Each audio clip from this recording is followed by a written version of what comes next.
What if the very gods you revered were driven by petty jealousy and bloodlust? As shadows danced on the ancient stones of the Roman Forum, whispers of betrayal slithered through the air, thick with the scent of impending doom. Amidst the echoes of laughter that once filled the grand arenas, a chill settled over the city as night began to fall. The flicker of torchlight cast haunting silhouettes, figures cloaked in secrecy, plotting the downfall of an empire. In the flickering twilight, a lone statue loomed, its marble visage weathered by centuries. Jupiter, the king of the gods, watched with unblinking eyes. But even he could not avert his gaze from the brewing storm, as mortals and deities alike surged toward an inevitable clash. Tension crackled like lightning in the air. Unseen forces prepared to unleash chaos upon the unsuspecting city below. Unbeknownst to the citizens, the threads of fate were woven tighter by Vesta's sacred flame, a symbol of hope now flickering dangerously low. Rumors of a stolen divine artifact rippled through the streets, igniting passion and fury among the gods. A scandalous revelation had exposed a weakness, and allies were shifting like shifting sands underfoot. As the losses of battle lined the streets, the blood of heroes stained the soil, and the gods' fury threatened to spill over, consuming all in its path. Across the city, restless souls gathered beneath the towering arches of the Temple of Mars, their hearts drumming an urgent rhythm of anticipation. The air was electric, charged with the promise of a conflict that would echo through history. Whispers of hidden betrayals and the call for vengeance stirred the crowd, igniting a fervor that could not be quenched. The night was pregnant with possibility, and nothing was as it seemed. High above, the gods convened on Mount Olympus, their faces twisted with rage and ambition. Venus, with a heart filled with jealousy, plotted her next move, while Mars, the god of war, sharpened his blade, eager for bloodshed. Within the celestial palace, even the harmony of the muses was disrupted. They sensed a fracture in the divine order. Each god faced a choice: align with the righteous or embrace the chaos that threatened to engulf everything. As the last rays of the sun dipped below the horizon, a figure cloaked in mystery appeared at the forum's edge, a harbinger of change. The city held its breath, teetering on the brink of a cataclysm. With each passing moment, the air grew heavier with anticipation. A storm was brewing, and the lines between mortal and divine were about to blur irrevocably. In a world where loyalty is tested and power is a dangerous game, who would emerge unscathed? The gods were no longer untouchable. Their desires could very well reshape the fate of Rome itself. The stage was set. The players moved into their positions. As the first thunder rumbled in the distance, history whispered its secrets, waiting to be revealed, waiting for the spark that would ignite the inferno. The night was young, and the tale was far from over. Under a sky that seemed to hold the weight of ancient dreams, the first whispers of Roman mythology stirred like leaves in a long-forgotten forest. These were not mere stories, but echoes of a time when gods walked among mortals, lending their strength and spark to the very essence of life. The air crackled with electricity, pregnant with the potential of legends yet to be born, and the land whispered tales that would shape the heart of an empire. It was a time of uncertainty, where the past clashed with the present, weaving together a tapestry of divine inspiration. From the rolling hills of Latium, the young Romans looked toward their neighbors, the Greeks, who had long mastered the art of storytelling. Their gods, adorned with both human flaws and celestial might, captured the imagination of many. Zeus, with his thunderous power, and Athena, the wise warrior, were not simply figures carved in stone, but vibrant entities that inspired awe and reverence. The Romans found themselves entranced by these myths, and as they gazed upon the marble statues that dotted their cities, they began to adapt these tales, molding them to fit their emerging identity. Yet it wasn't just the allure of Greece that beckoned. The Etruscans, the enigmatic people who thrived in the regions of modern-day Tuscany, also left an indelible mark on Roman beliefs. Their intricate rituals, vibrant art, and profound connection to the afterlife resonated deeply with the nascent Roman society. The Etruscan gods, like Tinia and Minerva, wore the colors of the earth and heavens, an invitation for the Romans to weave them into their own fabric of belief.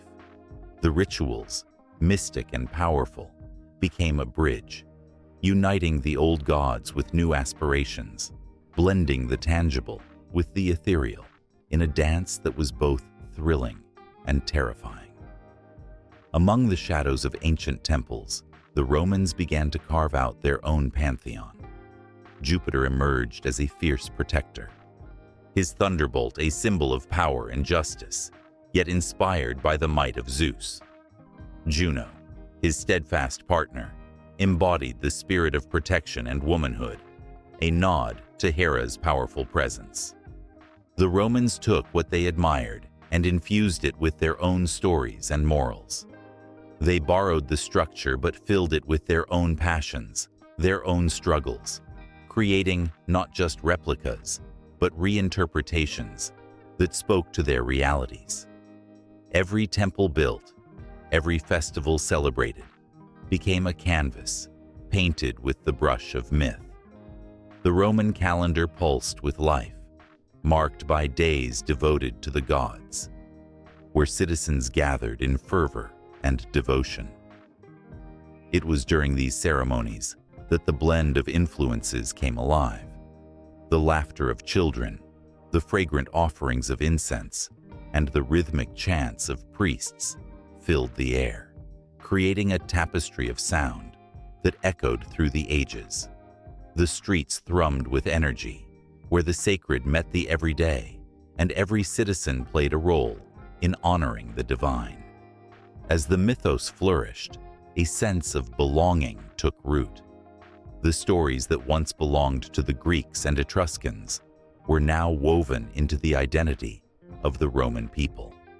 Each character, each god, was a reflection of their hopes and fears, embodying the tumult of their lives. Mars, the god of war, was more than a figure of strength. He was a mirror of their ambitions, the very essence of their desire for conquest and glory. Venus, radiant and enigmatic, captured the spirit of love and beauty, reminding them of the gentler yet equally powerful forces that shaped their world. But amid this blossoming mythology, shadows lurked. For every festival filled with joy, there was a fear of neglect. The wrath of the gods was a constant specter, haunting the hearts of the people. Roman society understood the weight of their beliefs, knowing that in honoring the gods, they also invited their favor or fury.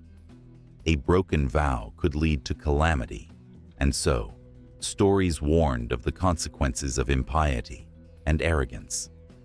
The tales morphed into cautionary lessons, shaping the moral compass of a civilization that revered both power and humility. As the sun dipped below the horizon, casting long shadows over the fields, the Romans continued to evolve their mythology. The stories of the gods became intertwined with the tales of heroes, men and women who embodied the very essence of Roman virtue. Aeneas, the Trojan hero, became a symbol of resilience and destiny. His journey a reflection of the Roman spirit, persevering against the odds, driven by fate to found a new home. These narratives were rich with emotion, pulsing with the heartbeat of a people determined to carve their place in history. The blood and sweat of centuries poured into each myth, making them resonate even deeper in the collective consciousness. As the tales were shared around flickering fires, the air thick with anticipation, the listeners felt the thrill of connection, an unbroken chain linking them to their ancestors and the divine. It was a pact forged in passion and pain, a living tradition that breathed through the ages. Under this celestial dome, the Romans began to realize that their mythology was a living, evolving narrative, continuously shaped by the world around them. The Greek and Etruscan influences were not merely borrowed threads. They became part of the vital fabric of Roman identity. Every generation added its layer, reinterpreting the old myths through their own eyes. In the streets and fields, the echoes of laughter blended with the whispers of ancient gods, reminding them that they were part of something grander than themselves. As the night deepened, the stars twinkled above, like distant memories, whispering tales of old. And in this magical twilight, the Romans pondered their place in the world, their gods watching over them, their stories wrapped around them like a familiar cloak. Each myth carried the weight of history, an emotional tapestry that held both the fragility and strength of their existence. Every dawn brought new connections, new interpretations, weaving their lives into the grand narrative that would echo through eternity. A story that was both theirs and yet belonged to all who dared to dream. In the bustling streets of ancient Rome, the scent of sizzling meat mingled with the aroma of incense rising from the altars, wrapping around the citizens like a familiar blanket. The sun dipped low, casting warm hues of gold and crimson over the temples and homes as shadows danced in the twilight. Here, in this vibrant city, faith was woven into the very fabric of daily life, a heartbeat that pulsed through every citizen, both in public and behind closed doors. Among the thrumming populace, the gods were not distant figures. They were family, guardians, and sometimes fierce judges. As citizens hurried home, their thoughts shifted to the evening rituals. Families gathered around their household altars, small but carefully decorated with offerings of bread, wine, and fragrant flowers. They would whisper prayers, seeking favor from their domestic gods, the Lares and Penates, who watched over their homes and hearths. It was a sacred moment, filled with hope and yearning, as the flickering light of oil lamps illuminated their faces, creating an intimate world where the divine felt so close, one could almost reach out and touch it. Yet, beyond the private moments of worship, the grand ceremonies commanded attention. The forum thrummed with anticipation as the high priests in their flowing robes stood ready to perform rituals that the entire city could witness.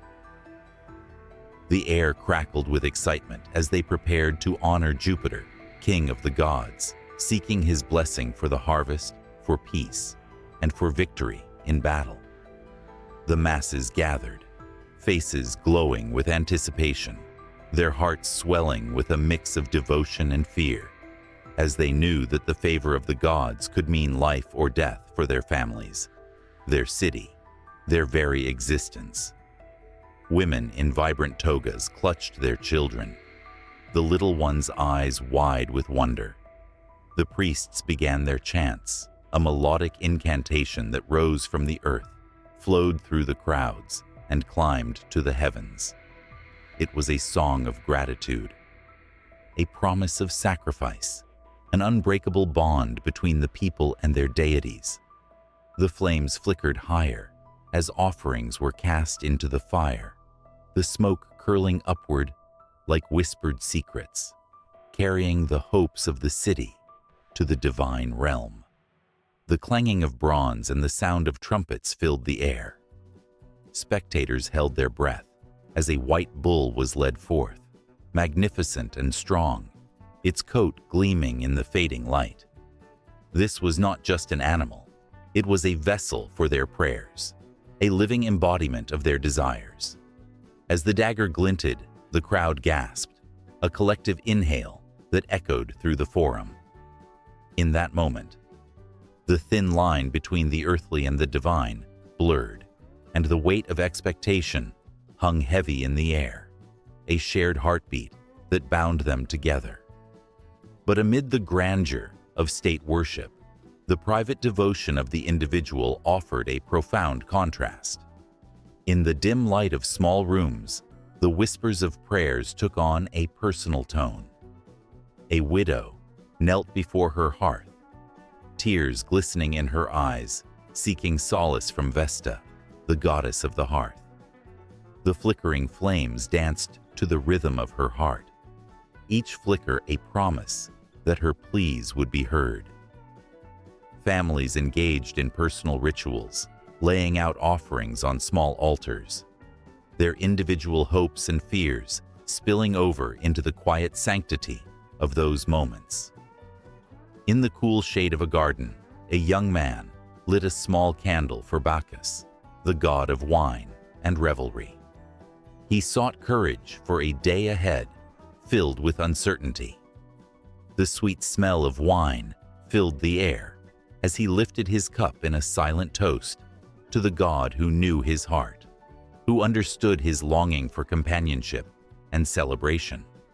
The personal connection to the divine reached into the very core of his being, a flame that flickered brighter with every whispered prayer. Yet, danger lurked in the shadows. The belief in the gods was a double-edged sword. When crops failed or disaster struck, fingers would point skyward, blaming the divine. The consequences of neglecting the gods, of failing to honor them properly, were dire. The history of Rome was filled with the tales of emperors who fell from grace, their names forever linked with catastrophe.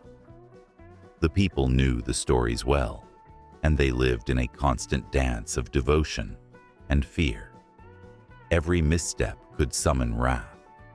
Every small act of piety could bring the promised blessings. Even emperors bowed before the weight of religion. They crafted their images as mortal representations of the divine, slyly intertwining their lives with the gods.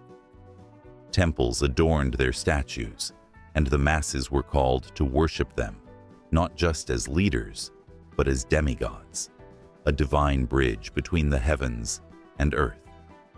Their power was absolute, yet so was their need for the favor of the gods. Every military victory was accompanied by sacrifices. Every public festival was laden with religious significance, for the line between state and personal worship was often blurred. As whispers of discontent began to ripple through the ranks of the citizens, the threat of divine judgment loomed larger. The temples, filled with the echoes of fervent prayers, became both sanctuaries and prisons of hope. Underneath the marble facades, the cracks of doubt began to show. What if the gods were silent? What if their faith, so deeply embedded in the routines of daily life, was not enough to shield them from the storms of fate? A priestess caught a hint of this growing unrest, sensing the shift in the collective heartbeat of Rome. She felt it in her bones as she prepared for the sacred rituals. The air tasted different, charged with a tension that sent shivers down her spine. Each chant she recited, each offering she laid before the altars, felt heavier, as if the gods themselves were waiting, watching, weighing their choices. The sacrifices continued. The prayers echoed from the forum to the quietest of homes. The connection between state and personal worship pulsed with life, but uncertainty simmered just beneath the surface. The sacred rites that bound a city, a civilization, together now stood on the precipice of change, as the hearts of the people beat in unison, waiting for the response that would shape their fate. And so, In the quiet corners and grand arenas of ancient Rome, the divine drama unfolded, a tapestry of faith and fear, of devotion and doubt, where every flicker of flame, every whispered prayer, held the weight of destiny in its embrace. Here, in the dance of the sacred and the mundane, the story continued to weave itself, promising more to come. In the flickering shadows of ancient Rome, where the whisper of a breeze could carry the weight of 1,000 prayers, 3 mighty figures reigned supreme, each a titan of power and influence. With the thunderous crack of lightning and the roar of waves crashing against the shore, these gods stepped into the lives of the Romans, weaving their will into the fabric of daily existence. The air hummed with anticipation as the mortals below gazed skyward, hoping their offerings would earn favor from the divine. Jupiter, the king of the gods, stood tall upon his throne in the heavens. His presence commanded attention, a figure draped in robes that shimmered like the sun itself. With a beard that flowed like silver clouds, he wielded a thunderbolt, the ultimate symbol of authority and retribution. When storms raged and skies darkened, Jupiter's wrath was felt far and wide. The very earth trembled at the sound of his voice, which echoed through the mountains and valleys. Every farmer in the fields, every soldier in the ranks, looked to him for guidance, for his domain extended beyond the skies to encompass law, order, and destiny itself. Yet, beneath that magnificent exterior lay a complexity that stirred emotions, a protector of the people, but also a ruthless enforcer of justice. In contrast, Juno, the queen of the gods and protector of women and marriage, exuded an aura of grace, yet held an unyielding spirit. With her regal demeanor and piercing gaze, she was both nurturing and fierce, embodying the complexities of love and loyalty. The Romans revered her not just as Jupiter's wife, but as a goddess in her own right, whose wrath could rival the storms her husband conjured. Those who dared to betray the sacred bonds of marriage did so at their own peril, for Juno's jealousy was legendary. Every wedding whispered her name, and every child born under her protection grew up under the watchful eyes of a goddess who understood the intricacies of the human heart. Her sanctuary, the Temple of Juno Moneta, stood as a symbol of her dual nature, a place of safety and prosperity, but also a reminder of the consequences of betrayal. Then there was Neptune, the god of the sea, whose very being resonated with the ebb and flow of water. He emerged from the depths of the ocean, commanding the waves with a mere flick of his trident. Sailors would often gaze at the horizon, praying for calm seas and safe passage, knowing that Neptune's favor was fickle. One moment, he would bless them with gentle breezes, and the next, he would unleash storms that could swallow entire fleets. The chaos of the sea mirrored the unpredictable nature of his personality. Beneath his rough exterior lay a profound sadness, a longing for companionship and understanding.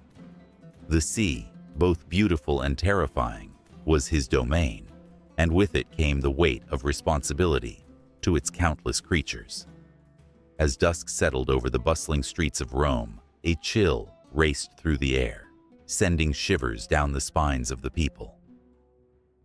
The temples stood tall and silent, their stone sentinels harboring the whispers of prayers, hopes, and fears. In the marketplace, a merchant counted his coins, glancing nervously toward the sky, while a young couple exchanged promises of love, invoking Juno's blessing. In the distance, the sound of waves crashing against the shore echoed like a haunting melody, a reminder of Neptune's ever-watchful presence. One fateful night, the skies darkened ominously, and the winds howled like a pack of wolves. Jupiter, feeling the restlessness of the mortals below, prepared to unleash his fury. The air crackled with tension, and the ground trembled as dark clouds rolled in. A tempest was brewing, and with it, a sense of dread gripped the hearts of the Romans.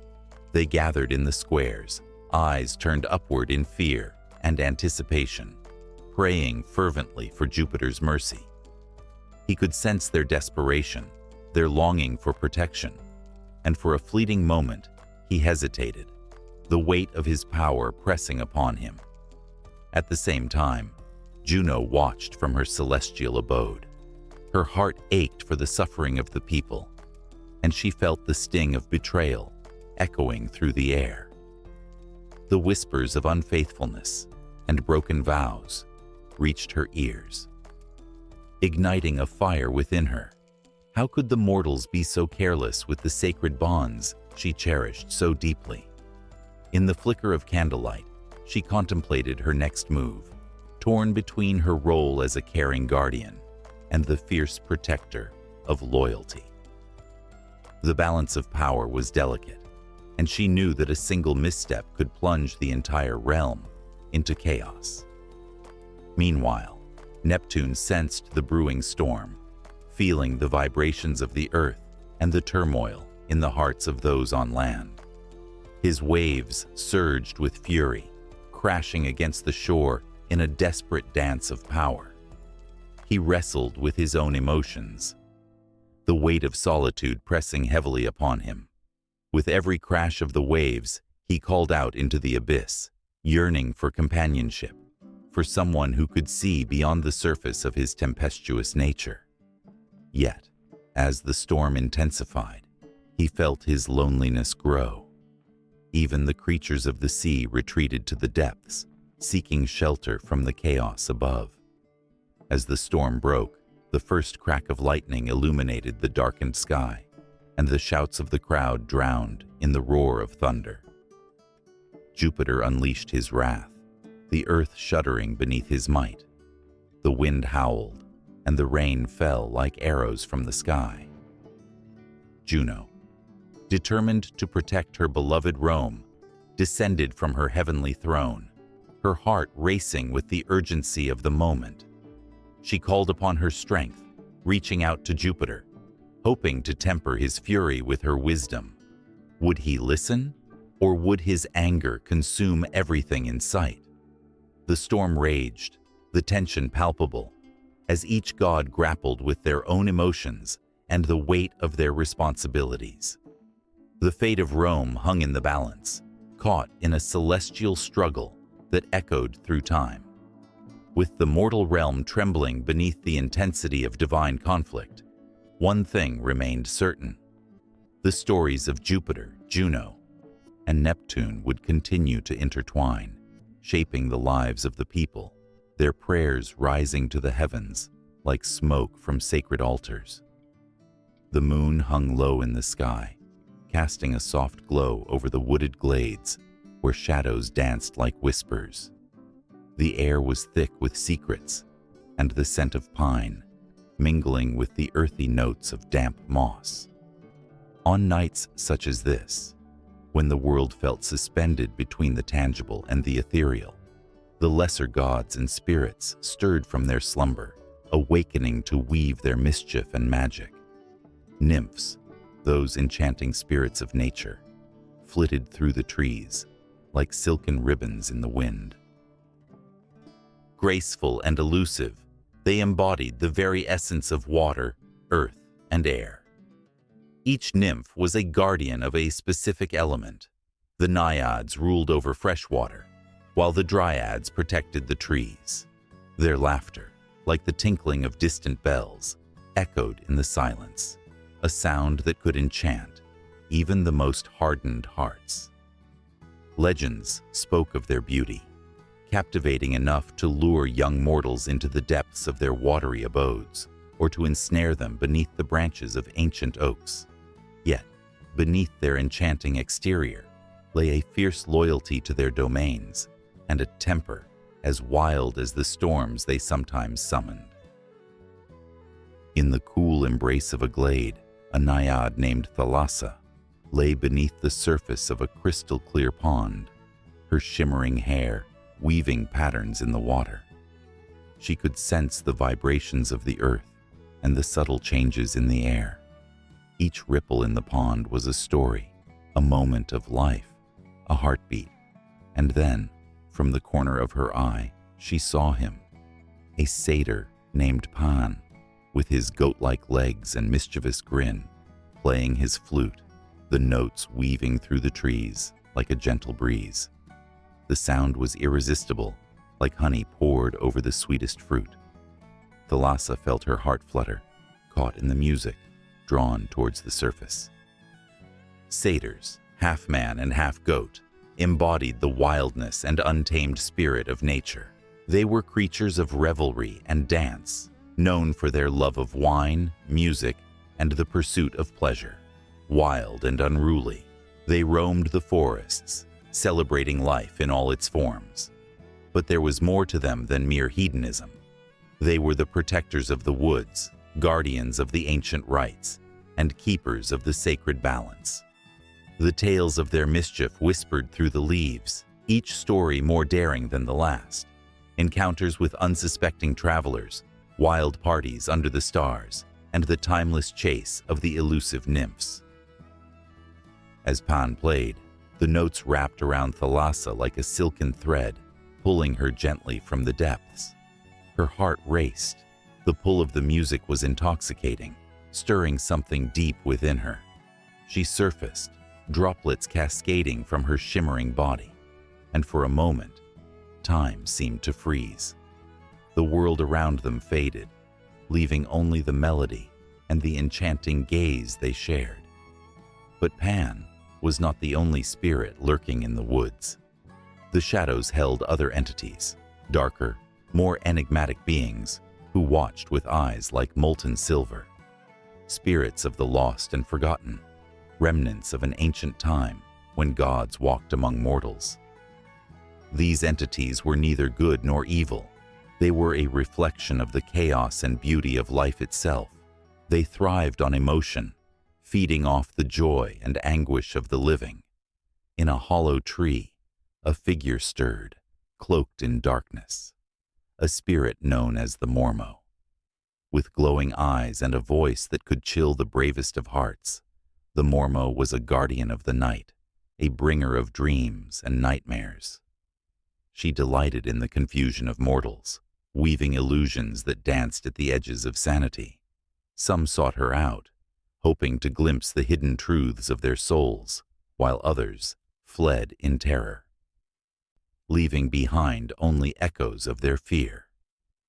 As Thalassa and Pan reveled in the shared moment, laughter ringing through the trees, the Mormo observed silently, her heart aching with a tinge of longing.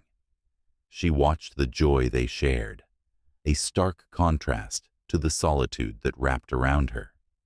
But within her darkness lay a glimmer of hope, a desire for connection, even if it was shrouded in shadows.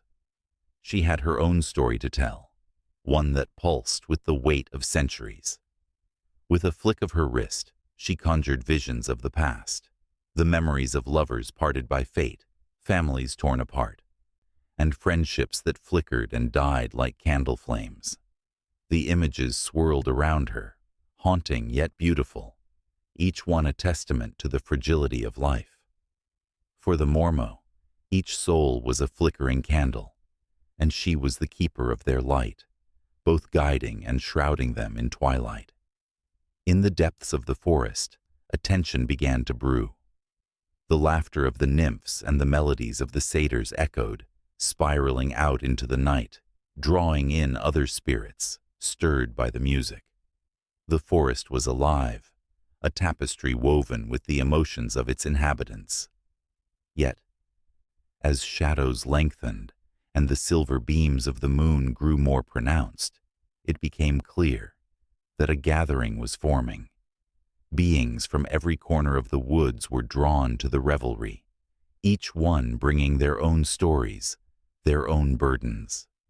As the night deepened, the air crackled with anticipation. The nymphs twirled in their ethereal dance, hands brushing against the leaves, creating a chorus of rustling whispers that beckoned to the night. The satyrs joined in a frenzy, their laughter echoing with the wildness of the forest. They drank from the cups of nature, forgetting their troubles, losing themselves in the rhythm of life. But with each joyful note, the Mormo felt an ache in her heart, a reminder that darkness and light were forever intertwined. She stepped from her place of concealment, cloaked in mystery, a figure caught between the joyous sounds of celebration and the sorrow of solitude. The others noticed her presence, their laughter halting as they sensed the shift in the air. What would happen when light met darkness? Would the forest bear witness to a clash of spirits, or would they find a way to weave their stories into a single tapestry, vibrant and rich with emotion? The night was far from over. It held secrets yet to be unveiled, dances yet to be danced, and songs waiting to be sung. As the lesser gods and spirits faced one another, the forest held its breath, a fragile moment of anticipation hanging in the air. The moon watched closely, a silent observer, as the realms of joy and sorrow prepared for an encounter that could change everything. The world stirred, a canvas blank and waiting. A whisper of wind rustled through the void, where nothing existed, not even time itself. In the fathomless expanse, something began to take shape. It was a moment teetering on the edge of potential, dripping with both anxiety and promise. The Romans, with their rich tapestry of stories, would soon spin a tale of creation that would pulse through the ages. In the beginning, there was chaos, a swirling mass of disorder, a cosmic soup that held within it all that would ever be. From this tumultuous beginning, something miraculous began to emerge. Out of the chaotic energy, the first deity took form. Gaia, or Terra, as the Romans would come to know her, the very embodiment of Earth. She was the nurturing mother, strong yet filled with gentleness, capable of cradling life and death alike. As her spirit spread across the void, she birthed mountains, valleys, rivers, and oceans, shaping the land into something beautiful and terrifying. But Terra was alone, and from her loneliness rose a longing that called out into the depths of nothingness. In response, the heavens opened, and from the darkness emerged Uranus, the primordial sky. He enveloped her, and together they forged a bond that echoed through the cosmos. Their union was a primordial dance, a mingling of earth and sky that gave birth to the first generation of Titans, powerful beings who would come to represent the strength and ferocity of nature itself. Yet, every creation myth holds shadows within its light. The Titans, imbued with immense power, were not content to simply exist under the watchful eyes of their parents. They harbored ambition, their hearts swelling with a desire for dominance. The once harmonious household turned into a battleground of egos and rebellion. Cronus, the youngest Titan, fueled by fear of his father's power and a prophecy that foretold his own rise, became a figure of darkness. Under the cloak of night, he conspired against Uranus, wielding a sickle forged from flint, crafted by Gaia herself. As Uranus was slain, the sky trembled and bled, and with him fell the order of the cosmos. The Titans reveled in their newfound freedom. But with power came chaos once more. Cronus, now ruler of the cosmos, was not wise, but fearful, believing he could escape the fate that had befallen his father. To prevent his children from rising against him, he swallowed them whole, each one a flickering flame extinguished in the darkness of his insatiable greed. Yet, even in the deepest shadows, light finds a way. Rhea, Cronus's wife and sister, could not bear to witness her children consumed by their father's monstrous appetite. She devised a plan, giving birth to Zeus in secret, wrapping a stone in swaddling clothes, which Cronus greedily swallowed, believing it to be his son. The irony was bitter and sweet, as Rhea hid Zeus away on the island of Crete, where he grew strong and fierce, nourished by the milk of the she-goat Amalthea. Time slipped by, and tension crackled in the air. Zeus was no longer a child, but a force of nature, ready to challenge the tyrant who had stolen his siblings' lives. With cunning and resolve, he returned to confront Cronus. The battle that ensued was cataclysmic, a clash of titans that shook the heavens and rumbled the earth, a storm of lightning and fury. Allies emerged from the shadows. His siblings, set free to rise against their father, joined him. The mighty Olympians surged forth, reclaiming what was rightfully theirs. As the dust settled, the Titans were cast down to Tartarus, a dark abyss where time stood still, their cries echoing through the emptiness. Zeus established a new order, ruling from Mount Olympus, a sanctuary where gods and mortals would interact, their fates forever intertwined. The cosmos breathed anew, and life found its way back into the fabric of reality.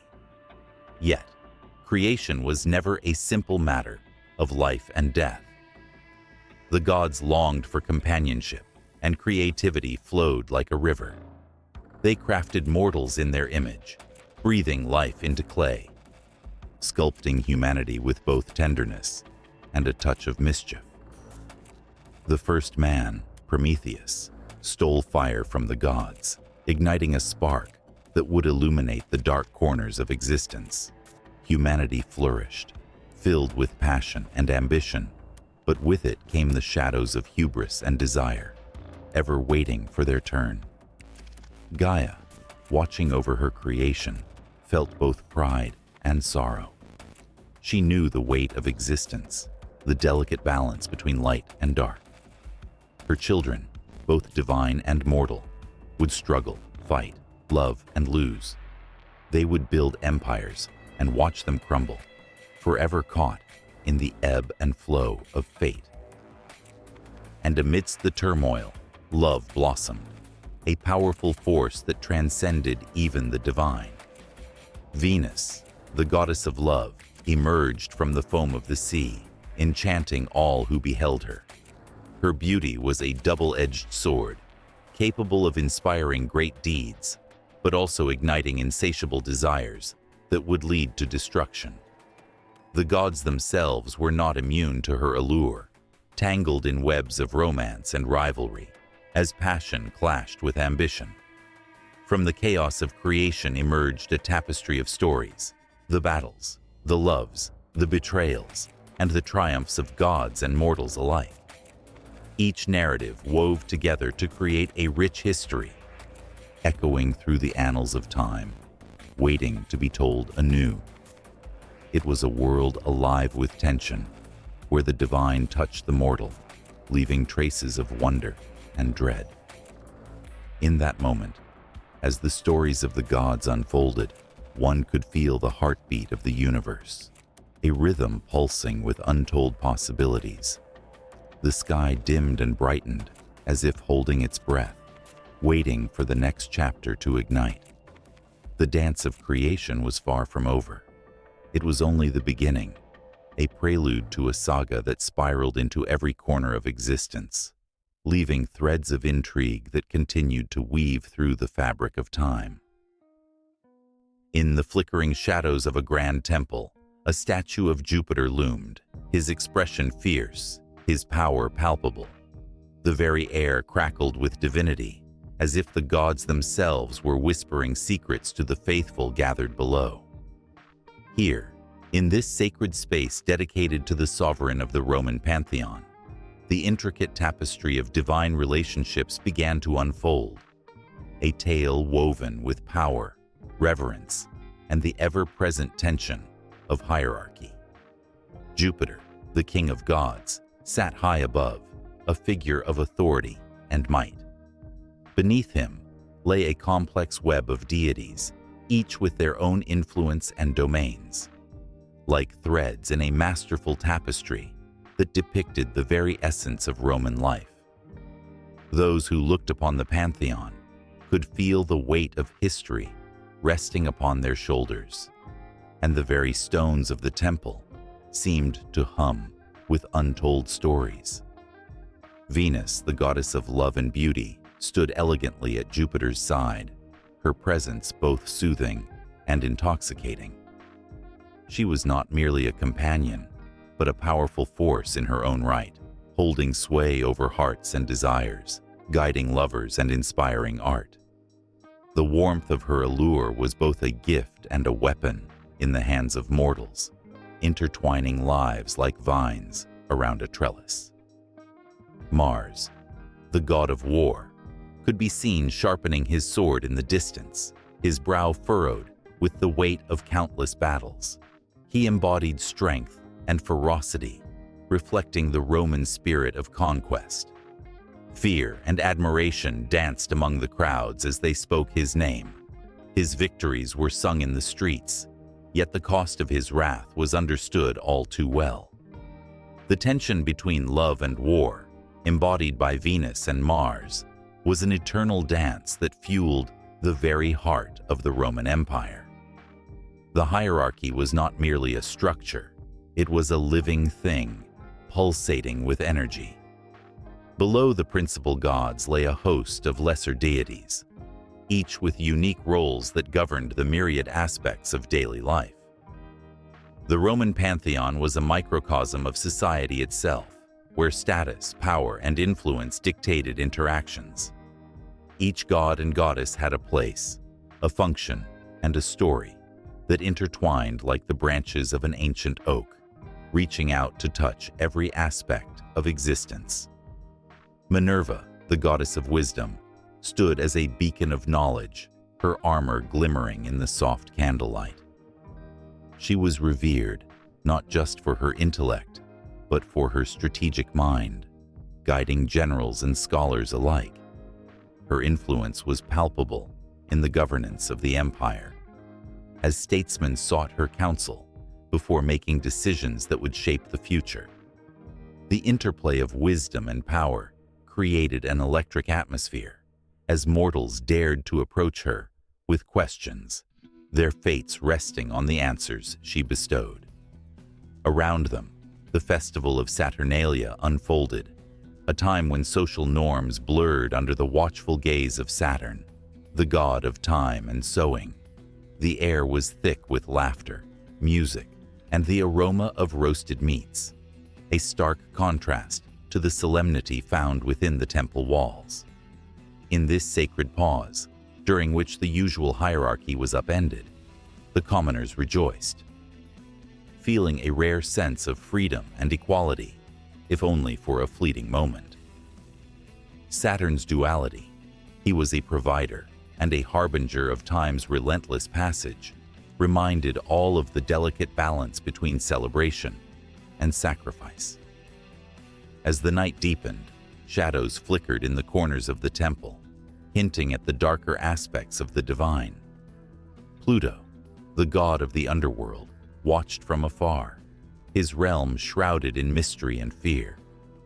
The very idea of death and what lay beyond it sent shivers down the spines of those who dared to ponder his existence.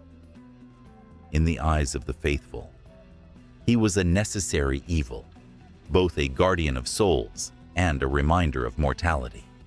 The tension between life and death hung in the air, a powerful reminder that even among the gods, hierarchy dictated that some would rule and others would be ruled. Sibilant whispers marked the arrival of the Vestal Virgins, the priestesses devoted to Vesta, the goddess of the hearth. Their role was sacred, a commitment that demanded purity and dedication. The flames they tended represented the eternal heart of Rome, a symbol of stability and continuity. Their presence infused the atmosphere with a sense of calm, contrasting sharply with the chaotic energies of the other gods. Yet, the burden they bore was heavy. The weight of their vows and the fear of the consequences of failure loomed ominously. As the night wore on, the pantheon of Roman gods revealed itself in its full glory and complexity. Each deity was a reflection of humanity's fears, hopes, and aspirations, their interactions sparking a blend of reverence and dread. The divine hierarchy was an intricate system, a living organism that breathed along with the empire. It thrived on the sacrifices of the people, the rituals performed with trembling hands, and the fervent prayers that echoed in the twilight. Amidst the grandeur, there were whispers of dissent. Not all was harmonious. The gods, like their followers, were prone to jealousy and rivalry. The powerful dynamics among them could shift like the tides, creating waves of turmoil that rippled through the mortal realm. The jealousy of Juno, wife of Jupiter, could ignite storms. Her wrath could bring calamity upon those who dared to offend her. Tensions between gods and mortals spilled into the streets, where the consequences of divine actions often felt all too real and immediate.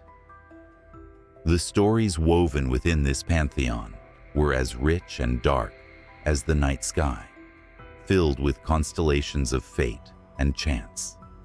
From the love affairs that ignited wars to the alliances forged in the fires of necessity, the hierarchy of gods mirrored the struggles and triumphs of those who worshipped them.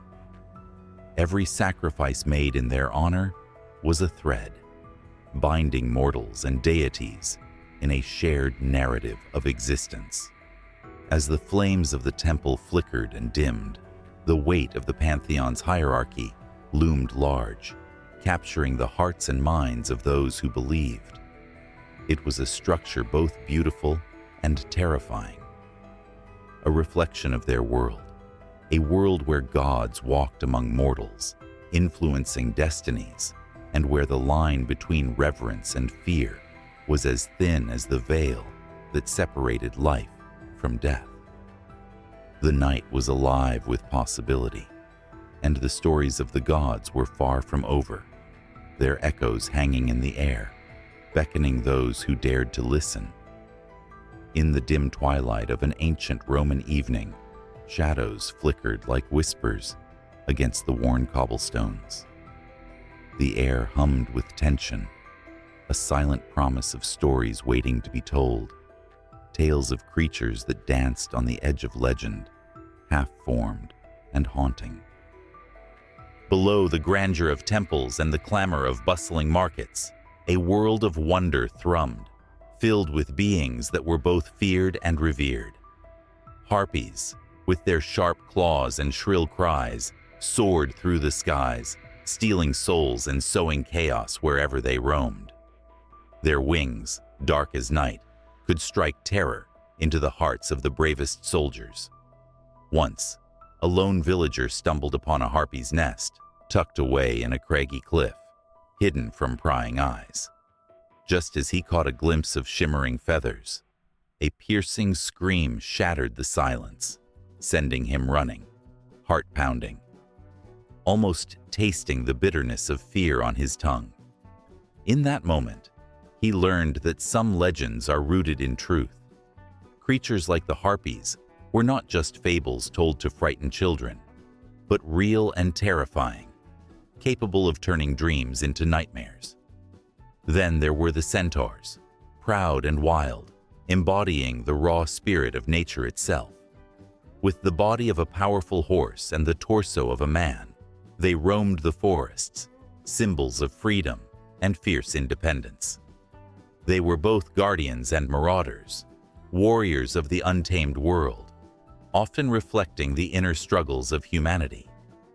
Tales spoke of Chiron, the wisest of centaurs, who imparted knowledge with gentle grace, teaching heroes the art of healing and the wisdom of the stars.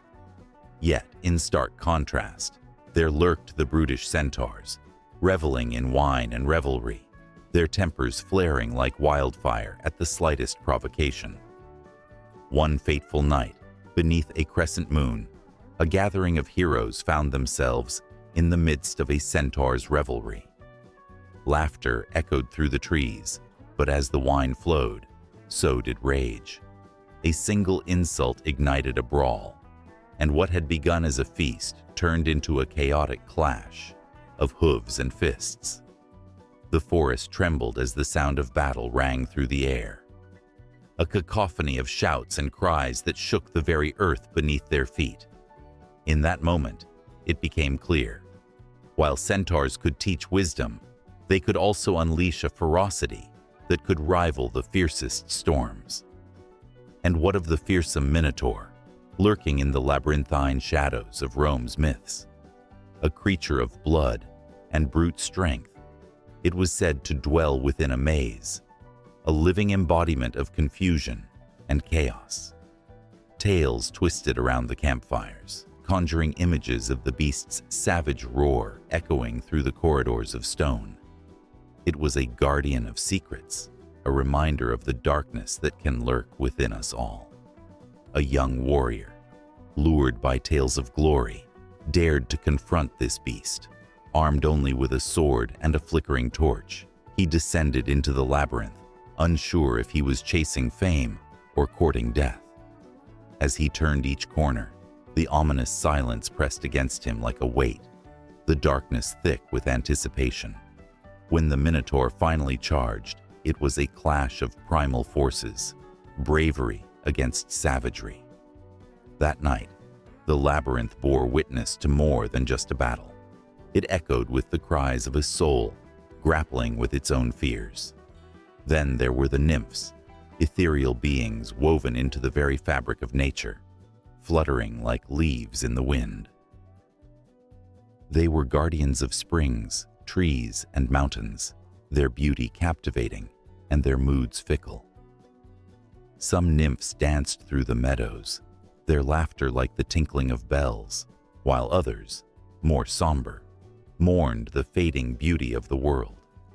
A soldier, seeking solace from the horrors of war, stumbled upon a secluded grove where a nymph wept. Captivated by her sorrow, he listened to her tales of lost love and fading beauty, feeling his heart swell with empathy. In that moment, he understood that even amidst the horrors of battle, there was vulnerability and heartbreak. The nymph's tears fell like rain, creating ripples in the very fabric of his being. Around the edges of these narratives were the Gorgons, with their serpentine hair and petrifying gaze. The mere mention of their name could send shivers down the spine of the bravest warrior. Once, a hero sought to claim glory by slaying one, armed with nothing but a shield and a hope. As he crept closer, the air grew heavy with dread. The shadows danced, flickering against the stone walls as he faced the monstrous figure. It was a clash not just of swords, but of wills.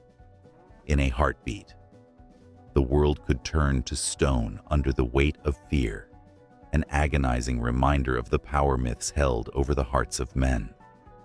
Every creature, every whispered tale, was a thread in the intricate tapestry of Roman folklore, weaving stories that spoke to the deepest fears and desires of humanity. The tension built with every heartbeat, each story leading to the next, capturing the imagination. As the sun dipped below the horizon, the flickering torchlight cast eerie shadows, breathing life into the creatures of mythic lore. The line between reality and fantasy blurred, leaving all who listened breathless, teetering on the brink of the unknown. Where every story held a lesson, every creature a reflection of the human soul, aching to be embraced or perhaps feared. Just beyond the veil of these mythical beings, the world pulsed with a promise of more tales waiting to entwine with reality, waiting to reveal the shadows lurking just outside the light. And so, the night deepened, drawing listeners into its embrace, as the echoes of tales, old and new, mingled and turned, creating a symphony of mystery and allure that was impossible to resist. The haunting call of the unknown lingered in the air, drawing everyone closer as the stories beckoned them to listen, to feel, to dream of what lay ahead in the shadows of history.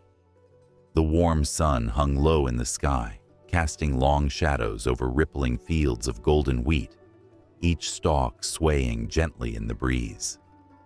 It was a world where the heartbeat of land pulsed in rhythm with the lives of those who toiled upon it. In the distance, faint laughter echoed through the air, a joyful sound that mingled with the sweet scent of ripe grapes, heavy on the vines. Here, amid the bounty of the earth, the stories of Ceres and Bacchus came alive, entwined with the very essence of humanity's existence. Ceres, the goddess of agriculture, stood at the center of a sacred circle. Her presence a combination of stern wisdom and nurturing compassion. Fields flourished under her watchful eye, and the grains that fed nations sprouted from her blessings. Farmers knelt before her statue, hands crusted with earth, offering up first fruits in rituals that echoed the ancient belief that without her, their harvest would wither and die. The soil was not just dirt, it was life, a canvas where hope and despair painted the stories of generations. As the sun dipped lower, painting the sky in hues of orange and purple, Bacchus emerged from the shadows, his laughter a wild, intoxicating melody that danced through the air. He was the god of wine and revelry, a figure of unrestrained joy whose vines crept along the edges of every feast. His presence transformed the mundane into the extraordinary, turning simple gatherings into exquisite celebrations. Grapes burst with the promise of wine, and as they fermented, they carried secrets of the earth, weaving tales of passion, loss, and ecstasy. The two deities were not just figures of worship, they were the very lifeblood of a society that recognized the delicate balance between labor and leisure. Communities thrived in the embrace of their teachings, understanding that the land provided, but only if cared for with respect. The cult of fertility took root in this understanding, a collective acknowledgement that life itself is a cycle of sowing and reaping, of giving and taking. The farmers whispered prayers to Ceres, while revelers toasted to Bacchus, their voices rising like the warm smoke from evening bonfires. In the fields, the air crackled with anticipation during the harvest festival, a yearly rite that brought together families, friends, and neighbors. Children ran barefoot through the tall grass, laughter punctuating the warm air as parents set up stalls, adorned with the season's bounty. The vibrant colors of the fruits and vegetables seemed to glow under the twilight, a vivid reminder of nature's generosity. Each bite of freshly baked bread, still warm from the oven, was a testament to the labor of love, a connection that transcended time, reminding them of their ancestors who once stood in the same fields. As the celebration reached its crescendo, Bacchus floated through the crowd, draping himself in vine leaves, his laughter infectious. He poured wine from a golden chalice, the liquid sparkling under the stars, each drop a reminder of the joy life could bring. The people drank deeply, their spirits lifted, minds swirling with dreams and possibilities. Bacchus was not just a god, he was an experience, a reminder that life, like wine, should be savored. But amid the revelry, the shadows loomed. Ceres watched with a knowing gaze. The earth was not always kind. Droughts could strike without warning, turning thriving fields into dust. When the rains failed, the laughter of Bacchus would fade, and the cries of hunger would rise. It was in these moments of desperation that the bond between the deities and the people was tested. The rituals became more fervent, and prayers were whispered with shaking voices. The community would come together, united in their belief that if they honored Ceres, she might, in her mercy, bring the rains. The tension thickened as the community awaited signs from the heavens. Farmers would leave their fields to gather in the temple dedicated to Ceres, their hearts heavy with uncertainty. The air was thick with the weight of unspoken fears. They lit candles, each flame flickering with hope, and offered sacrifices of grains and fruits, their pleas rising like incense toward the skies. The earth beneath their feet felt alive, thrumming with the energy of their desperation and longing. And then, as if in response to their fervent prayers, the sky would shift. Dark clouds rolled in, heavy and charged with promise. The first drops of rain would fall, and with each patter on the parched ground, the community erupted in cheers. Bacchus would dance among them, twirling and laughing, a jubilant reminder that life, no matter how harsh, always had the potential for renewal. The crops would flourish once more, and laughter would fill the air, mingling with the sweet scent of damp earth and blossoming flowers. Yet, intertwined with this cycle of hope was the inevitable truth of loss. The stories of Ceres and Bacchus held within them the lessons of fragility and endurance. Families would gather to honor those who had fallen, sometimes because of famine or misfortune, their memories preserved like a fine wine in the heart of the community.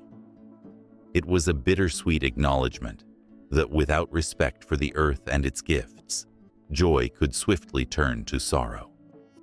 As the seasons turned, the tales of Ceres and Bacchus shaped the lives of each person. The cycle continued, a dance between joy and sorrow, life and death, celebration and mourning. It was an acknowledgement of the duality of existence, where every harvest reminded them of those who had come before and those who would come after.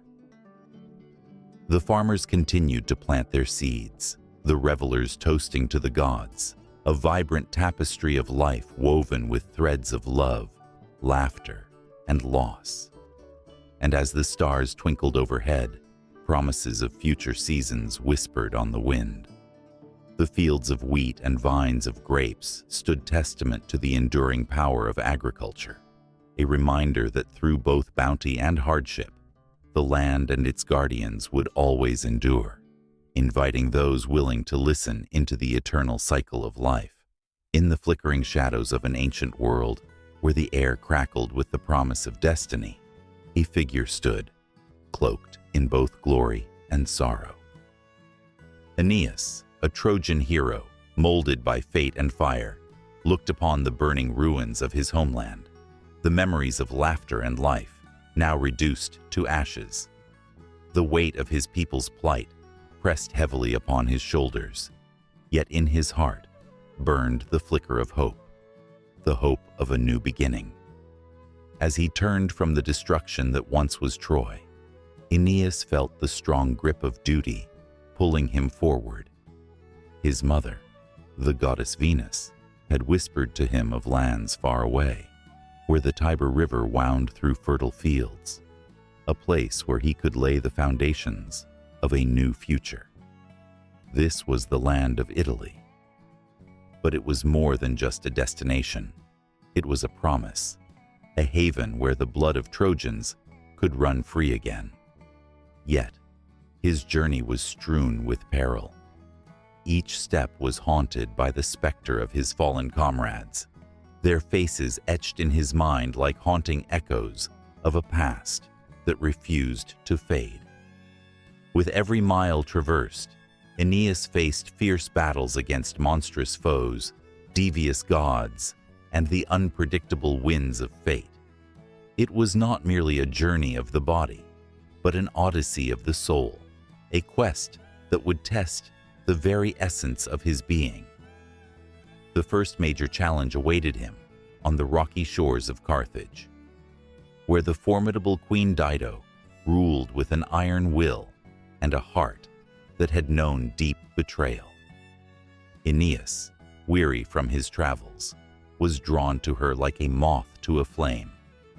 Dido, with her striking beauty and fierce spirit, offered him shelter and warmth. For a moment, in the embrace of her dazzling court, the pain of his past melted away. Together, they danced and feasted, their laughter ringing through the night like silver bells. But the gods had other plans. Jupiter, watching from the heavens, reminded Aeneas of his true calling. The flame of love that flickered between him and Dido was destined to extinguish. When the moment came for Aeneas to leave, the heartbreak was palpable. Dido's tears were like rivers, flowing freely as she begged him to stay. But duty called louder than love, and with a heavy heart, Aeneas set sail once again.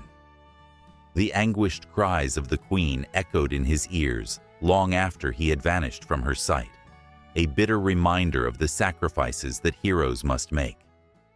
His journey led him through uncharted waters, plagued by storms and monsters, yet Aeneas pressed on, guided by the unwavering light of fate. He encountered the Cyclops, fierce and terrifying, a creature born from the very chaos that sought to destroy him. But Aeneas, fueled by the memory of his fallen friends and the vision of the city that awaited him, fought valiantly, using not just strength, but also cunning.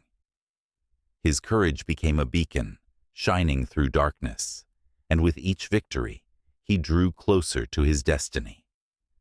As Aeneas navigated further, he reached the shores of Italy, where the sweet scent of olive trees and the rich soil of the earth welcomed him like a long-lost child. Yet, the peace he craved was fleeting. The land was claimed by fierce tribes who viewed him as an invader. The Trojans, weary yet resolute, prepared for battle. Aeneas, their leader, felt the burning fire of responsibility. He could not falter now. The clash of swords rang out like thunder, and the cries of warriors filled the air. Aeneas fought with the strength of a lion, his heart swelling with the dreams of a future for his people.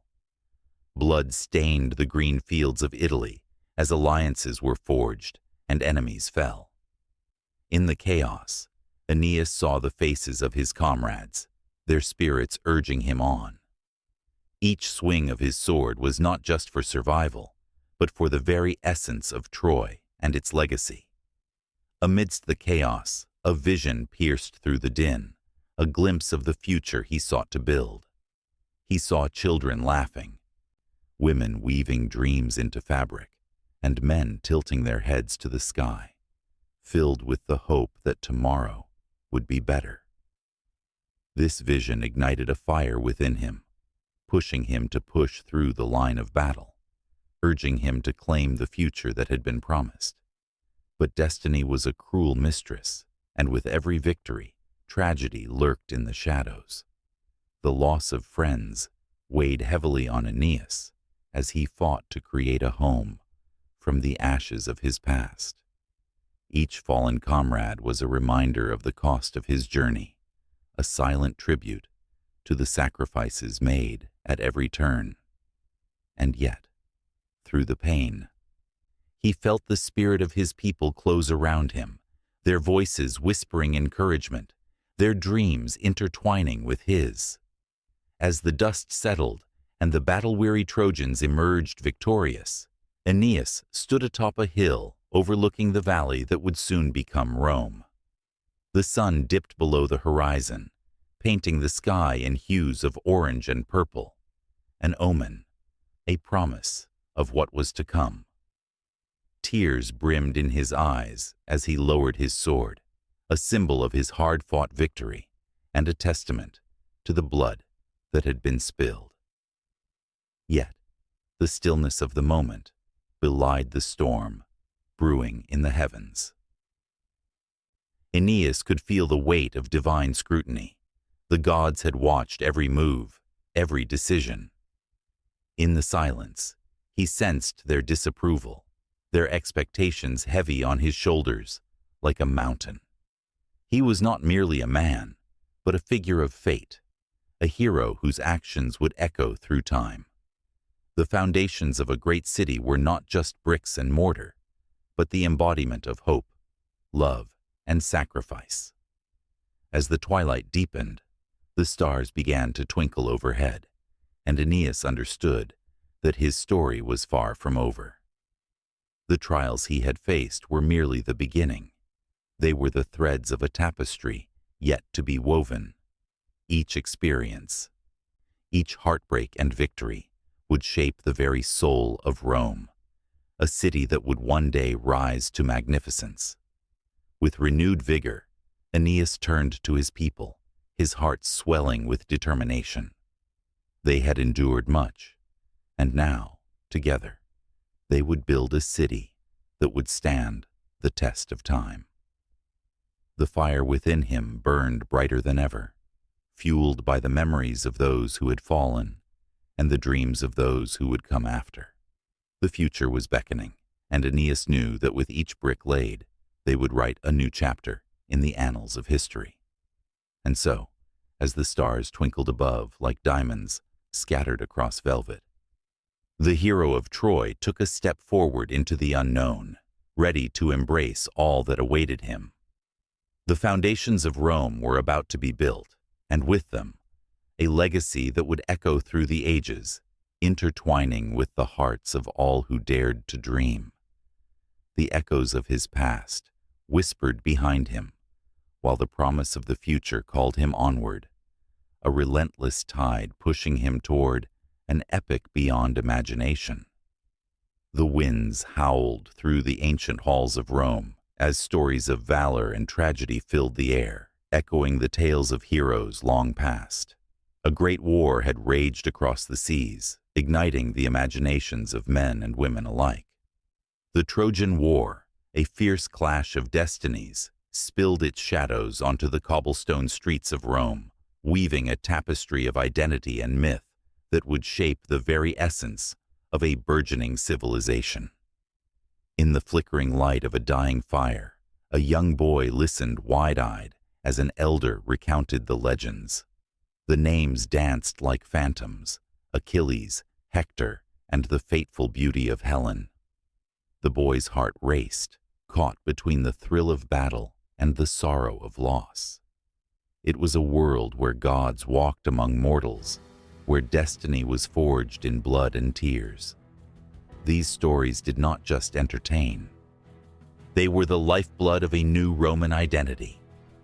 The echoes of Troy whispered promises of greatness and valor, beckoning the people to see themselves as part of something bigger. As the flames flickered, so did the visions of the past. A great horse, made of wood but filled with men, loomed large in the boy's mind. It was a symbol of cunning and strength, a testament to the power of intellect in warfare. When the Greeks finally breached the walls of Troy, it wasn't just a military victory. It was a reminder that cleverness could tip the scales of fate. Romans, too, would come to cherish this idea. They would build their own legends, inspired by the cunning of Odysseus, casting their leaders as wise and strategic, forever entwining their identity with the heroic tales of old.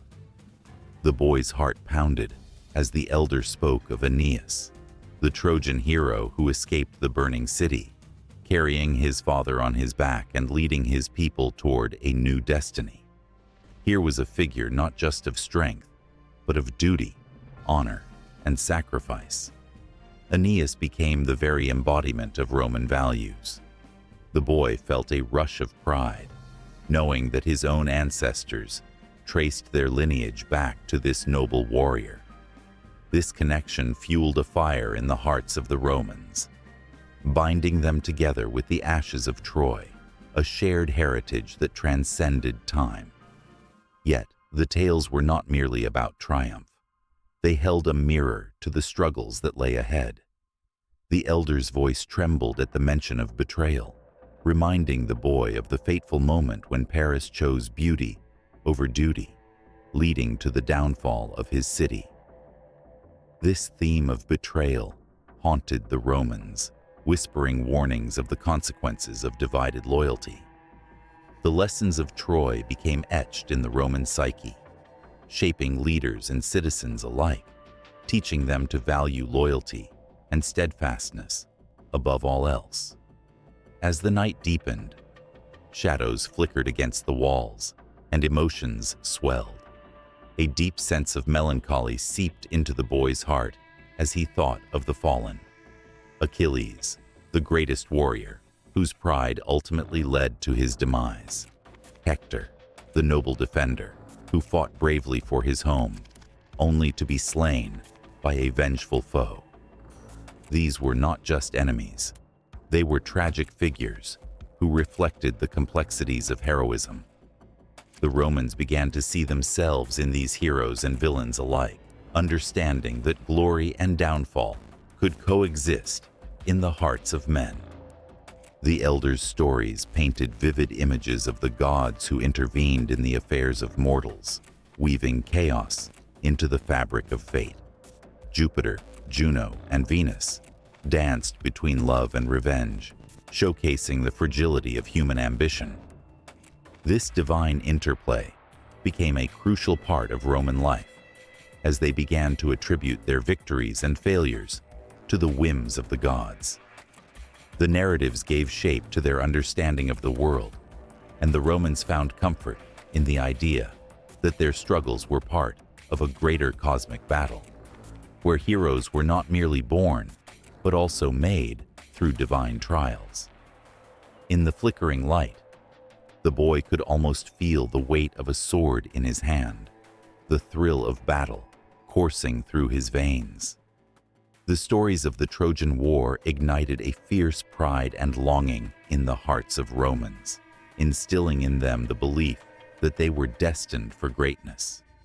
The burning ruins of Troy fueled their ambitions, serving as a constant reminder that from ashes, empires could rise.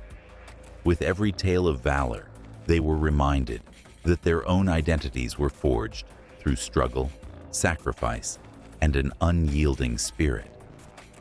As the flames began to die down, the boy remained entranced by the elders' words, a chill running down his spine as he realized that these stories were not just relics of the past.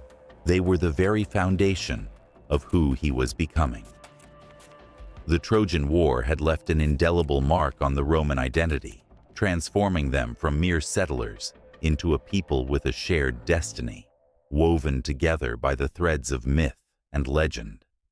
But fate had more in store for them. The boy felt a stirring in his heart, an undeniable urge to carry these stories forward, to become a part of the ever-evolving narrative of Rome. He imagined himself in the thick of battle, fighting to protect his homeland, striving to etch his own name alongside the greats of Troy. The rhythm of his breath quickened with each heartbeat, echoing the stories that had become his very essence. As the last embers of the fire crackled and faded into the night, a new dawn beckoned. The boy stood, a spark of determination igniting within him. The tales of the Trojan War would be his guiding stars, illuminating the path ahead. With stories of triumph and heartache whispering in his ears, he was ready to face whatever fate had in store. The legends of Troy were not an end. They were merely the beginning of a larger saga, one that would mold the identity of Rome for generations to come. In a dimly lit room, a single flickering candle illuminates a weathered scroll. The faint scent of ink and parchment fills the air as a scholar leans closer, the words of Virgil's Aeneid dancing before his eyes. With each line, the weight of history presses down, whispering tales of fate, heroism, and the relentless march of time. The scholar's heart races, for he knows that within these verses lies not just a story, but the essence of a culture, an identity forged in the fires of struggle and triumph. The Aeneid is more than just a poem. It is a tapestry woven with the threads of Roman aspirations, fears, and dreams. Written during a time when Rome was rising from the ashes of civil strife, Virgil's epic became a beacon of hope. As Aeneas, the Trojan hero, embarks on his odyssey to find a new home, he mirrors the journey of his people, searching for stability in a world torn apart by conflict. Each challenge he faces is a reflection of Rome's own tumultuous path, filled with gods and fate, love and loss, glory and despair. The emotional weight of the epic is undeniable. Right from the opening lines, readers are plunged into a storm, both literal and metaphorical. Aeneas's ship is tossed upon waves, a reminder of the chaos that envelops civilization.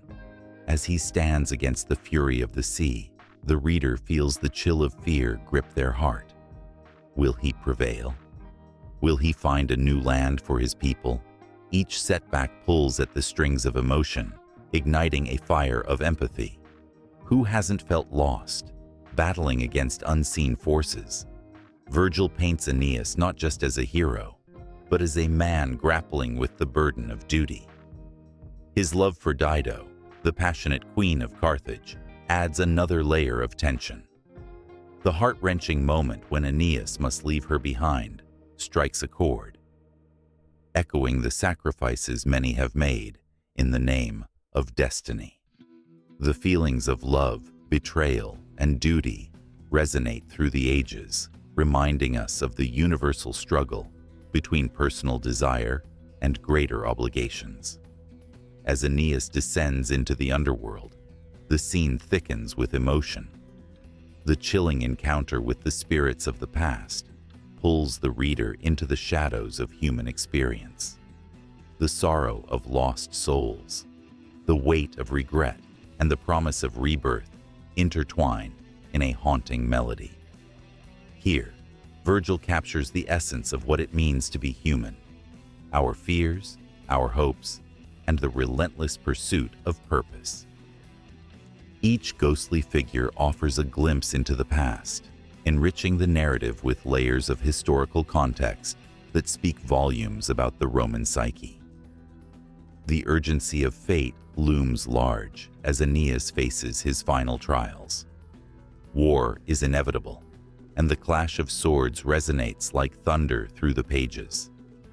The valor of individual warriors, the camaraderie among troops, and the grim reality of loss are painted with vivid strokes. The reader is thrust into the chaos of battle, feeling the adrenaline surge, the fear of death, and the fierce desire to emerge victorious. Aeneas is no longer just a figure of legend. He embodies the spirit of a nation fighting for survival. Virgil's work serves as a mirror, reflecting the complexities of Roman society. The epic grapples with themes of leadership, sacrifice, and the cost of glory. As Aeneas rises to the challenge, the weight of his lineage and the expectations of his people press down on him. In these moments of intense conflict, the reader grapples with their own understanding of what it means to lead, to fight for a cause greater than oneself. It becomes clear that Virgil's narrative is not just a story of ancient heroes. It is a call to every generation to examine their own convictions and choices. The Aeneid is adorned with rich historical allusions that ground its narrative in the real world of the Romans. The gods, too, are not mere deities, but reflections of the Roman state. Jupiter, with his thunderous authority, embodies the might of Rome, while Juno's wrath reveals the city's vulnerabilities and the capriciousness of fate. Each divine intervention, each moment of human strife, blurs the lines between the mortal and the divine, crafting a poignant commentary on the intertwined destinies of gods and men. As the scroll unfurls, the scholar's fingers graze the delicate script, each letter pulsating with the breath of history. The Aeneid becomes alive in that moment, a cultural artifact steeped in the emotions of a people striving for greatness amid adversity. The epic's resonance extends beyond the confines of its pages. Its themes echo through time, shaping the foundations of Western literature and art. From the Renaissance to modern storytelling, Virgil's legacy pulsates in the works of countless artists, writers, and thinkers. The rhythm of the Aeneid ebbs and flows, drawing readers into its depths and lifting them to the heights of emotional fervor. In the quiet moments, Aeneas's introspection invites reflection, urging the reader to contemplate their own journey, their own struggles. Yet, in the tempest of battle, the pace quickens, hearts race, and tensions soar. This powerful interplay of emotions keeps the audience on the edge of their seats, eager for the next twist, the next turn in this grand narrative. In the final lines of the Aeneid, as Aeneas's journey culminates in the founding of a new city, the air crackles with the promise of a brighter future. Yet, the shadows of the past linger, reminding us that every victory comes at a cost. The scholar leans back, awash in the emotional tide of Virgil's words, realizing that the epic does not simply end, it flows into the very fabric of humanity. The stories of love, loss, and triumph continue to resonate, urging the reader toward the next chapter of their own unfolding saga. The air hung thick with an unshakable chill, as if the very ground whispered of shadows and secrets long buried. In the world of the living, people went about their daily lives, unaware of the dark tapestry woven below their feet. Beneath the earth lay the realm of Pluto, the keeper of the dead, a place where despair mingled with fleeting hope, and lost souls wandered, searching for meaning amidst eternal silence. Pluto, once the god of wealth, had long traded his crown for a darker throne. His domain, often cloaked in whispers and shadows, was not the fiery pit of torment that many imagined. Instead, it was a land of muted colors, where the shades of the departed found their final resting place. The rivers of this underworld flowed not with water, but with the memories of lives lived, dreams unfulfilled, and loves lost. Each drop held a story, and each story called out to the living, echoing with laughter and sorrow. Among the wandering souls was Proserpina, the beautiful daughter of Ceres, the goddess of the harvest. Her laughter had once filled the fields, bringing life and abundance to all who heard it. But that laughter was now a memory, trapped within the walls of the underworld. Proserpina had been taken by Pluto, drawn into the depths while picking flowers in a sunlit meadow. The moment her fingers brushed against that first bloom, darkness engulfed her, and the vibrant world she knew vanished into nothingness. Pluto had fallen in love with her innocence, her light, but it was a love forged in shadows. He presented her with a pomegranate, its seeds glistening like rubies, a tantalizing offer wrapped in temptation. "Taste," he urged, his voice both sultry and commanding, "and you shall be bound to me forever." Proserpina hesitated, feeling the weight of the world above her slip further away. How could she abandon the warmth of the sun? Yet, the promise of eternal companionship with the enigmatic god tugged at her heart. She took a bite, and with that single act, she sealed her fate. As the seasons turned, Ceres roamed the earth in mourning, her sorrow causing the land to wither. Crops failed, and the cries of hunger echoed through towns and villages. People looked up to the sky, searching for answers, while underneath, Proserpina's spirit whispered to them through the roots of the dying plants. She longed for freedom, for the love of her mother, the golden fields, and the laughter that once surrounded her. In the underworld, Proserpina lived in a state of duality, a queen, yet a prisoner, cherished yet confined. The gardens of the dead, tended by shades, were filled with flowers that bloomed in shades of gray, their beauty haunting, yet exquisite. Here, Proserpina learned the stories of the departed, each soul sharing their tales of love and loss. The more she listened, the more she understood the bittersweet nature of existence, the interconnectedness of life and death. Every story held a lesson, a truth that resonated deep within her heart.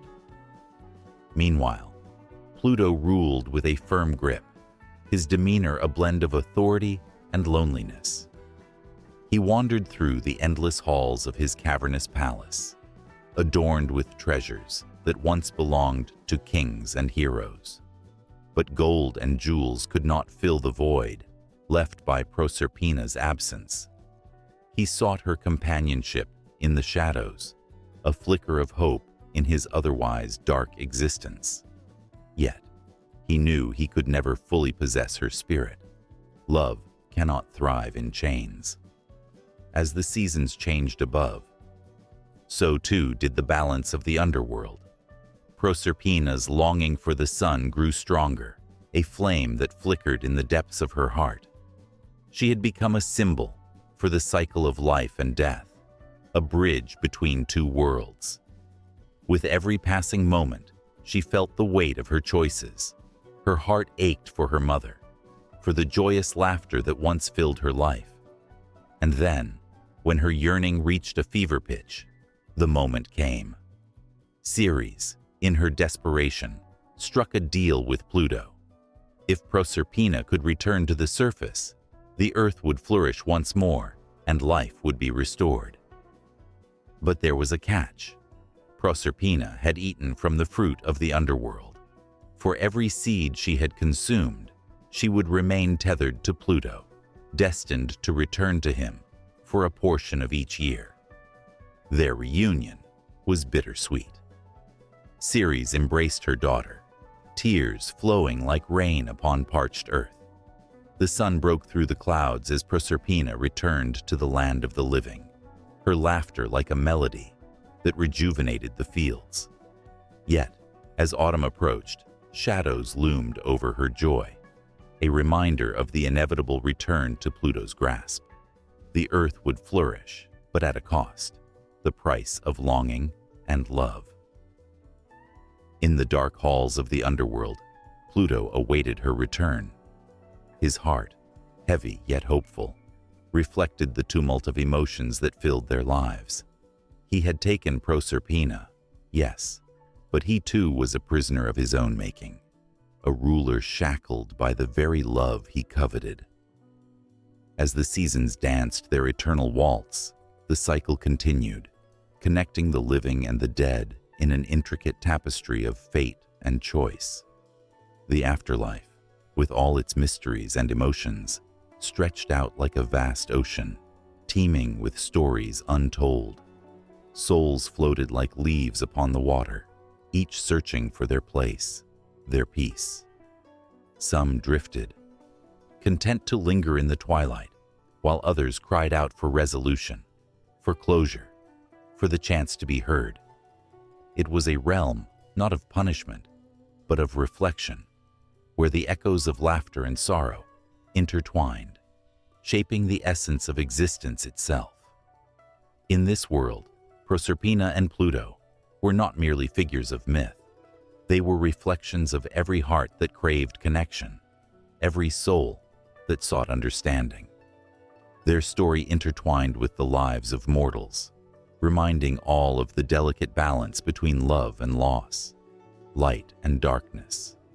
And as the sun set and the moon rose, the dance of life continued, a beautiful chaos of emotions flowing seamlessly through the fabric of time, drawing everyone deeper into the mysteries that awaited in the shadows. The wind howled through the ancient ruins of Rome, whispering tales of fate and destiny that had shaped the lives of gods and mortals alike. Under the watchful gaze of the flaking marble statues, a heavy feeling hung in the air, as if every stone was laden with the weight of choices made long ago. It was said that the Fates, three powerful sisters, Clotho, Lachesis, and Atropos, spun the threads of life, weaving destinies that could not be altered, no matter how fiercely one struggled against them. Beneath this canopy of divine control, a young soldier named Marcus stood at the edge of a battlefield, heart racing, palms sweaty. The air was thick with the smell of earth and iron, the cries of the wounded echoing in his ears. He had always believed he was the master of his own fate. He had trained tirelessly, fought bravely, dreaming of glory. Yet, as he gripped the hilt of his sword, a chilling realization washed over him. Was he truly the architect of his destiny, or merely a pawn manipulated by the invisible hands of the Fates? Just then, a flash of light illuminated the sky, a sudden omen that sent chills down his spine. The gods were watching, and they had a hand in his life, if only he could understand their intentions. He glanced up, half expecting to see Jupiter himself, thunderbolt in hand, ready to intervene. But it was not Jupiter's wrath he felt. It was the heavy, inevitable pull of destiny, tightening around his throat like a noose. The battle horn blared, and as the soldiers surged forward, Marcus felt a shudder of dread wash over him. In the shadow of the temple of Jupiter, a priestess named Sibyl sensed the turmoil in the air. Her voice, hoarse from the weight of prophecy, lingered in the ears of those who dared come near. She spoke of fate as if it were a living thing, twisting and turning, binding itself to the very essence of existence. "You cannot escape the thread that binds you," she warned a gathering crowd. "It is woven into the fabric of your soul. The choices you make are mere reflections of a greater design." As she uttered these words, they echoed through the minds of those present, igniting a flicker of hope and despair. A soldier lost in thought, contemplating the meaning of his mortal struggle, realized how powerless they truly were against the machinations of fate. Each life was a thread in the great tapestry of time, and while they fought with valor, their ends had already been determined. Back on the battlefield, chaos erupted. Marcus fought valiantly, sword clashing against enemy blades, but with every parry, he sensed the weight of inevitability pressing down on him. It was as if the hands of Atropos herself were guiding his strikes, whispering the finality of death into his ear. He fought harder, desperation fueling his movements, but in the back of his mind, a voice reminded him, "What if this is your destined end?" As night fell, the fires on the battlefield flickered like the last breaths of dying stars. The cries of the wounded morphed into a haunting melody that called to Marcus, resonating with the tragic beauty of fate. He stumbled upon a fallen comrade, his face pale, eyes wide with the fear of what lay beyond. "What is to come cannot be changed," the soldier gasped, "but we fight because we must, driven by the hope that our souls may find peace." In that moment, Marcus felt the gravity of their shared existence. Each life was a story written before the dawn of time, a tale of struggle against the relentless tide of fate. Perhaps it was not the struggle itself that defined them, but the courage to face their destiny head-on. For every hopeful warrior, there were countless others who had tasted the bitterness of defeat, their stories forever intertwined in the great narrative of existence. Meanwhile, the Fates watched from their celestial perch, their expressions unreadable. Clotho spun the thread of life while Lachesis measured it with utmost precision. Atropos held her shears, ready to sever the threads of those who had reached their conclusion. To them, the mortals were like ants scurrying about, blissfully unaware of the grand design that dictated their every move. Their hearts would race, their blood would flow, but in the end, they would all succumb to the same fate. As the night deepened, Marcus found himself at a crossroads, both literal and metaphorical. The path ahead split into two, one leading to certain death, and the other to an uncertain future.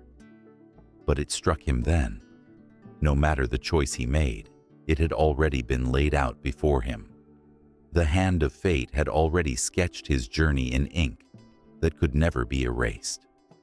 With a heart full of conflict, he pressed forward, feeling the pulse of destiny thrum beneath his skin. In that moment of uncertainty, he understood that he was part of something much larger than himself, a mere thread in a vast tapestry. And as he moved, he felt the voices of countless souls, their hopes, dreams, and despair, whispering around him. They urged him on, igniting a fire within. The battlefield became both a stage and a prison, where the struggle against fate danced in a tragic ballet. Each warrior fought not just for their lives, but for the chance to rewrite their fate, if only for a moment. Blood spilled, cries echoed, and in the chaos, a greater truth revealed itself.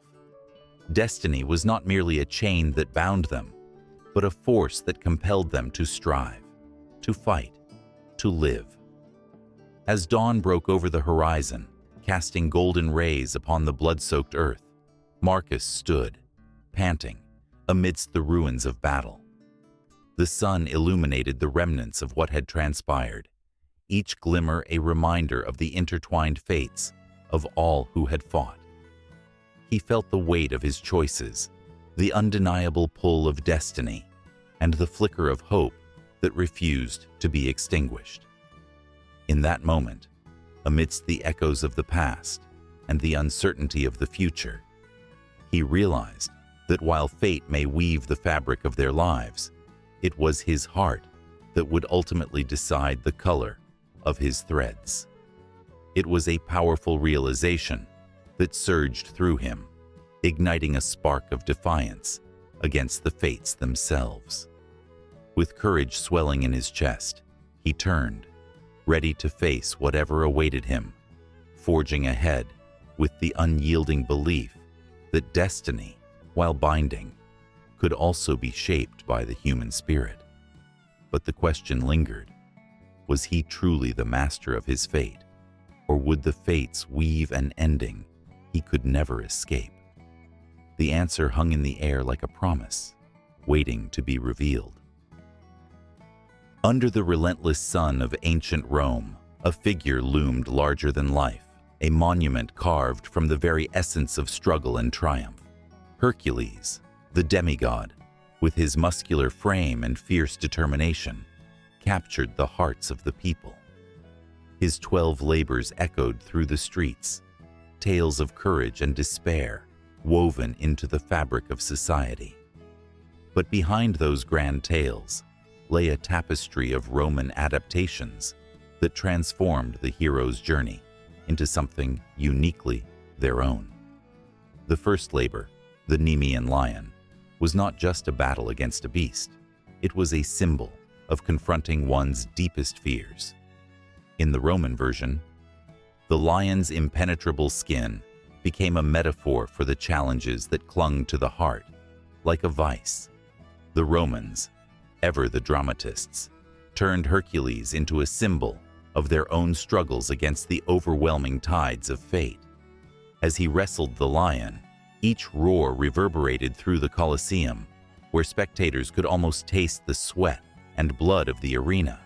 They cheered, feeling the weight of his fight pressing down on their own shoulders. Next came the nine-headed Hydra, a creature born of chaos. Each head that Hercules struck down only grew back two in its place, symbolizing the endless cycle of trials that the Romans themselves faced in their quest for power and glory. Here, Hercules was not just a hero. He was the embodiment of resilience. The audience felt a visceral connection, as if Hercules' sweat mingled with their own, and they too battled their personal hydras, corruption, betrayal, and the endless quest for more. As stories passed from the lips of one storyteller to another, the Roman adaptations began to take on layers of meaning. The Ceryneian hind, with its golden antlers, became a symbol of unattainable beauty and desire. Chasing it through the forests of myth, Hercules embodied the struggle of every Roman who sought after glory, only to discover that what they chased often slipped through their fingers like sand. The tension in the air was electric, and the crowd held its breath, feeling the pull of the chase, sensing that every pursuit had its own cost. The Erymanthian boar, wild and fearsome, was more than just a creature to be captured. It became an allegory for the Roman war machine. Hercules' struggle against the beast mirrored the empire's own conflicts. The clash of titans reverberated through the hearts of soldiers and citizens alike, uniting them in a common cause. As they watched Hercules drag the beast back in chains, they felt the echo of their own victories and defeats, a reflection of their time. And what of the Augean stables? This labor transcended mere physical challenge. It struck at the heart of corruption. Hercules was tasked with cleaning a mess that seemed insurmountable, a reflection of the political landscape of Rome itself. The Romans, steeped in tales of their own leaders' failings, saw in Hercules a glimmer of hope. With each shovel of muck lifted, they imagined their own burdens being washed away. It was a cathartic moment, the crowd roaring with approval, feeling the weight lift from their shoulders. The Stymphalian birds, those deadly avians armed with bronze beaks, were a symbol of the threats that loomed on the edges of civilization. As Hercules shot them down with arrows, the Romans saw their own enemies falling, the barbarians that threatened their empire. The skies darkened as the birds fell, and in that moment, the audience shared a collective breath of relief, a moment suspended in time where victory felt tangible.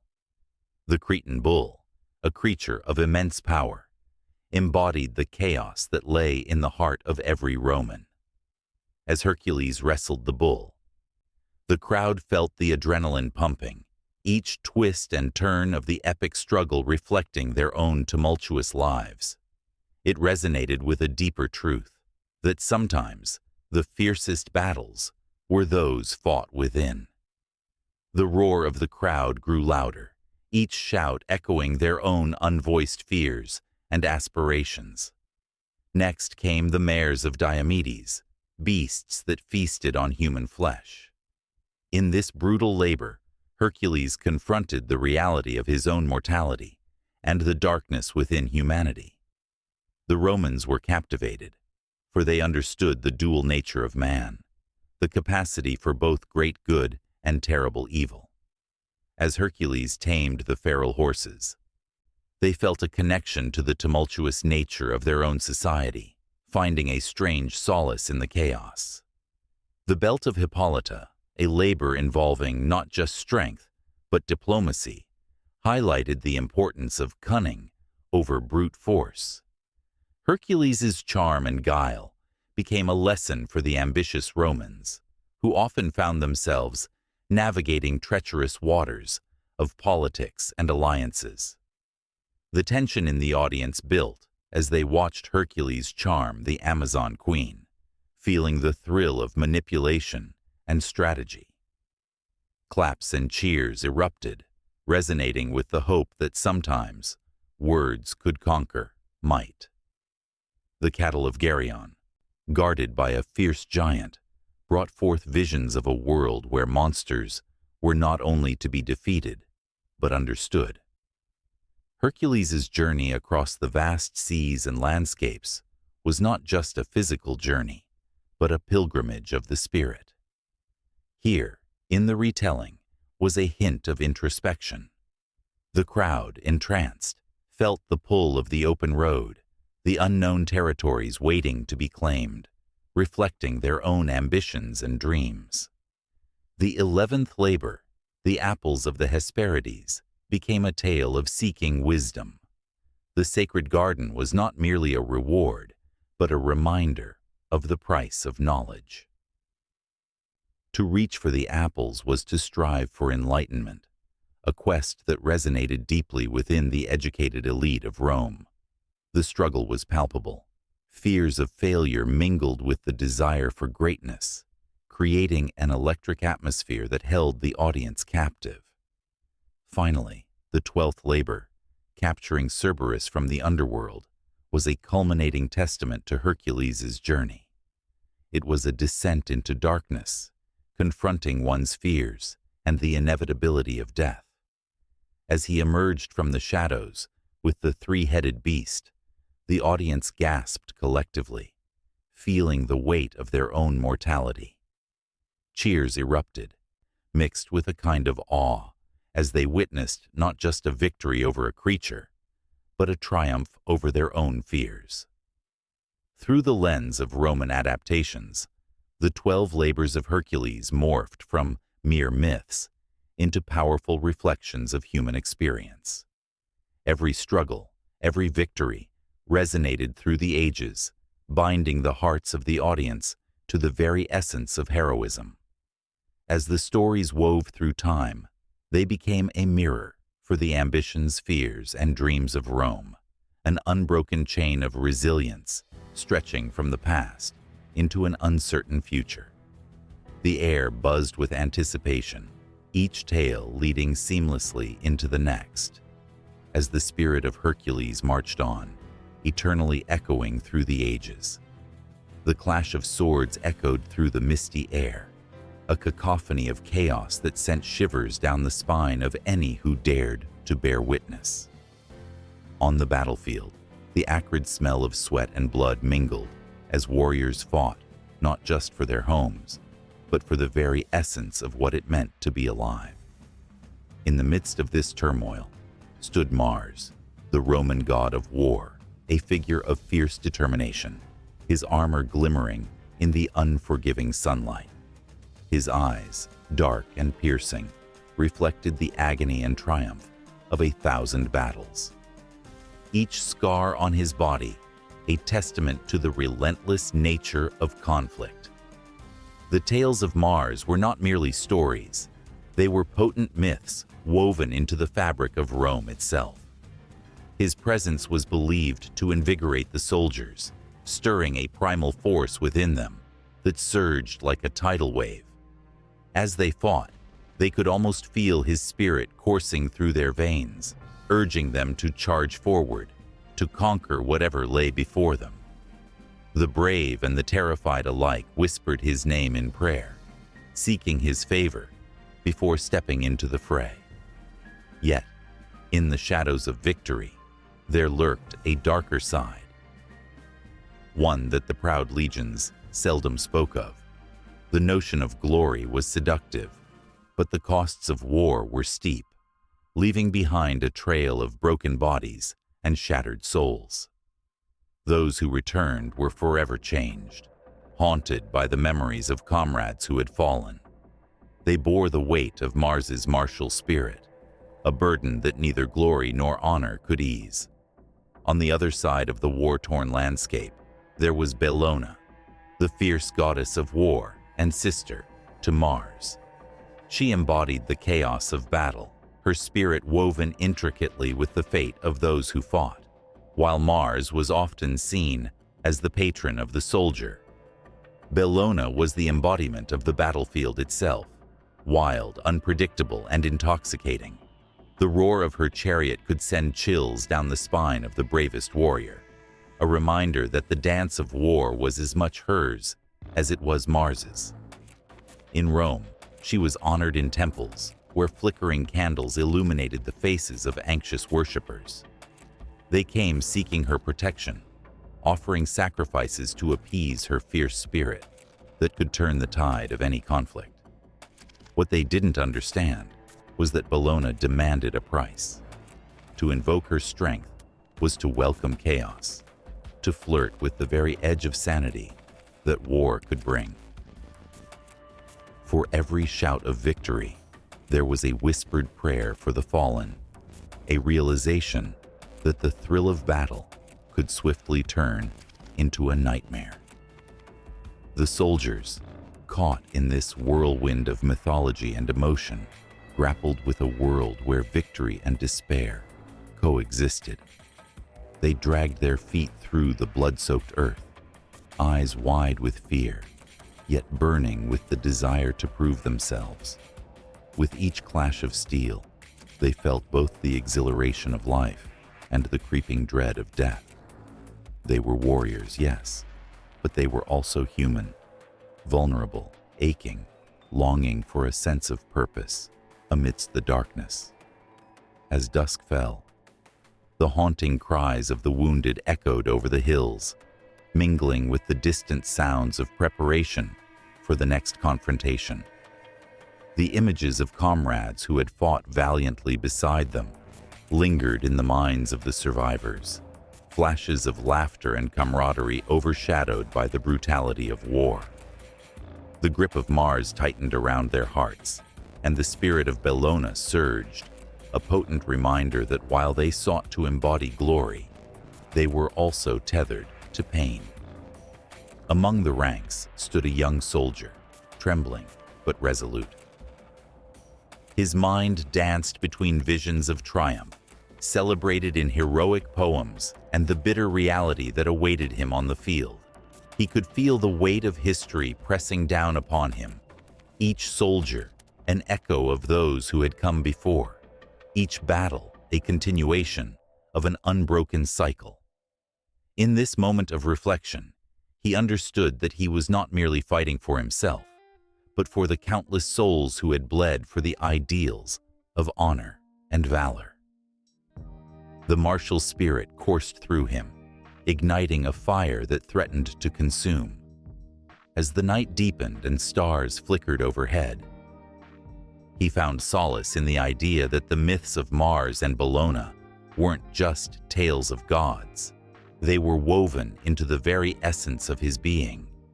They were a duality, a reminder that with every victory came the profound truth that war never truly ended. It transformed, evolving into the stories of those left behind. Outside the confines of this battlefield, the world continued to turn. Citizens back in Rome spoke of glory, their voices filled with the intoxicating allure of conquest, unaware of the nightmares lurking within the hearts of the warriors. The myths breathed life into their dreams. As stories of Mars and Bellona danced through the minds of the young, luring them into a conflict that promised honor but delivered agony. Yet, the stories of these gods were not merely for the amusement of the populace. They were warnings too.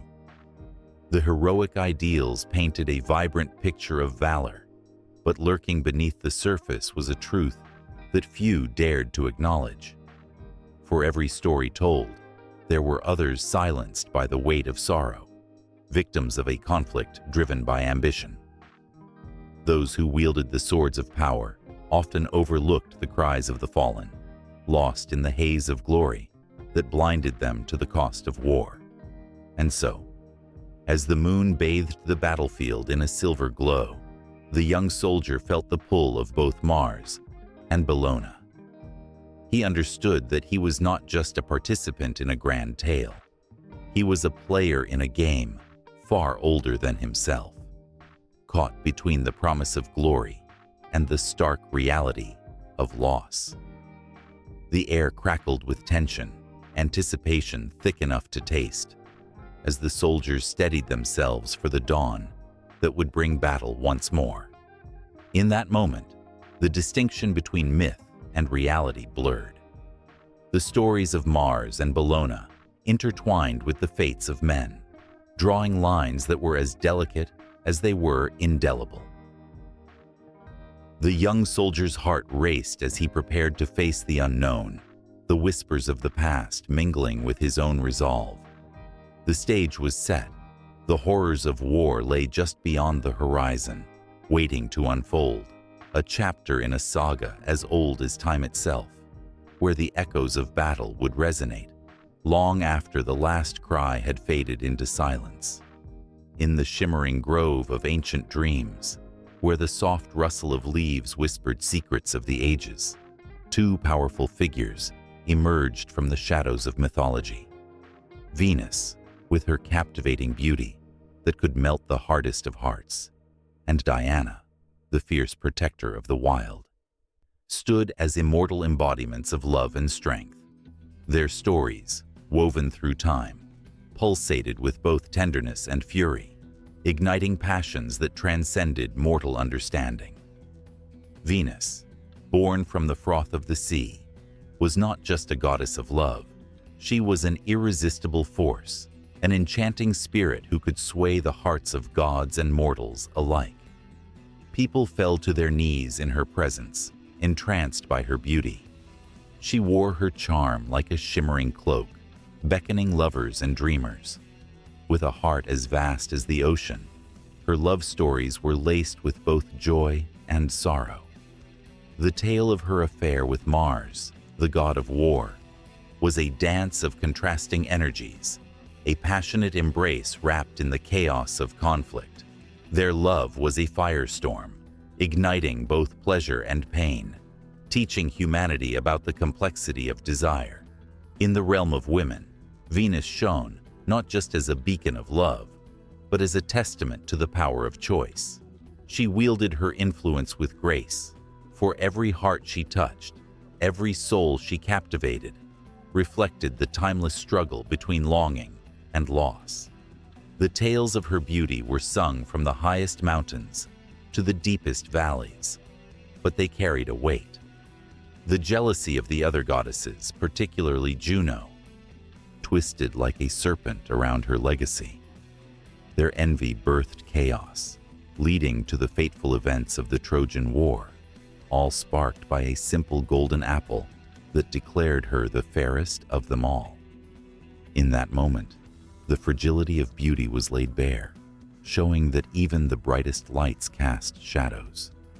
Yet, across the landscape, where the sun rose to meet the earth, Diana roamed the thick woods, a goddess marked by her independence and fierce spirit. She was not just the goddess of the hunt. She was a guardian of nature, a protector of the innocent, carrying a bow that could pierce the heart of the most fearsome beast. With every arrow released, she defended the delicate balance of life, her wild heart beating in rhythm with the pulse of the universe. The moonlight danced upon her silhouette, illuminating her strength as she moved silently through the trees, leading a pack of fearless nymphs who shared her loyalty to the wilderness. Diana embodied the essence of the feminine spirit, untamed and free. Unlike Venus, who enchanted through affection and allure, Diana inspired reverence and awe. Her stories were steeped in the raw power of survival and the unyielding bond between nature and humankind. The tale of Actaeon, who stumbled upon her bathing in a sacred pool, spoke volumes of her sacred rage. In a moment of vulnerability, she transformed him into a stag, his own hunting dogs turning against him. This story echoed the importance of respecting boundaries, of understanding that even the mightiest should not be underestimated. Both goddesses reflected the duality of womanhood. Venus, with her sensual allure, taught the world about the intoxicating power of love, while Diana, with her fearless independence, championed the strength that lay in solitude and self-reliance. They were not mere symbols. They embodied the struggles and triumphs of women throughout time. Women who loved fiercely, who fought for their identities, and who dared to push against the confines of societal expectations. Their stories transcended the pages of history, reverberating in the hearts of women and men alike. As the sun dipped below the horizon, casting long shadows on the earth, the tales of Venus and Diana intertwined, creating a tapestry rich with emotion and power. The stories of love and vengeance danced in the air, stirring the hearts of those who listened. Their legacy became a guiding force, inspiring countless generations to embrace both the vulnerability of love and the strength of independence. In every whisper of the wind through the trees, in every ripple of the water reflecting the moonlight, Venus and Diana continued to live on, their spirits blazing through the annals of time.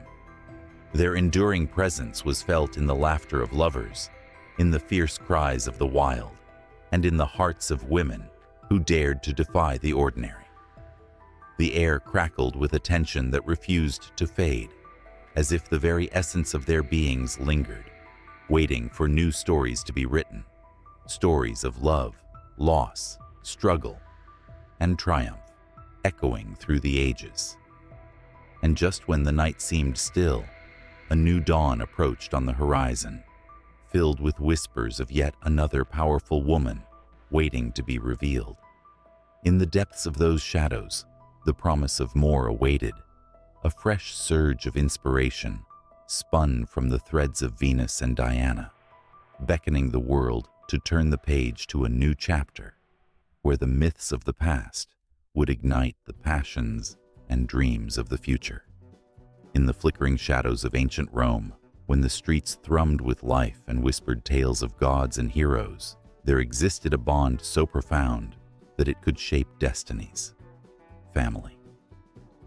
This was not merely a relationship of blood. It was a tether, a lifeline that connected hearts and forged legacies. As the sun dipped low, casting hues of gold upon the marble facade of the Forum, families gathered, their stories entwined like the ivy climbing the walls of their homes. The myth of Romulus and Remus lingered in the air like a sweet yet haunting melody. Twin brothers, born of a Vestal virgin and the god Mars, their story was one of betrayal, love, and the unforgiving nature of kinship. As they suckled from the she-wolf beneath the ancient Palatine Hill, cries of hunger echoed a deeper longing for belonging. Their bond was electric, charged with the promise of greatness that would either unite them or tear them apart. With each playful tussle and shared jest, the seeds of rivalry were sown, and soon, the very fabric of their brotherhood would be tested in a storm of ambition and fate. Romulus, driven by a fierce desire to found a city, would ultimately betray his own blood. The moment he struck Remus down was not just an act of violence, but a shattering of innocence, a testament to how the weight of ambition can eclipse even the strongest ties. The Roman people would celebrate Romulus as the founder of their beloved city. But whispers of remorse and shadowy guilt lingered in the corners of their hearts. What price had been paid for glory? In the vibrant streets of Rome, the tales of familial bonds and rivalries continued to flourish, each story echoing the lessons of the past. The tragic tale of Aeneas, a Trojan hero, served as a reminder that duty to family often clashed with the desires of the heart. As he journeyed through fire and sea, battling monsters and enduring storms, Aeneas was propelled not just by his quest for a new home, but by the ghosts of lost kin. His father, Anchises, and his beloved wife Creusa haunted him like shadows, their love pushing him forward even as their loss weighed him down. Every step he took was a tribute to them, a promise that their sacrifices would not be in vain. Yet it was in the story of the mighty Hercules that the complexity of family ties truly unraveled.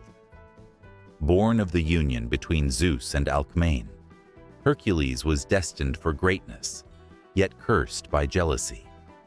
Hera, the queen of the gods, sought to tear him apart from the very beginning, sending madness that led him to slay his own family in a fit of rage. Can there be a deeper heartbreak than that? The bond between parent and child, husband and wife, shattered in an instant, leaving Hercules to navigate the haunting echoes of his actions. His 12 labors, each a test of strength and will, became a quest for redemption, a desperate search to restore what had been lost. Through the tapestry of Roman myths, the threads of kinship were woven in intricate patterns, sometimes vibrant, often dark. The tale of the Sabine women, stolen from their families during a festival, adds a chilling layer to the understanding of family in Roman culture. Their abduction turned into a struggle for survival and identity, as they were thrust into the roles of wives and mothers, forced to reconcile their lost lives with the new reality imposed upon them. The cries of the women echoed through the hills, an emotional clash that resonated with the heart of Rome itself. In their struggle, they found strength, transforming from victims into fierce protectors of their newfound families. As the moon rose high above the city, illuminating the ancient stones, the stories of familial ties danced like flames in the night. The wise and beloved Gaius Mucius Scaevola, known for his bravery, drew strength from his family's honor. When captured by the Etruscans, he would not betray his kin, choosing instead to burn his right hand in a show of defiance. It was a testament not just to his courage, but to the profound love he held for his family. The bond between a son and his lineage echoed through time, reminding all of Rome that honor was a family affair. The echoes of Cicero's speeches and the wisdom of Seneca would weave through the very fabric of Roman society, reflecting the importance of kinship in shaping moral values. Family was not just a connection, but a source of strength, a foundation upon which the pillars of society stood. The tragedies and triumphs of the gods mirrored the lives of the Romans, each myth reinforcing the notion that family, with all its complexities, was a sacred gift. Yet within these powerful narratives, an underlying tension simmered. The sacrifices of the individual for the sake of the family often came at a devastating cost. Each tale beckoned the listener to consider the true meaning of loyalty, love, and sacrifice. As the stars twinkled above, casting a serene glow over the city, the stories continued to weave through the hearts of those who listened, igniting a fire of passion and sorrow. In this age of myths, family was both a haven and a battleground, a source of nurturing love and unrelenting strife. As the threads of destiny wove together the lives of gods and mortals, the audience could feel the weight of every choice. Would love conquer all? Would loyalty hold strong in the face of ambition? The questions lingered in the air like a sweet perfume, intoxicating and heavy, as more stories unfolded in the shadows of the past, beckoning to be told. In the flickering glow of torchlight, the air crackled with anticipation, the scent of earth and wildflowers mingling with the distant sound of laughter. Lupercalia was upon the city, and its pulse throbbed like a living entity, drawing in the young and old, the fearful and the bold. Each year, in mid-February, as winter's grip began to loosen, the people of Rome conjured the ancient spirits to bless their homes and families.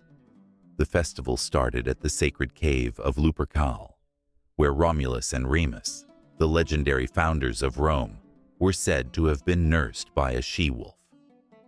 Clad in nothing but leather thongs, the Luperci, or priests of Lupercalia, would emerge like phantoms from the cave, their bodies painted and bare, exuding raw energy.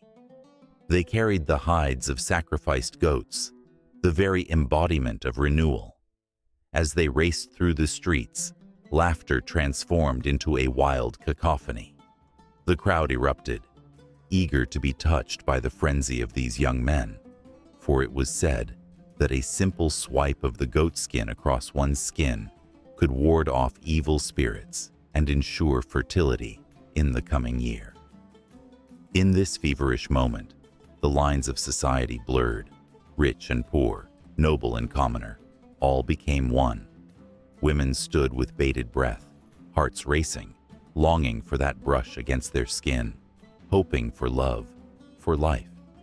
It was a time when the rules of the world melted away, and in the twilight of the festival, the air pulsed with possibilities. As the Luperci darted through the throngs, they called out names, and hearts skipped. The promise of romance hung heavily, a sweet tension that kept everyone on the edge. Yet, as Lupercalia celebrated the carnal and the divine, Saturnalia approached with a different rhythm, a counterpoint in the symphony of Roman festivals. The festival of Saturn, the god of sowing and seed, took place in mid-December, marking the end of the planting season and the return of the sun. The streets transformed into a carnival of chaos and joy, where laughter echoed like music from a distant world. For this festival, the very fabric of society unraveled. Slaves were freed to enjoy their master's table, roles reversed, and order turned upside down. Everywhere, houses were adorned with greenery, symbols of life bursting forth from the cold, dark earth. The spirit of generosity enveloped the city like a warm blanket. Gifts were exchanged, not just small tokens, but meaningful offerings that spoke to the heart. Candles flickered in windows, casting shadows that danced like spirits come alive. In the homes of the wealthy, tables sagged under the weight of feasts, and in the alleyways, the laughter of children echoed as they played games of chance, their futures as bright as the stars above. As the days of revelry wore on, the people became lost in the joy of the moment. They sang, they danced, and they toasted to Saturn, forgetting the burdens of the year. It was as if the very essence of life lay suspended in those fleeting days. But the beauty of Saturnalia was that it contained a hint of melancholy, a reminder of what lay ahead, a longing for the return of the light after the longest nights. In the heart of these festivals, the gods were not mere abstract entities, but living forces woven into every ritual, every act of worship. The Romans believed that these observances could temper the whims of fate, ensuring protection from the chaos of the world. Offerings were made in the most sacred spaces, temples filled with incense and prayers, whispering vows to unseen deities. Every ritual had its purpose, each moment a thread in the vast tapestry of life. The flickering candles in the temples cast ghostly shadows on the stone walls, where priests murmured incantations, their voices echoing through the night. The solemnity of these rites stood in stark contrast to the wild abandon of the festivals, reminding everyone of the delicate balance between joy and reverence. As spring approached, the rituals began to shift, taking on a different tone. The focus turned to the harvest, the return of prosperity, and the hope for a fruitful year. The festival of Vinalia celebrated the first wine of the season, where the people gathered to taste the fruits of their labor. The joy of sharing stories under the sprawling vines brought families and friends together, a reminder of the bond that roots them to the land. But as the sun rose higher in the sky, tension simmered beneath the surface. For the Roman people, their festivals were not just celebrations. They were prayers, desperate pleas to the gods for favor. With each joyous laugh, there came the fear that it could all vanish in an instant, like a candle snuffed out by the wind. The gods were capricious, and the weight of their favor felt like a heavy crown, resting on the shoulders of the faithful. As the festivals wove their way through the calendar, there was an unspoken understanding that life itself was a series of rituals: birth, death, love, and loss, all intertwined in a fragile dance with destiny. The people moved gracefully through these moments, their hearts heavy with hope and fear, laughter and tears, waiting for the next festival to ignite their spirits once more. And so, the cycle continued, an eternal loop that bound the lives of the Romans to their gods and each other. The festivals resonated in their bones, whispering truths that transcended time, whispering of the eternal struggle between chaos and order, joy and sorrow. Each moment, each ritual, a thread in the grand tapestry of existence, forever spinning, forever entwined. Underneath the sprawling expanse of a dusky Roman sky, a flicker of firelight danced on the faces of a small gathering. They huddled close, hearts racing with anticipation. In ancient times, stories flowed like wine, rich and intoxicating, filled with the lessons of gods and heroes. Every whisper in the winds seemed to carry the weight of their tales, tales that would shape the moral compass of generations to come. Among the essential threads woven into the fabric of these myths was the concept of virtue. It pulsed through Roman stories, vibrant and alive, urging listeners to reflect on their own lives. The Romans understood that virtue was not merely a word, it was a beacon guiding them through the fog of moral ambiguity. As the fire crackled, an elder, wise with the passing years, began to recount the story of Aeneas, the Trojan hero, whose journey was marked by unwavering duty and piety. Aeneas was more than a warrior. He was the embodiment of virtue itself. His tale was a reminder of the importance of loyalty to family and nation.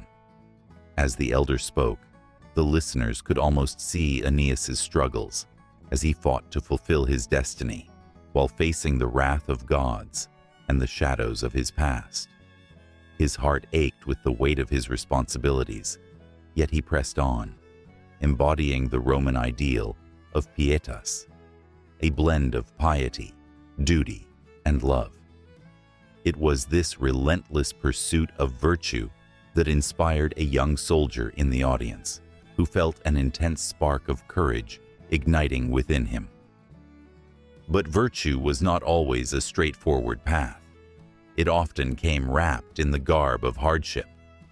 The story of Lucretia, a noblewoman whose tragic fate echoed through the corridors of history, sent shivers down spines.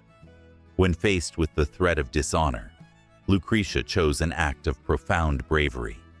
Her decision to uphold her virtue sparked a revolution, leading to the fall of the monarchy and the rise of the Roman Republic. The firelight flickered dangerously, casting shadows that danced like the turmoil in Lucretia's heart. Her actions reminded the listeners that true virtue sometimes demanded the ultimate sacrifice. As the elder continued, he wove in the tale of Cincinnatus, a farmer who became a hero through sheer selflessness. When Rome was at its most desperate, Cincinnatus was called to lead. He left the comforts of his plow to save his city, only to return to his simple life once the crisis had passed. This selfless act resonated deeply with the crowd, who felt their own aspirations for greatness flicker alive within them. In Cincinnatus, they saw a mirrored reflection of the possible, greatness achieved not for glory, but for the love of one's people and land. The tension in the air grew thick as the elder introduced the story of Hercules, the demigod whose labors tested the very essence of his virtue. Each task was a battle against not only external foes, but the demons that lurked within. Hercules faced temptation and despair, yet he never wavered in his commitment to redeem himself and serve humanity. With each labor he completed, the audience felt their own burdens lift, as if Hercules' strength coursed through their veins. With every tale, the elder painted a vivid picture of virtue's complexities. He spoke of the twins, Romulus and Remus, whose legendary founding of Rome was not just a story of triumph, but also of fraternal conflict and sacrifice. The tension between them was palpable, a testament to the idea that even the closest of bonds could be frayed by ambition and fear. In Romulus's ascent to power, the audience was reminded that the quest for greatness often came at a cost that could tear apart the very foundations of love and loyalty. As the night deepened, the stories poured forth like a relentless stream. Each narrative wove a tapestry rich with moral lessons. The tale of Mucius Scaevola, who, after a failed assassination attempt, burned his own hand to demonstrate his resolve, ignited a fire of bravery within the listeners. His determination in the face of punishment spoke volumes about the depths of human spirit and the lengths one would go to for their country. Every gasp from the crowd echoed their emotional investment, an awakening to the power of resolve. The elder's voice rose and fell like the tide, carrying with it the lessons of justice and mercy, as illustrated through the story of the wise judge, Marcus Aurelius. He ruled with compassion, reminding all that power must be tempered with empathy. A hush fell over the audience, each person reflecting on their own actions and the ripple effects they had on their community. The ancient wisdom felt fresh and urgent, as if it had been written for their very lives. Yet, as dawn approached, a lingering tension remained. The stories, powerful and gripping, left a question hanging in the air. What does it mean to live a life of virtue in a world often clouded by chaos and uncertainty? The elder, sensing the collective hunger for answers, leaned closer to the flickering flames, drawing them into another tale, one that would blend seamlessly into the dawn, a tale of transformation, sacrifice, and the unyielding quest for moral clarity. And as the first light of day crept over the horizon, the listeners leaned in, captivated and eager for what was to come, their hearts racing with the promise of more lessons yet to unfold. The air crackled with tension as the sun dipped below the horizon, casting long shadows over the bustling streets of ancient Rome. People hurried about their evening tasks, blissfully unaware that fate was weaving an intricate tapestry of omens just beyond their sight. In a small, dimly lit chamber, a priest stood poised, eyes closed, listening intently to the whispers of the divine, carried by the winds. This was the sacred world of augury, where the flick of a bird's wing or the way a cloud drifted across the sky could spell fortune or disaster. The priest, clad in flowing robes adorned with symbols of power, held his breath, waiting for the signs that would guide the city's decisions. The flickering oil lamps cast a warm glow, illuminating ancient texts that spoke of the god's will. It was a world where every rustle of leaves and flutter of feathers carried the weight of destiny. As the priest opened his eyes, he could feel the pulse of Rome beneath his feet, a city alive with ambition and dreams, yet vulnerable to the whims of the universe. He stepped outside, the cool evening air brushing against his skin, filling him with a sense of purpose. He could see the temple of Jupiter, towering in the distance, a reminder of the gods who ruled their lives. The priest's heart raced. Today was ominously significant, a day that could change the fate of the Republic. Suddenly, a flock of crows erupted into the sky, their raucous cawing piercing the evening calm. The priest's heart sank as he recognized the sign. Crows were often harbingers of war and strife. A chill ran down his spine. Would the Senate heed his warning? Would they prepare for the storm that threatened to engulf them? The thought of bloodshed and chaos loomed over him like a dark cloud. He could taste the urgency in the air, and the weight of responsibility settled heavily on his shoulders. In that moment, a young boy ran past him, laughter echoing in the stillness, blissfully unaware of the impending doom. The priest's gaze followed the child, momentarily distracted from his thoughts. But the boy's innocent joy was short-lived. The priest knew all too well that joy and tragedy often danced hand in hand in the world of omens. He forced himself to return to the task at hand, the echoes of the crows still ringing in his ears. He walked through the winding streets, each step marked by the knowledge that the gods were watching, judging. As he reached the Senate building, he could hear the voices rising in fervor within. Senators gestured animatedly, their faces flushed with passion.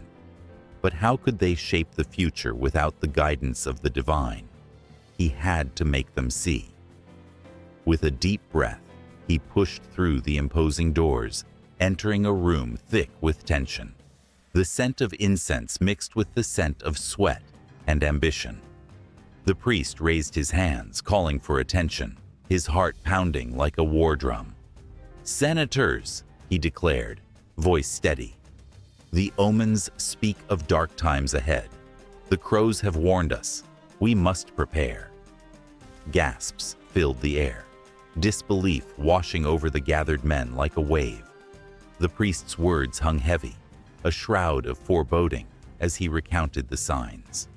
The flickering flames of the altar seemed to dance in rhythm with his heartbeat, each word drawing them deeper into the web of fate.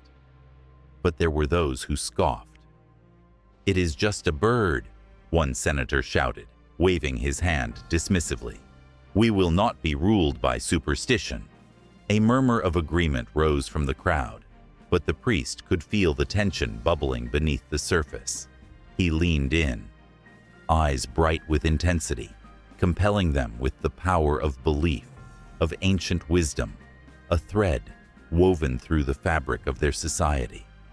"Look at history," he urged, voice rising above the clamor. "The omens have spoken before. When we ignored them, we faced ruin. The gods are not to be trifled with. A single sign from the heavens can alter the course of our lives." His words were a cacophony of urgency, an emotional tempest that left no room for doubt. A moment of silence enveloped the room. The senators exchanged glances, the tension palpable. The weight of the past pressed heavily on their shoulders. Memories of battles lost and cities fallen. The priest could sense the shift. Something was changing in the air. Yet even as he fought for their attention, doubt brushed against the edges of his mind. Would they heed his warning?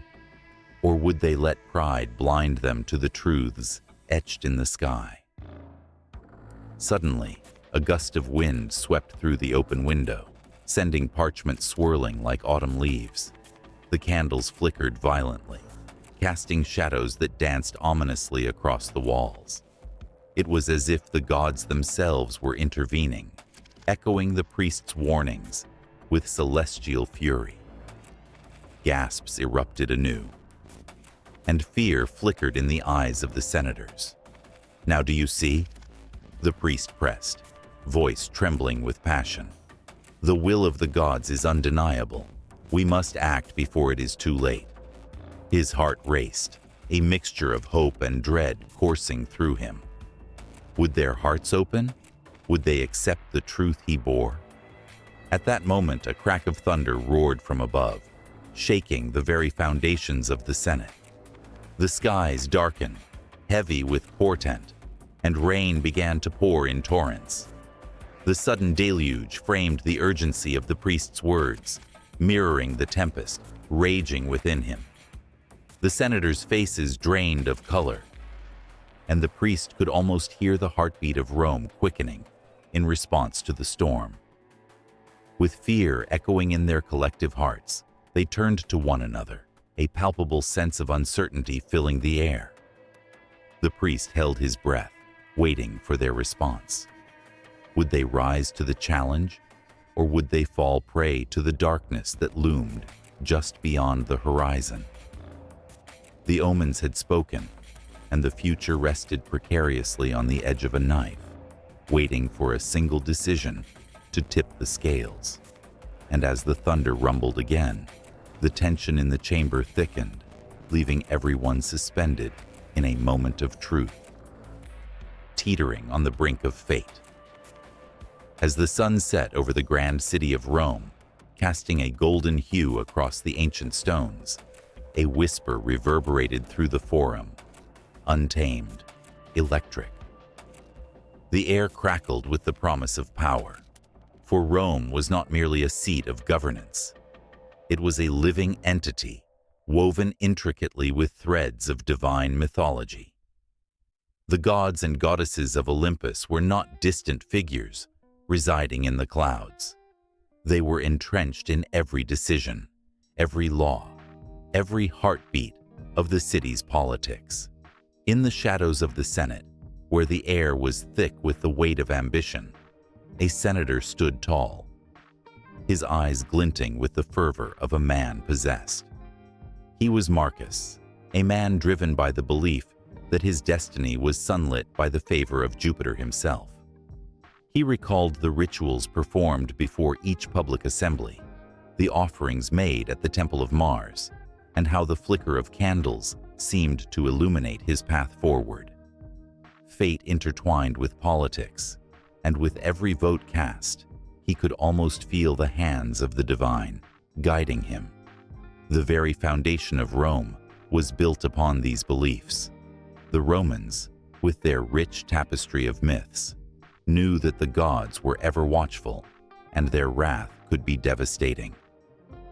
The tale of Aeneas, who fled the flames of Troy and followed the prophecy to found a new homeland, was more than a story. It was a blueprint for the Roman identity. Aeneas's journey was synonymous with the struggle of the Republic, and the people revered him as a symbol of resilience, a divine mission steering their ambitions.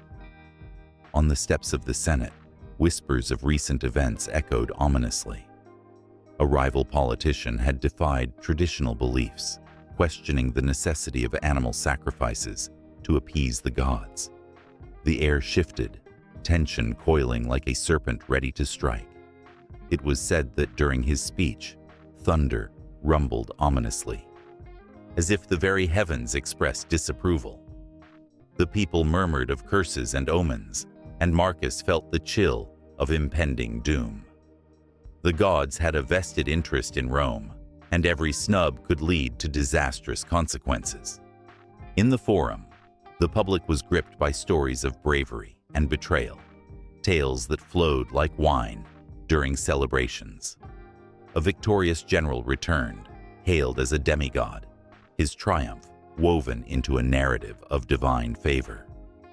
Clad in a laurel wreath, he paraded through the streets, the masses chanting his name, a living embodiment of Mars's wrath in battle. This was politics at its finest, a spectacle that blurred the line between mere mortals and the divine. The power of such imagery held the populace in thrall, reminding them that their leaders were chosen by fate, anointed by the gods. Yet, the political landscape was not solely shaped by ambition and glory. It was also a delicate dance with the past. The ancient tales of Romulus and Remus, the twin brothers suckled by a she-wolf, served as a constant reminder of Rome's rugged beginnings. Romulus, who became the first king, was more than a historical figure. He was a symbol of strength, embodying the very essence of Roman virtue and valor. Every new law passed was a tribute to his legacy, an echo of the divine, woven into the very fabric of governance. The senators, bedecked in their togas, often glanced at the sacred Palatine Hill, where the ghost of Romulus seemed to linger, a silent yet powerful witness to their deliberations. As the sun dipped lower in the sky, casting long shadows across the marble columns, a sense of urgency filled the air. The Vestal virgins, sworn to maintain the sacred fire, were called upon to perform rituals that soothed the restless spirits. Their presence was a reminder that Rome's fate rested in both human hands and divine influence. The sanctity of their duties was paramount. A misstep could lead to calamity, the wrath of the gods unleashed upon the city. The Senate convened, and Marcus took his place among the towering figures, sweat beading on his brow as he considered the words he would utter. He believed in his heart that he was a voice for the people, a bridge between the mortal realm and the divine. As he spoke, invoking the names of the gods, the room pulsed with charged emotions. Senators nodded, captivated, their minds swayed by the power of mythology, their decisions guided by the stories of the past, each law a tribute, each debate a reenactment of ancient battles. Yet with power came the danger of hubris. A senator, emboldened by his connections to the divine, proposed a law that could alter the very fabric of Roman society. He believed himself invincible, protected by the favor of Apollo. But Marcus felt a shiver go down his spine, a warning that echoed through the ages. The fables of Icarus, who flew too close to the sun, rang in his ears. The murmurs of the crowd grew louder, an undercurrent of dissent bubbling just below the surface. The streets of Rome throbbed with restlessness. Citizens gathered, eyes alight with fervor, eager to hear the latest proclamations that blended politics with the divine. The tension was palpable, an electric charge that hung in the air like the scent of impending rain. The power of mythology was not just present, it was the lifeblood of Rome. Every political maneuver was a part of a grander narrative, deeply intertwined with the fates of those who dared to wield it. As night fell, the Forum transformed. Torches flickered, casting dancing shadows that seemed to personify the very spirits of the myths that governed their lives. The echoes of laughter mingled with cries for justice, the past colliding with the present in a cacophony of human emotion. Each citizen felt a sense of duty, not just to Rome, but to the gods who inspired them. To be Roman was to be part of a narrative larger than oneself, a saga written in the stars and the stones of their magnificent city. The tension escalated, the fabric of Rome vibrating, with the stories of gods and mortals grappling for control. The whispers of the past loomed large over the present, an ever-present reminder that in the game of power, the line between the human and the divine was often blurred. Fate awaited, and the next turn of events would send shockwaves through the very heart of the Republic. Under the soft glow of a flickering candle, a young artist named Aurelius stood before a blank canvas, his heart racing with a mixture of fear and exhilaration. The faint sound of the bustling streets of ancient Rome filtered through his workshop, but his mind was elsewhere, tangled in the rich tapestry of myth that surrounded him. He could feel the presence of gods and goddesses whispering to him, their stories begging to be captured in vibrant hues and bold strokes.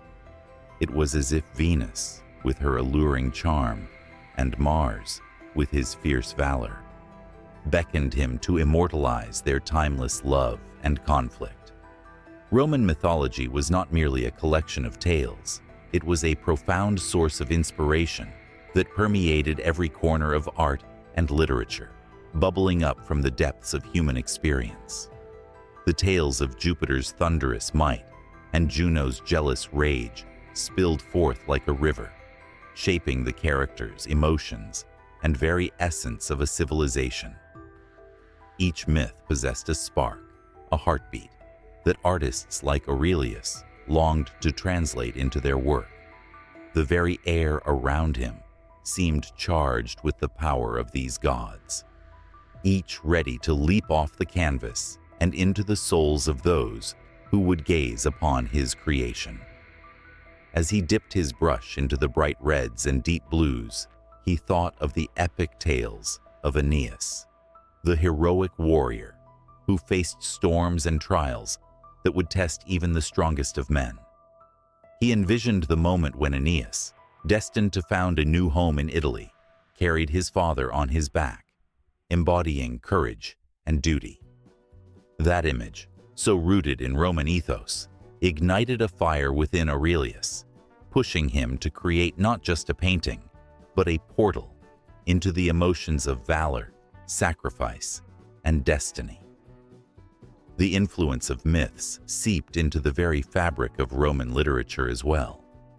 Poets like Virgil and Ovid spun intricate tales that danced like flames in the dark. Virgil's Aeneid was a testament to the Roman spirit, weaving the divine with human struggles. Each character, from the fierce Dido, torn by love and loss, to the tragic fate of Turnus, was imbued with the essence of mythological grandeur. They were more than mere characters.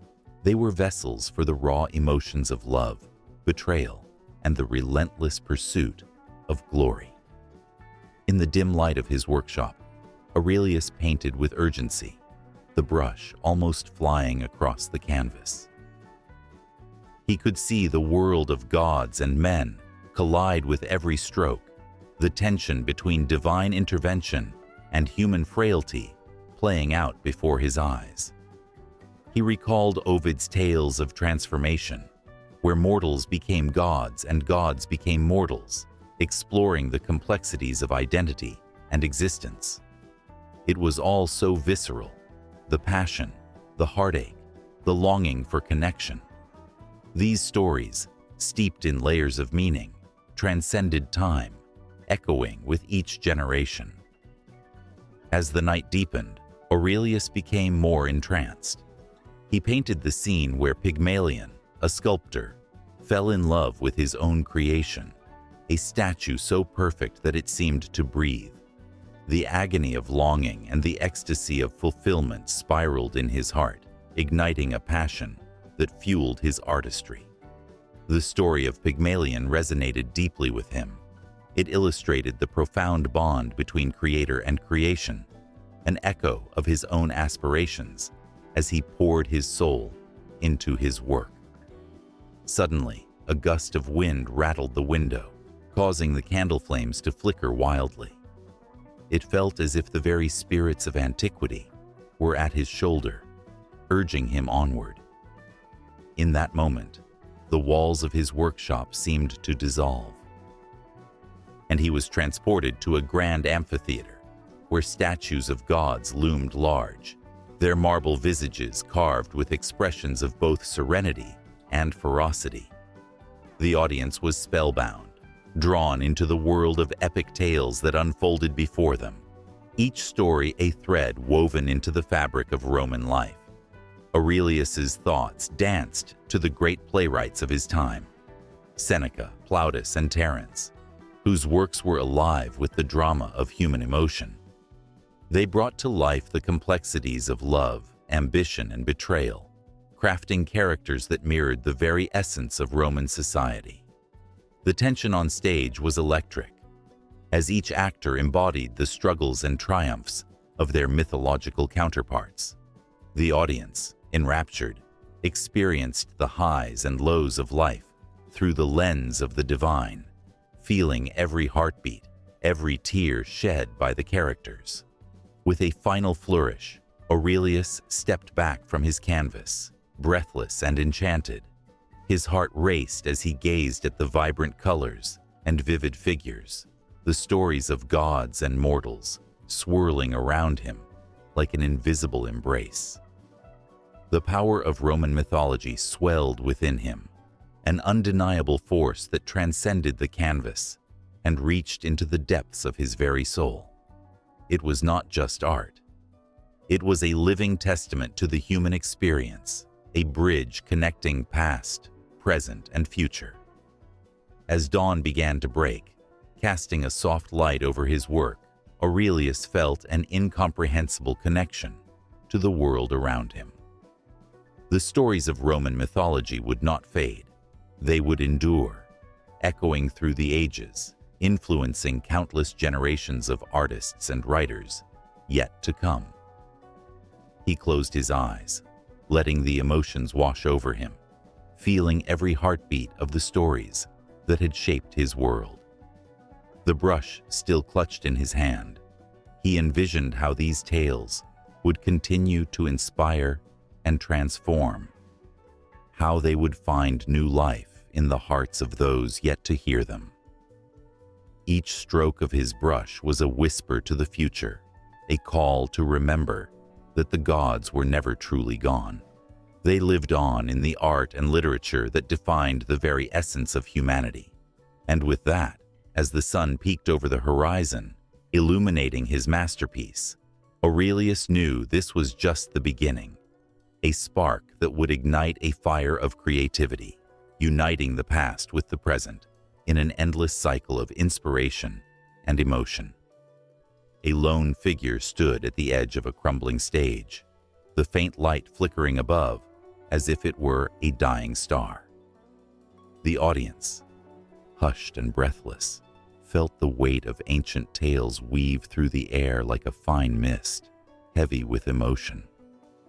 Just beyond the curtain, the spirits of gods and heroes whispered, their stories entwined with the laughter and tears that filled the spaces between breaths. In Roman comedy and tragedy, mythological tales were not mere stories. They were a tapestry of laughter, love, and loss, spun from the threads of the divine. Here, the mighty Jupiter, ruler of the gods, often mingled with the mundane, bringing laughter with his mischievous antics while casting shadows with his wrath. In one tale, he transformed himself into a swan to woo Leda, a moment woven with both seduction and treachery, the echoes of which reverberated through the laughter of the crowd. The stage came alive, a riot of colors and exaggerated gestures. Comedians donned masks of satyrs, each movement exaggerated to provoke roaring laughter. They portrayed Bacchus, the god of wine, dancing and stumbling, his cup always half full, reflecting the joys of revelry. Yet beneath the mirth lay an undercurrent of darker truths, a reminder of the fine line between joy and tragedy. The audience gasped as they recalled Bacchus's own descent into madness, how the ecstasy of wine could morph into despair, revealing that laughter often exists hand in hand with sorrow. As the story unfolded, characters like Pygmalion and Galatea brought hope and longing to life. Pygmalion, an artist of unmatched skill, fell for his own creation, a statue of unmatched beauty. The audience watched, their hearts aching as he prayed to Venus, the goddess of love, for his marble maiden to breathe. When she finally came to life, the crowd erupted into cheers, but a shadow hung above, a reminder that love could be as fickle as the gods themselves. Would Galatea's heart remain true? Or would she be swept away in the tides of fate? The tragic tales struck a different chord, as the weight of loss settled heavily on the shoulders of the characters. Dido, queen of Carthage, wept for Aeneas, the Trojan hero destined to leave her behind. Her love, once a source of fiery passion, turned into a well of despair. The audience's hearts raced as they shared in her torment, the flames of her love burning bright before devouring her in darkness. Aeneas's departure was like a cruel twist of fate, and the whispers of the gods echoed in the silence of the theater, haunting the very air. And oh, the tragic reverberations of Oedipus. His tale unfolded with a breathtaking intensity, the audience hanging on every word as he sought the truth of his lineage, blind to the horror that awaited him. The moment the truth was revealed felt like a dagger to the heart. The king, once a savior, now a tragic figure overwhelmed by his own choices. Gasps filled the theater, the collective breath of the audience echoing the despair that swept through Oedipus's soul. His blindness was not just physical, it was a metaphor that resonated deeply, a reminder of the dark corners within every human heart. The gods stood as silent witnesses, their divine presence felt in every dramatic twist. Juno, with her jealousy, often unleashed storms of vengeance on those who dared to challenge the will of the gods. The audience winced as they recalled her wrath upon the Trojans, a cycle of suffering and redemption that played out like a haunting melody. Each act of defiance against the divine brought echoes of consequence, a reminder that the gods were not merely distant figures, but active participants in the lives of mortals. And then there was the enchanting tale of Orpheus, whose music could charm even the stones. The gods watched with bated breath as he ventured into the underworld to reclaim his beloved Eurydice. The tension was palpable, a mix of hope and dread. Would love conquer all, or would fate prove too powerful? As Orpheus played, the very air shimmered with magic, the audience transfixed by the bittersweet melody that danced between life and death. But when he turned back, the collective gasp echoed through the theater, a reminder of the fragility of love and the consequences of human folly. Roman comedies often found humor in the absurd, twisting mythological tales into playful jests. The gods were reduced to caricatures, their flaws laid bare for all to see. Mercury, the cunning messenger, was portrayed with a twinkle in his eye, flitting about with mischief, bringing chaos wherever he went. The audience roared with laughter as his antics turned divine decrees into slapstick moments, reminding them that even the gods were not beyond the reach of folly. Yet there lingered a deeper truth in these comedies. The laughter often masked a profound sadness, a reflection of the fleeting nature of joy. The characters, though wrapped in humor, faced trials that echoed the struggles of everyday life. They grappled with love, betrayal, and the whims of fate, drawing the audience into their world where laughter was both an escape and a reflection of their own experiences. And as the curtain fell on one tale, another emerged, seamlessly intertwining the tragedies and comedies into a single narrative flow. Each story, whether tragic or filled with laughter, resonated with truths that lay dormant in the hearts of the spectators. As they moved from one act to another, the emotions swelled, creating a symphony of human experience that echoed through the ages. The theater was not just a place of escape. It was a mirror, reflecting the joys and sorrows of life, where mythological tales served as the threads binding humanity together, revealing the shared heartbeat of laughter and tears that defined existence. In the shadows of the Colosseum, where gladiators once fought for their lives, whispers of ancient gods echoed through the stone walls. Every crack and crevice held the weight of history, laden with tales that pricked the skin like the chill of a winter night. As the sun slipped below the horizon, casting long shadows, the stories of Roman mythology intertwined with the pulse of real events that shook the Roman Empire to its core. Amidst the bustling streets of Rome, the scent of bread mingled with the sweat of laborers, and the air buzzed with gossip about the gods. The people believed their lives were governed by divine forces. Each event, triumph or tragedy, seen as the handiwork of deities. It was in this rich tapestry of belief that the myth of Mars, the god of war, found its resonance during the bloody campaigns of conquest. Soldiers carried charms bearing his likeness, praying for victory, while facing armies that seemed insurmountable. Every battle was not just about swords and shields. It was a ritual, a clash of wills where the favor of Mars could mean life or death.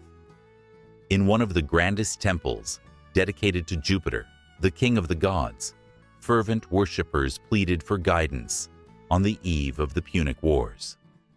The fate of Rome hung in the balance. And as they offered sacrifices, the air thrummed with tension. The priests, donning their ceremonial robes, scanned the skies for signs, an omen perhaps, or a portent that would guide their actions.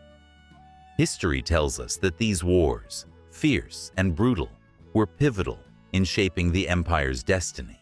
But beneath the surface lay a belief that the gods were weaving their fates into the very fabric of war. The blood of soldiers soaked the earth, a sacrifice that echoed the myth of Aeneas, who fled the burning ruins of Troy to forge a new destiny in Italy, a story that fueled the spirit of Roman identity. As the years passed, a new emperor emerged, Augustus, the adopted son of Julius Caesar, who claimed divine ancestry through Venus, the goddess of love and beauty. The people, captivated by the narrative of a ruler, touched by the gods, rallied around him. Statues of Augustus adorned city squares, proclaiming his divine favor. When the Pax Romana, a fragile era of peace, settled over the empire, it felt as though the gods themselves had breathed a sigh of relief. Yet, whispers of dissent simmered beneath this surface calm. The myth of the divine ruler was an intoxicating brew, but it often masked the harsh realities of power struggles and rebellion. It was on the fringes of the empire, in the windswept valleys of Germania, that the legend of the fierce goddess, Diana, took on a new life. Her spirit became a rallying cry for tribes resisting Roman invasion. In the flickering light of their campfires, warriors told stories of the goddess who hunted with wild abandon, who stood for freedom and resilience. The Romans, with their legions and war machines, may have brought physical might, but the hearts of the tribes beat to the drum of Diana's fierce independence. The clash between these worlds became a test of faith, strength, and the very essence of what it meant to be Roman or barbarian. As the empire expanded, so too did the influence of mythology on daily life. The calendar was punctuated with festivals, honoring gods like Bacchus, the god of wine and revelry, whose celebrations often blurred the lines between joy and excess. During these jubilant feasts, the citizens felt invincible, their laughter echoing through the streets like the sound of 1,000 jubilant hearts. Yet, history reveals the darker undertones of these gatherings. Underneath the merriment lay the sobering truth that the empire's power came at a cost.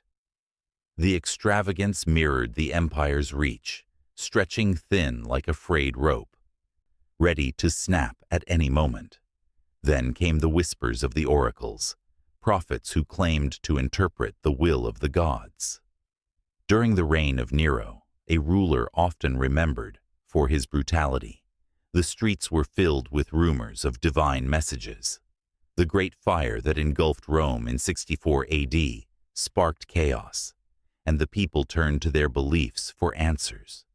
Was this the punishment of the gods, or a sign of Nero's impending doom? The mythology of retribution became a chilling backdrop to a leader who played music while his city burned. The fine line between history and myth was blurred, creating a tapestry of fear, faith, and betrayal. And as the empire began to crumble, the story of Hercules, the hero who faced unimaginable trials, resonated deeply with the citizens who once felt invincible. The echoes of his labors became a reflection of their struggles against invasions, corruption, and decay. Each time the barbarians breached Roman walls, it felt as though they were facing their own mythic trials, battling against fate itself. The resilience of Hercules took root in their hearts, igniting a flicker of hope amidst despair. The divided empire, with its east and west, bore witness to how mythology shaped political landscapes. The influence of deities like Minerva, goddess of wisdom, urged rulers to seek knowledge and strategic alliances. Her grace became a beacon for leaders navigating through treacherous waters, reminding them that intellect could often triumph over force.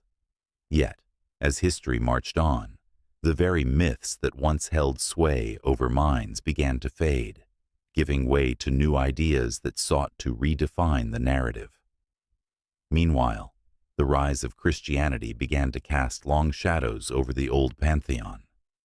The early Christians, often persecuted, drew strength from their own stories of sacrifice and resurrection, a narrative that resonated with the ancient tales of gods and heroes.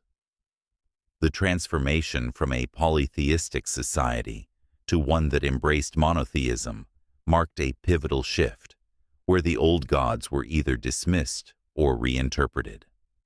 The dying embers of ancient mythology began to flicker and fade, while the new flame of faith ignited a different kind of fervor across the empire. As the last vestiges of the Roman Empire crumbled, the myths that once defined an age lingered like ghosts in the ruins of great cities. The stories of gods and heroes became whispers carried by the winds, fading into the annals of history. Yet, their connection to the events that shaped the empire remained, a haunting reminder of how deeply intertwined belief and reality can become. In the chill of a winter night, under a blanket of shimmering stars, the flickering flames of a bonfire danced, casting shadows on the faces of the gathered crowd. The air buzzed with an electric energy, a mixture of reverence and trepidation. Here, in this sacred space, the ancients whispered their truths, weaving tales of gods and goddesses, nature and spirit, life and death. Yet, looming on the horizon was a shift, an unseen force that would alter these ancient rituals forever. As dawn broke over the horizon, the sun's first rays illuminated the remnants of the old world. The earth, once alive with the vibrant traditions of paganism, now began to tremble under the weight of a new faith.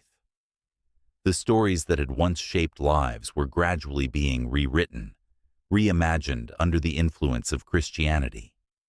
The goddess of the harvest, once revered for her bounty, now found herself recast as a mere echo of the Virgin Mary, her essence reduced to a mere footnote in a new narrative. In the villages, murmurs swirled like autumn leaves caught in a gust of wind. Elders recalled the days when the earth was believed to be sacred, when every rock and river held a spirit, a story waiting to be told. Yet, as missionaries walked amongst them, clad in simple robes and armed with the cross, those whispers began to change. There is only one God, they insisted, their voices ringing with a certainty that both comforted and unsettled. Under the watchful eyes of ancient trees, the old rituals faced a reckoning. A midsummer festival, once a jubilant celebration of fertility and life, was turned into a feast of saints. The people watched as their beloved deities faded, replaced by figures clad in light, whose stories were told in a different tongue. How could the same heart that had once thumped loudly for Freya now find a rhythm in the tales of Saint Brigid? The tension crackled in the air, palpable and real. In the quiet corners of homes, families began to gather, lighting candles before the images of the saints. The flickering flames held more than just wax. They held the weight of tradition and loss. Children, wide-eyed and innocent, listened to their parents recount the stories of old, but soon their dreams became colored by visions of heaven and eternal life. The pull of the new faith was irresistible, yet there lingered a shadow.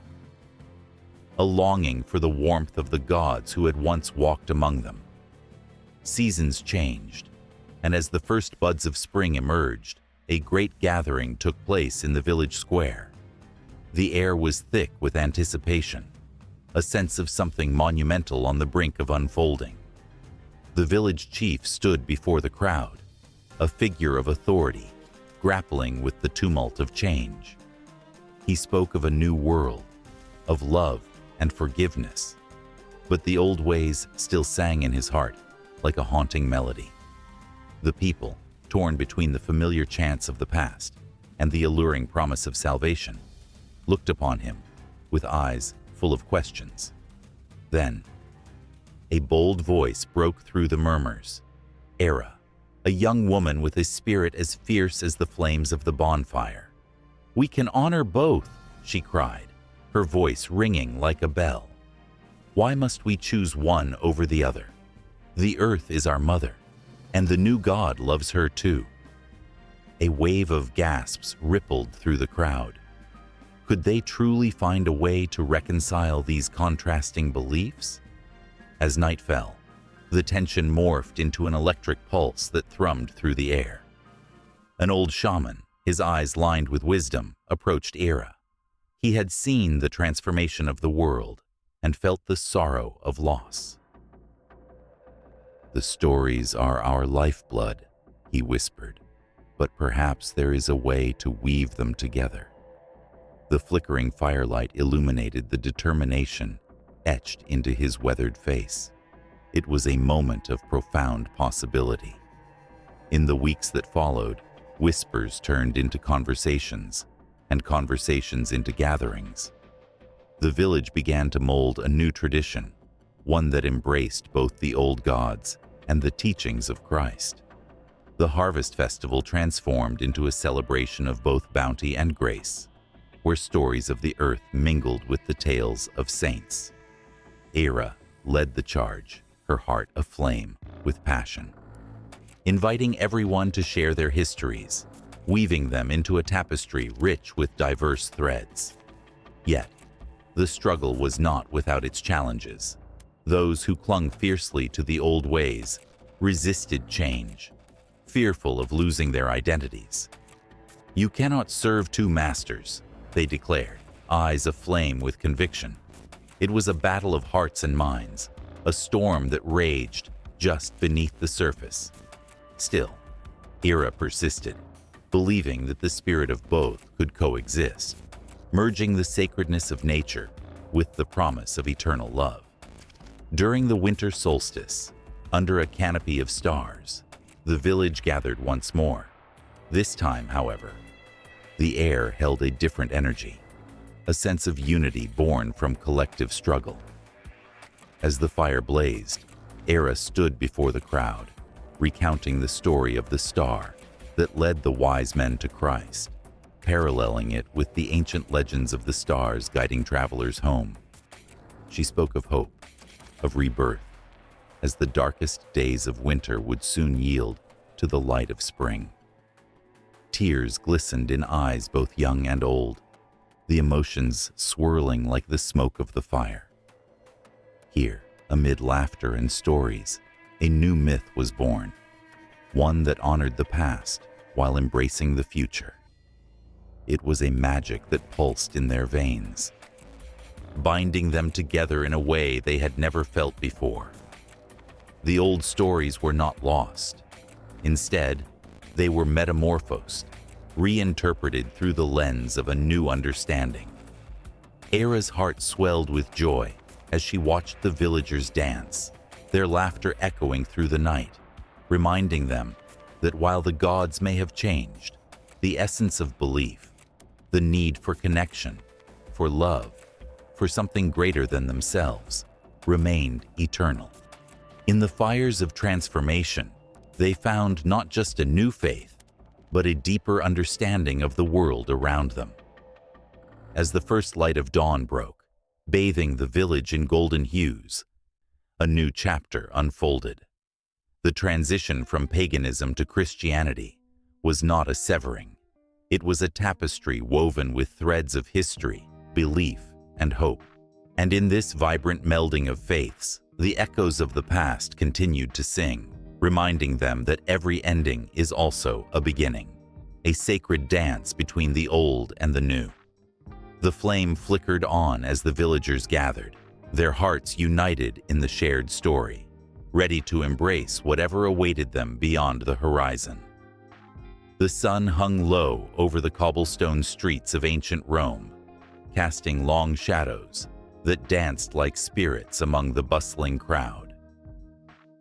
The air was alive with chatter, the scent of spices wafting from market stalls, and the distant roar of the Colosseum echoing with the excitement of the day's games. Yet, beneath this vibrant facade lay a world where myth intertwined with the mundane, where whispers of the gods lingered like the scent of incense, and every corner held a story steeped in superstition. Lucia, a simple baker, moved through the throngs of people with a basket of freshly baked bread balanced on her hip. She paused at a shrine dedicated to Vesta, the goddess of the hearth, her eyes flickering over the small offerings left by passers-by. A few coins, a sprig of rosemary, and a half-eaten loaf. Each item was a prayer, a plea for protection and prosperity. Lucia felt a shiver of reverence. It was said that if Vesta smiled upon a household, the bread would rise and the family would thrive. But cross her, and the ovens would go cold, leaving only despair in their wake. As she resumed her path, her thoughts drifted to the tales whispered among the women at the market. Just last week, old Marcia had recounted the story of a soldier who ignored the omens before battle. He had laughed at the raven that circled above him, mocking the warning. Yet, when he returned to the town, his uniform was stained with the blood of his fallen comrades, and his laughter had turned to silence. The streets had hushed, and the soldiers' tales grew darker, binding the community in a shared fear of the supernatural. In the evening, families gathered around their hearths, the crackling flames flickering like spirits dancing in the night. They told stories of gods and heroes, of fierce battles and tragic love. These myths served not just as entertainment, but as moral compasses, guiding lives and shaping destinies. Children listened wide-eyed, their imaginations ignited by tales of Jupiter's thunderbolts and Venus's enchanting beauty. The legends of the gods didn't just exist in scrolls. They were woven into the very fabric of their daily lives. Every thunderstorm was a reminder of Jupiter's power. Every love story, a lesson in devotion and loss. As the dusk deepened, the city became a canvas for the supernatural. The shadows lengthened and curled, and superstitions took root. If a cat crossed one's path, one would spit 3 times to ward off bad luck. A broken mirror was a sign of 7 years of misfortune, while the sighting of a particular bird heralded news, good or bad, waiting just around the corner. These beliefs wrapped around the people like a warm cloak, providing comfort against the uncertainties of life. On the fringes of the city, an old woman named Agrippina tended to her garden. She was known as a seer, her reputation growing with each whispered prophecy that came true. Villagers would travel far to seek her advice, leaving offerings of fruit and herbs at her door. They spoke of the time she had predicted the great flood, her warning falling on deaf ears, only to be proven right as the Tiber overflowed its banks, swallowing homes and dreams alike. Her eyes sparkled with a knowledge that seemed beyond this world, filled with shadows and secrets. People believed she could read the threads of fate, weaving them into the tapestry of their lives. One fateful morning, a young man named Marcus approached her, his heart racing. He clutched a small silver coin as he bowed before Agrippina. "Please, wise woman, tell me my fortune. I seek love, and the gods have remained silent." The old woman eyed him carefully, the air crackling with tension. She took the coin, turning it over in her fingers, as if it held the key to his destiny. Then, in a voice low and steady, she chanted an incantation, invoking the spirits that lingered in the air. The wind picked up, swirling leaves around them like a tempest, and Agrippina's voice echoed like thunder. "Beware. The heart you seek is entwined with shadows. Trust not what is seen, but that which is hidden." Marcus's heart sank, but he could not turn away. Agrippina's words hung in the air, heavy with meaning, stirring a mixture of fear and curiosity within him. That evening, he returned home, unable to shake off the feeling that something monumental was about to change. Meanwhile, as the festival of the Saturnalia approached, excitement crackled through the streets. For a week, the rigid social structures would dissolve, and the masters would serve their slaves in a grand inversion of roles. Laughter and revelry filled the air as families prepared to honor Saturn, the god of agriculture, with feasting and merriment. Offerings of cakes and wine were placed on altars, and masks were donned to hide identities, allowing a glimpse of freedom. It was a time when the boundaries between mortal and divine blurred, where that which was sacred and profane danced together in a glorious celebration.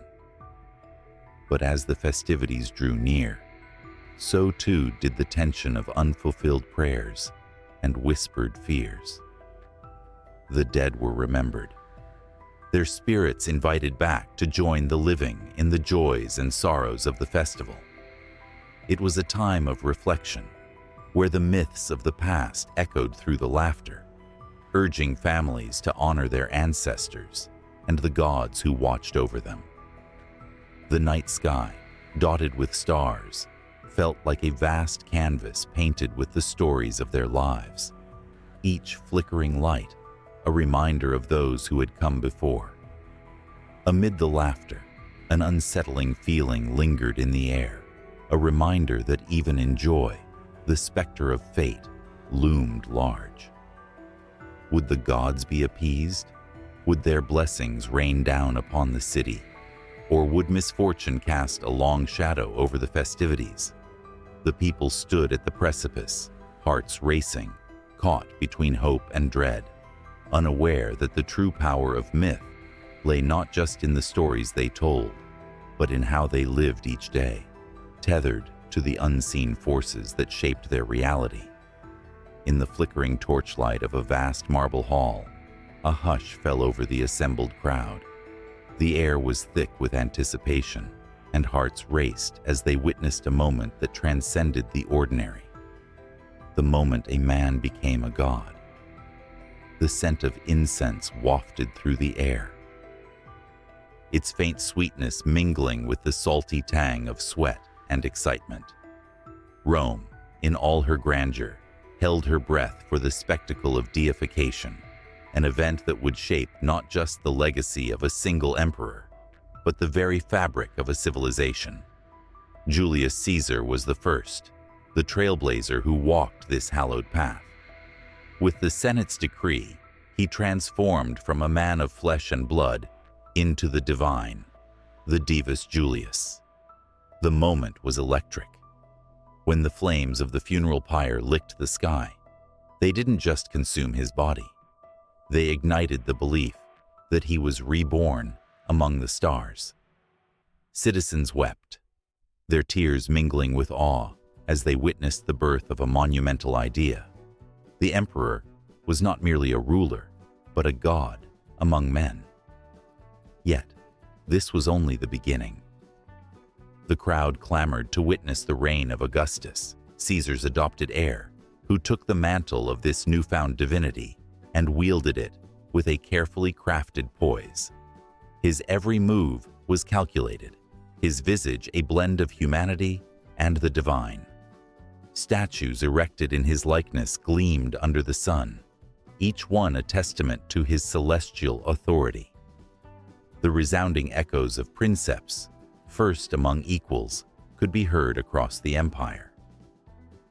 Augustus understood the power of representation, knowing that the adoration of the masses was but a stone's throw away from reverence. As emperors rose and fell like the tides, each one donned the cloak of deification, wrapping themselves in the threads of myth that intertwined with the daily lives of the people.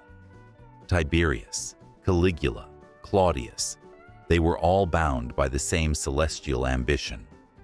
Caligula, in a fit of madness, proclaimed himself a living god, demanding worship that echoed through the marble corridors of power. His reign was a tempest, a clash of human fragility against the weight of divine expectation.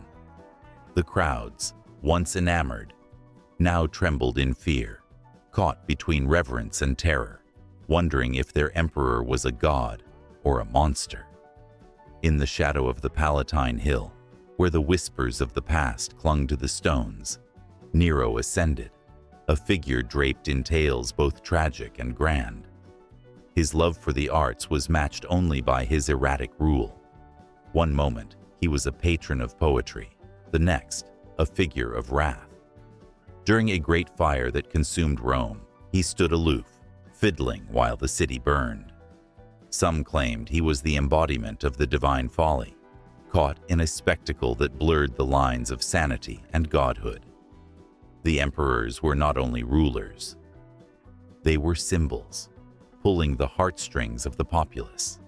They constructed temples in their own honor, places where mortals could come to pay homage.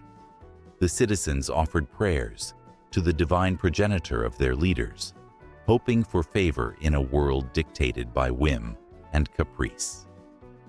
Vespasian, a leader after the chaos of civil war, made his mark by reminding the people that even a god must understand their plight.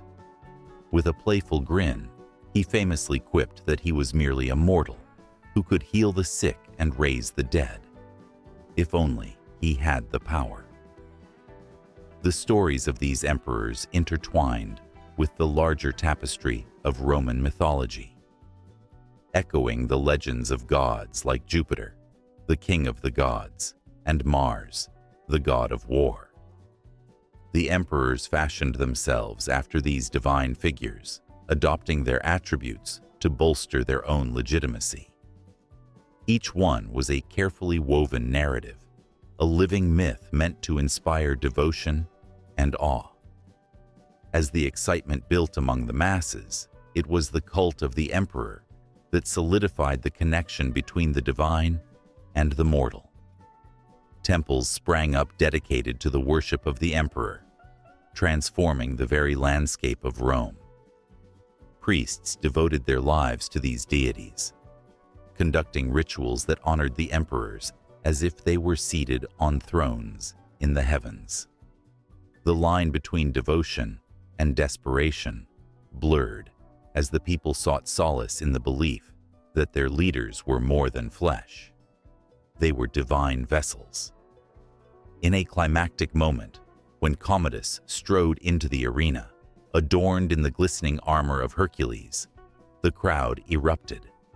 They were spellbound, caught in a moment where the illusion of the divine was palpable. The emperor fought alongside gladiators, embodying the strength of a god, and as he raised his sword in victory, The cheers of the crowd shook the very foundations of Rome. He was not just an emperor, he was a hero, a demigod in the eyes of the adoring masses. Yet this devotion came at a price. As emperors became entwined with the divine, the expectations grew heavier. The weight of worship became burdensome. How could they maintain their status as gods while grappling with the flaws of humanity?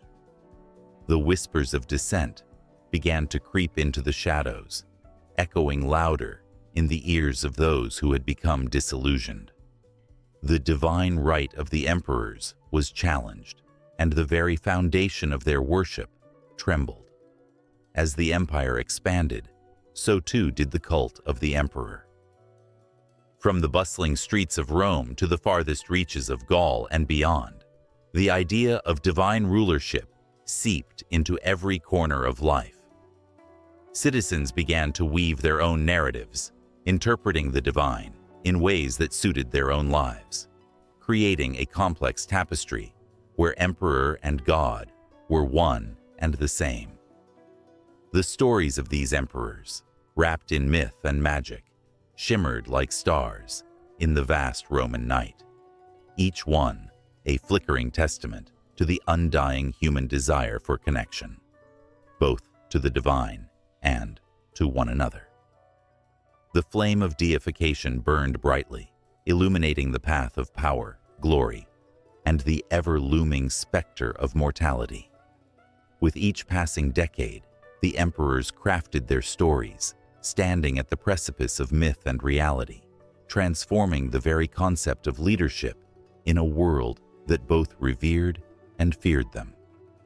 And just as the tales of these emperors began to intertwine with the fabric of everyday life, another powerful force was lurking in the shadows, waiting to step into the light and challenge the foundations of this divine narrative.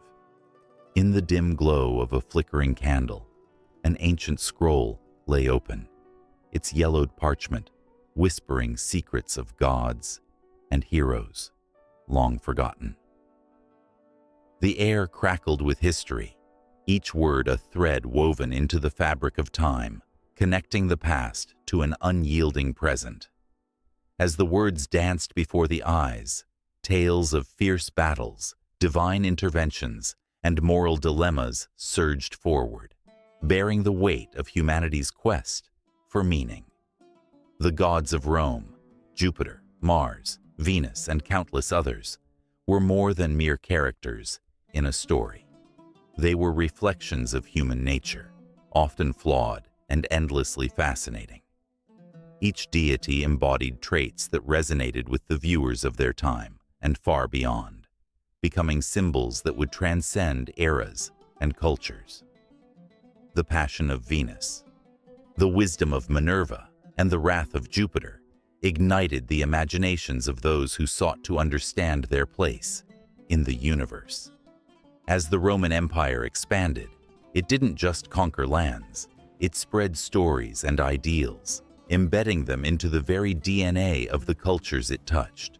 When the soldiers marched into new territories, they didn't just bear weapons, they carried tales of gods who watched over their endeavors.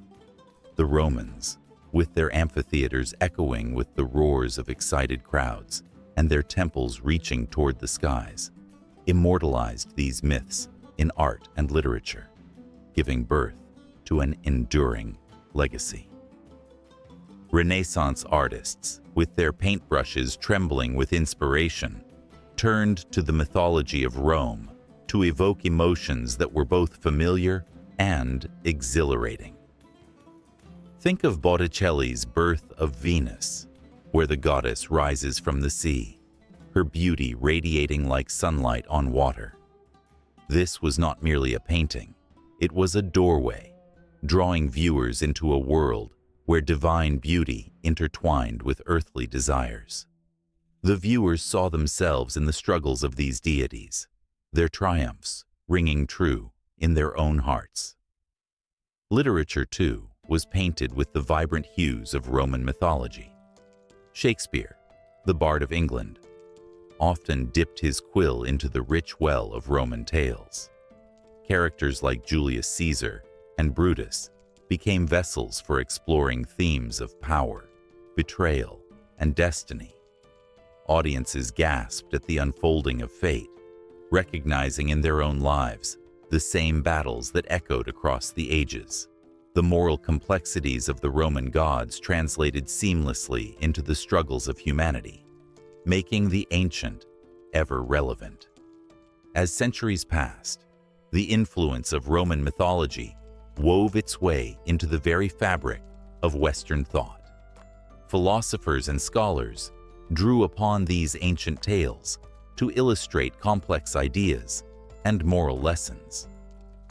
The concept of the tragic hero, forged in the fires of Roman legend, became a staple in Western storytelling, allowing audiences to grapple with questions of morality, virtue, and the consequences of human actions. The weight of history rested heavily upon these narratives, making them both poignant and profoundly relatable. But the emotional pull of Roman mythology did not stop there. In the Age of Enlightenment, thinkers like Voltaire and Rousseau found themselves captivated by these age-old tales. They saw in the myths a reflection of human struggle, an exploration of reason, and a quest for identity.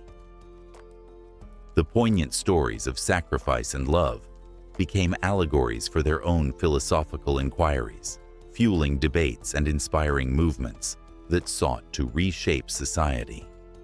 The theater, too, became a stage for these timeless echoes. Playwrights, inspired by the ancient tales, crafted dramas that captivated audiences, stirring their souls with the passions of the gods. The tempestuous love of Dido and Aeneas, fraught with longing and betrayal, resonated deeply with lovers who filled the seats, their hearts beating in rhythm with the unfolding drama. The audience gasped, laughed, and wept, united in their shared humanity, bound together by the threads of myth that had lived for millennia. In the modern age, the allure of Roman mythology remains potent. Hollywood filmmakers, with their cameras poised and ready, spun epic tales that drew directly from these ancient legends. Films like Gladiator and Clash of the Titans brought the visceral intensity of Roman stories to life, immersing viewers in a whirlwind of action, passion, and moral dilemmas. Audiences were transported to a world where gods walked among men, where valor clashed with despair, and where every battle was not just fought with swords, but with the very essence of existence. As the screen flickers to life, viewers feel the rush of emotions that only the stories of the gods can evoke. The struggles of Achilles, the wisdom of Athena, and the love of Psyche resonate powerfully, interlacing with modern experiences of love, loss, and perseverance. The mythology of Rome is not a distant memory, but a living, breathing force, shaping the narratives of today and illuminating the complexities of the human condition. However, the whispers of ancient Rome do not merely echo in stories, they also linger in the very language we speak. From everyday expressions to literary references, the roots of Roman mythology are embedded deep within the words we choose. To call someone Herculean speaks to strength drawn from myth, while the term Pandora's box invokes a world of unforeseen consequences. Each phrase carries with it the weight of history, a reminder that the gods still speak through us, urging us to reflect, to wonder, and to feel. And yet, just as the candle flickers, illuminating the shadows with its warmth, the stories of Roman mythology continue to cast a long shadow over Western culture, beckoning those who dare to listen. The tales of gods and mortals intertwine with our realities, reminding us that the struggles of the past are the same struggles we face today. The dance of fate, the quest for virtue, and the pursuit of love remain as relevant now as they were in ancient Rome. In this intricate tapestry of myth and human experience, the threads weave seamlessly into the next chapter, a promise of what lies ahead. The heart races with anticipation as the stories of heroes and gods beckon, urging us to contemplate the eternal dance of life itself. The stage is set, the audience awaits, and the echoes of the past continue to shape the narrative of our future. In the flickering shadows of the ancient world, stories breathed life into the stones and whispered through the winds. Each tale of gods and heroes was woven with threads of both grandeur and frailty, where mortals danced on the edge of fate and divinity. The Greek and Roman myths, though born from distinct cultures, tugged at the very fabric of human emotion, revealing the struggles, joys, and fears that unite all people across time. Consider Zeus and Jupiter, the thunderous rulers of the sky. Both wielded unmatched power, casting bolts of lightning as easily as breathing. Yet, beneath their majestic exteriors lay a vulnerability that was all too human. Zeus, with his fiery passion, was notorious for his many love affairs that sparked legends and tragedies alike. The tales of his numerous escapades painted him as a figure of desire and chaos, embodying the unpredictable nature of love itself. Jupiter, while equally formidable, often wore a more reserved mask, reflecting the Roman ideals of duty and gravitas. His infrequent romantic liaisons were steeped in political intrigue, where each union was carefully calculated, a strategy woven into the very fabric of Rome's ambitions.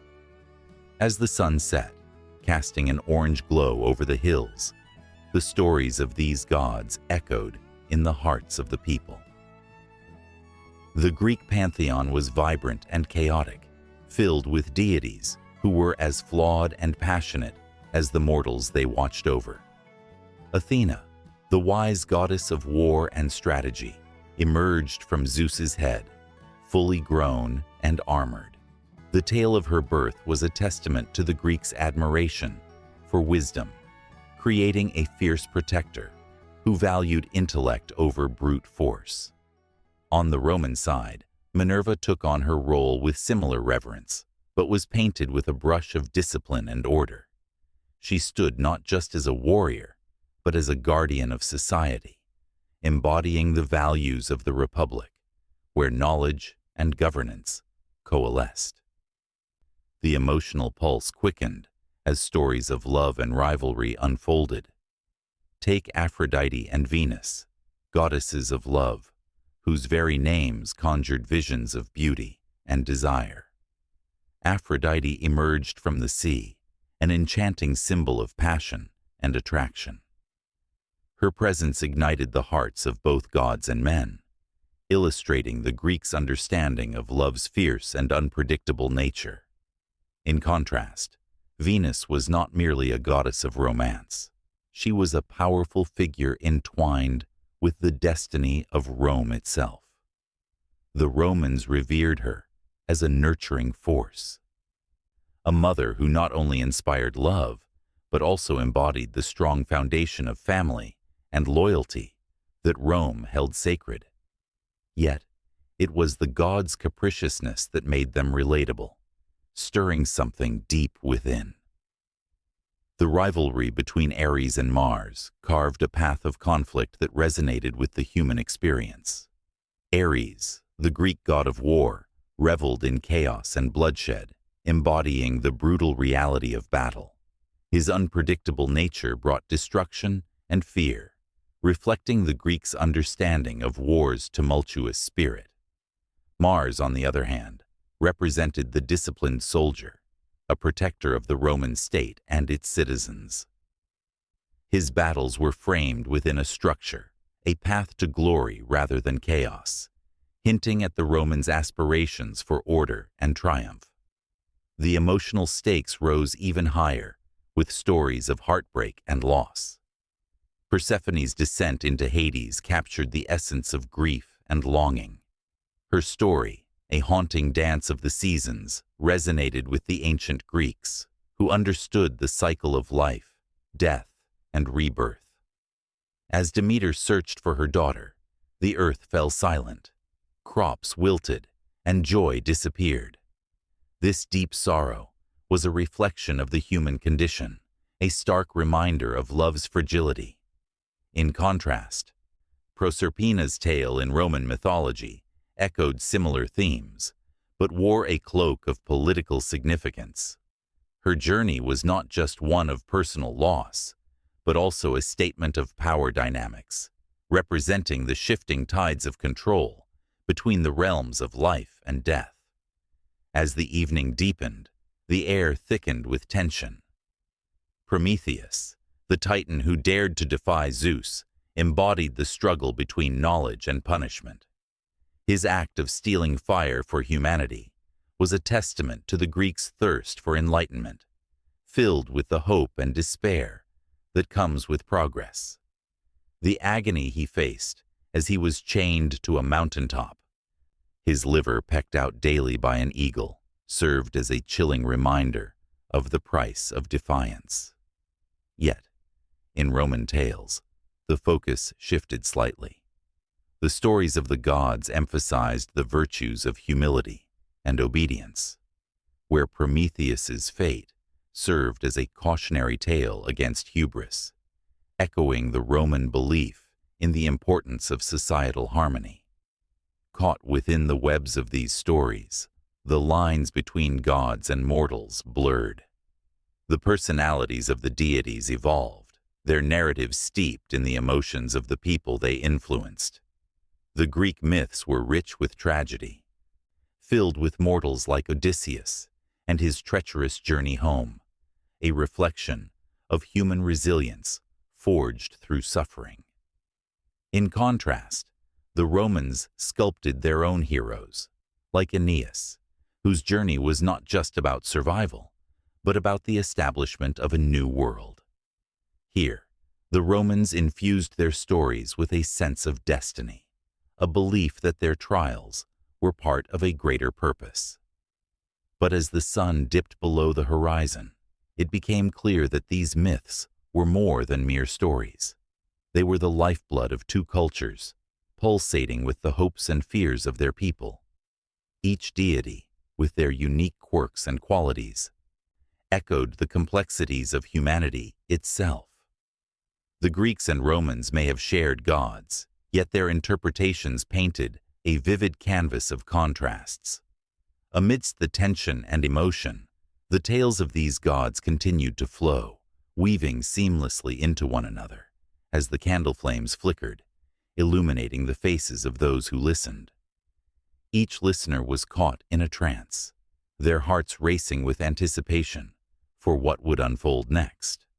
The stories didn't just connect the past to the present, they built bridges into the future, where the eternal dance of gods and mortals would never truly end, but instead would whisper softly into the night, promising new beginnings just beyond the horizon. As the sun dipped below the horizon, casting a golden hue over the ancient stones of Rome, whispers of a long-gone past echoed through the cobblestone streets. Each step carried the weight of history, stories of triumph and tragedy buried deep beneath layers of time. In this city, where the very air crackled with remnants of power and passion, the myths lingered like shadows, waiting for someone to listen. Beneath the bustling piazzas and the grandeur of the Colosseum lay a web of legends, many so entwined with truth and fiction that it was impossible to tell where one ended and the other began. The tale of Romulus and Remus, twin brothers suckled by a she-wolf, sparked the founding of this magnificent empire. Yet the story spiraled into a tapestry of rivalry, betrayal, and the quest for glory. Rumors flared like wildfires, the brothers' fateful confrontation leading to the founding of Rome itself. Yet what of the jealousy, of blood spilled on the very stones they walked? And as night cloaked the city, heads turned to the shadowy outlines of ancient temples. Each one carried the weight of worship, but also of sacrifice. The Temple of Jupiter, once the heart of Roman religious life, was steeped in the belief that the gods demanded more than mere offerings. The air thickened with fear. How many had met their fate at the altar, their lives extinguished in the name of divine favor? The gods of Rome were capricious, their laughter echoing through the ages, a chilling reminder that power came at a price. The ground shifted like a living beast beneath the feet of those in Pompeii. One moment, laughter filled the air as families gathered in the vibrant markets, and the next, the sky darkened, a harbinger of doom. Vesuvius loomed in the distance, a silent giant, harboring a fury that would soon rain down ash and fire upon the unsuspecting city. Those who lived in Pompeii believed they had been chosen for prosperity, yet the very earth they walked upon would betray them, sealing their fate in a veil of gray ash. As the flames erupted, a panic rippled through the cobblestone streets. The cries of desperate parents searching for their children melded with the thunderous roar of the volcano. The myths of gods and heroes faded into whispers, replaced by the stark reality of flight and fear. Pompeii was not merely a city, it was a canvas of human emotion, captured forever in the moment of catastrophe. The plaster casts of fleeing citizens, frozen in time, tell stories that strike deep, tales of love, loss, and the desperate grasp at life. Beyond the ruins of Pompeii, the echoes of history stretched to other corners of Italy. The ancient roads led to the Etruscans, a civilization whose mysterious origins sparked intrigue. Who were these people who once held dominion over the lands that birthed Rome? Was it their rich culture, their artistic prowess, or their unexplained disappearance into the folds of time that captivated the imagination? The myths surrounding the Etruscans remain fragments of whispered secrets, leaving historians breathless in their quest to piece together the puzzle of a civilization that vanished. In the shadow of the Colosseum, tales of gladiators unfolded like the dramatic theater performances that captivated the crowds. Brave souls fought not only for glory, but for their very lives, caught in a spectacle that blurred the lines between heroism and brutality. The roar of the crowd, a living heartbeat, echoed through the ages, demanding blood and valor. Every thrust of a sword told a story, a clash of destiny where victory could be a fleeting moment before the cold grip of death took hold. The myths of these warriors transcended their mortal lives, becoming legends woven into the fabric of Roman lore. The aqueducts that once carried life-giving water whispered of ingenuity and ambition. They stand as a testament to human determination, but also to the myths of expansion and conquest that defined Rome. How many lives were transformed by the flow of water? Each arch stands sentinel to the stories of progress and the drive for greatness. Yet they also harbor shadows of the laborers who toiled in obscurity, their sweat mingling with the stone. Those myths of glory are intertwined with the quiet tragedies of countless lives lived in the service of a grand vision. As the night deepened, the haunting tales of the Appian Way beckoned.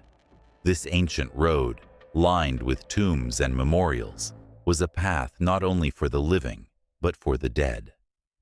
The mournful cries of those who once traveled it resonated through the ages, their stories entangled with the myths of those who laid them to rest. The journey was fraught with emotion, a reminder that every step taken on this earth carried the weight of those who had walked before. And beyond the boundaries of Italy, the myths continued to swirl, capturing the imagination. From the splendor of Athens to the grandeur of Carthage, every location held its own set of stories, each a thread in the vast tapestry of human experience. The rise and fall of empires wove a narrative rich with passion, ambition, and the relentless pursuit of power. The ancient world was a stage where the drama of life unfolded, each city a player in a grand theater of existence.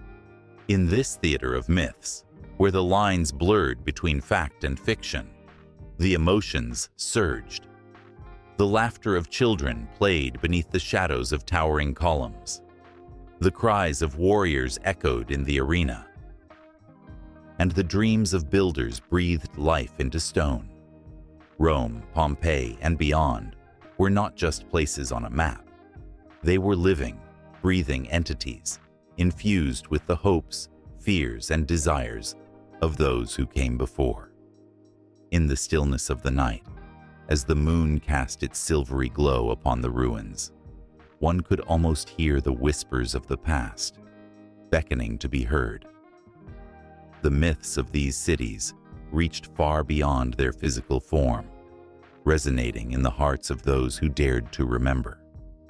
As the stories of love and loss intertwined with the threads of history, the tales demanded to be told, each one more captivating than the last. The air thrummed with anticipation, a promise of the mysteries yet to unfold, each city holding its breath, waiting for the next chapter to be written.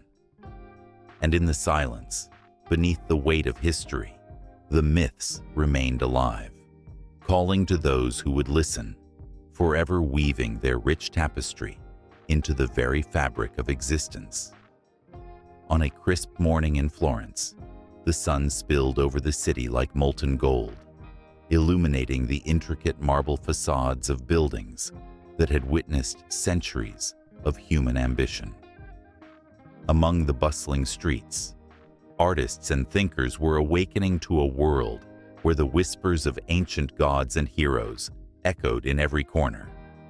It was a time when the canvas was not merely a surface, but a portal to the past, a bridge connecting the divine stories of Roman mythology with the vibrant pulse of Renaissance thought.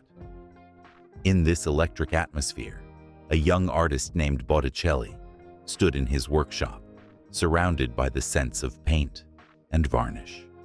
His brush, poised above the canvas, trembled with anticipation.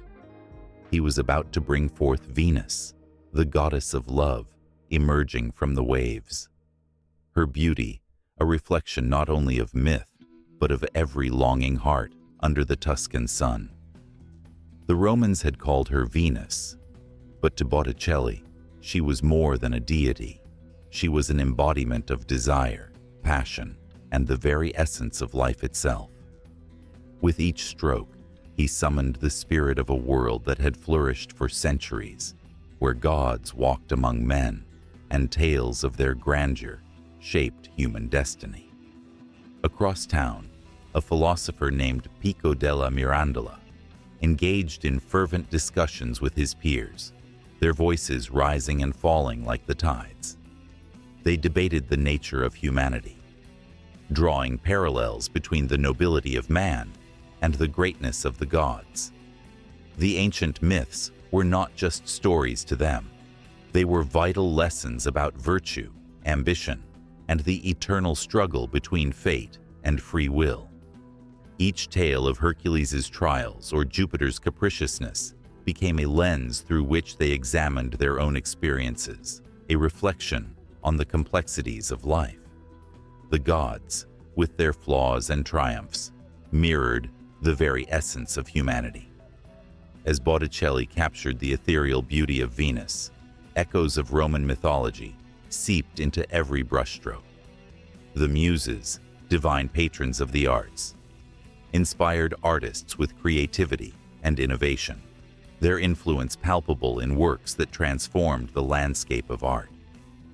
Michelangelo, in his sculptural masterpieces, chiseled the essence of heroes like David, whose courage resonated with the tales of Aeneas and his epic journey. The Renaissance artists were not merely recreating the past, they were breathing new life into ancient narratives, intertwining them with contemporary themes of love, power, and the quest for knowledge. In the grand halls of the Vatican, Raphael's frescoes brought to life the ideals of beauty and wisdom, drawing heavily on Roman motifs. The School of Athens, with its grand assembly of philosophers and thinkers, stood as a testament to the marriage of classical thought and Renaissance innovation. Plato and Aristotle, surrounded by the figures of ancient gods, revealed a profound truth: that knowledge and inspiration were timeless, transcending the boundaries of ages.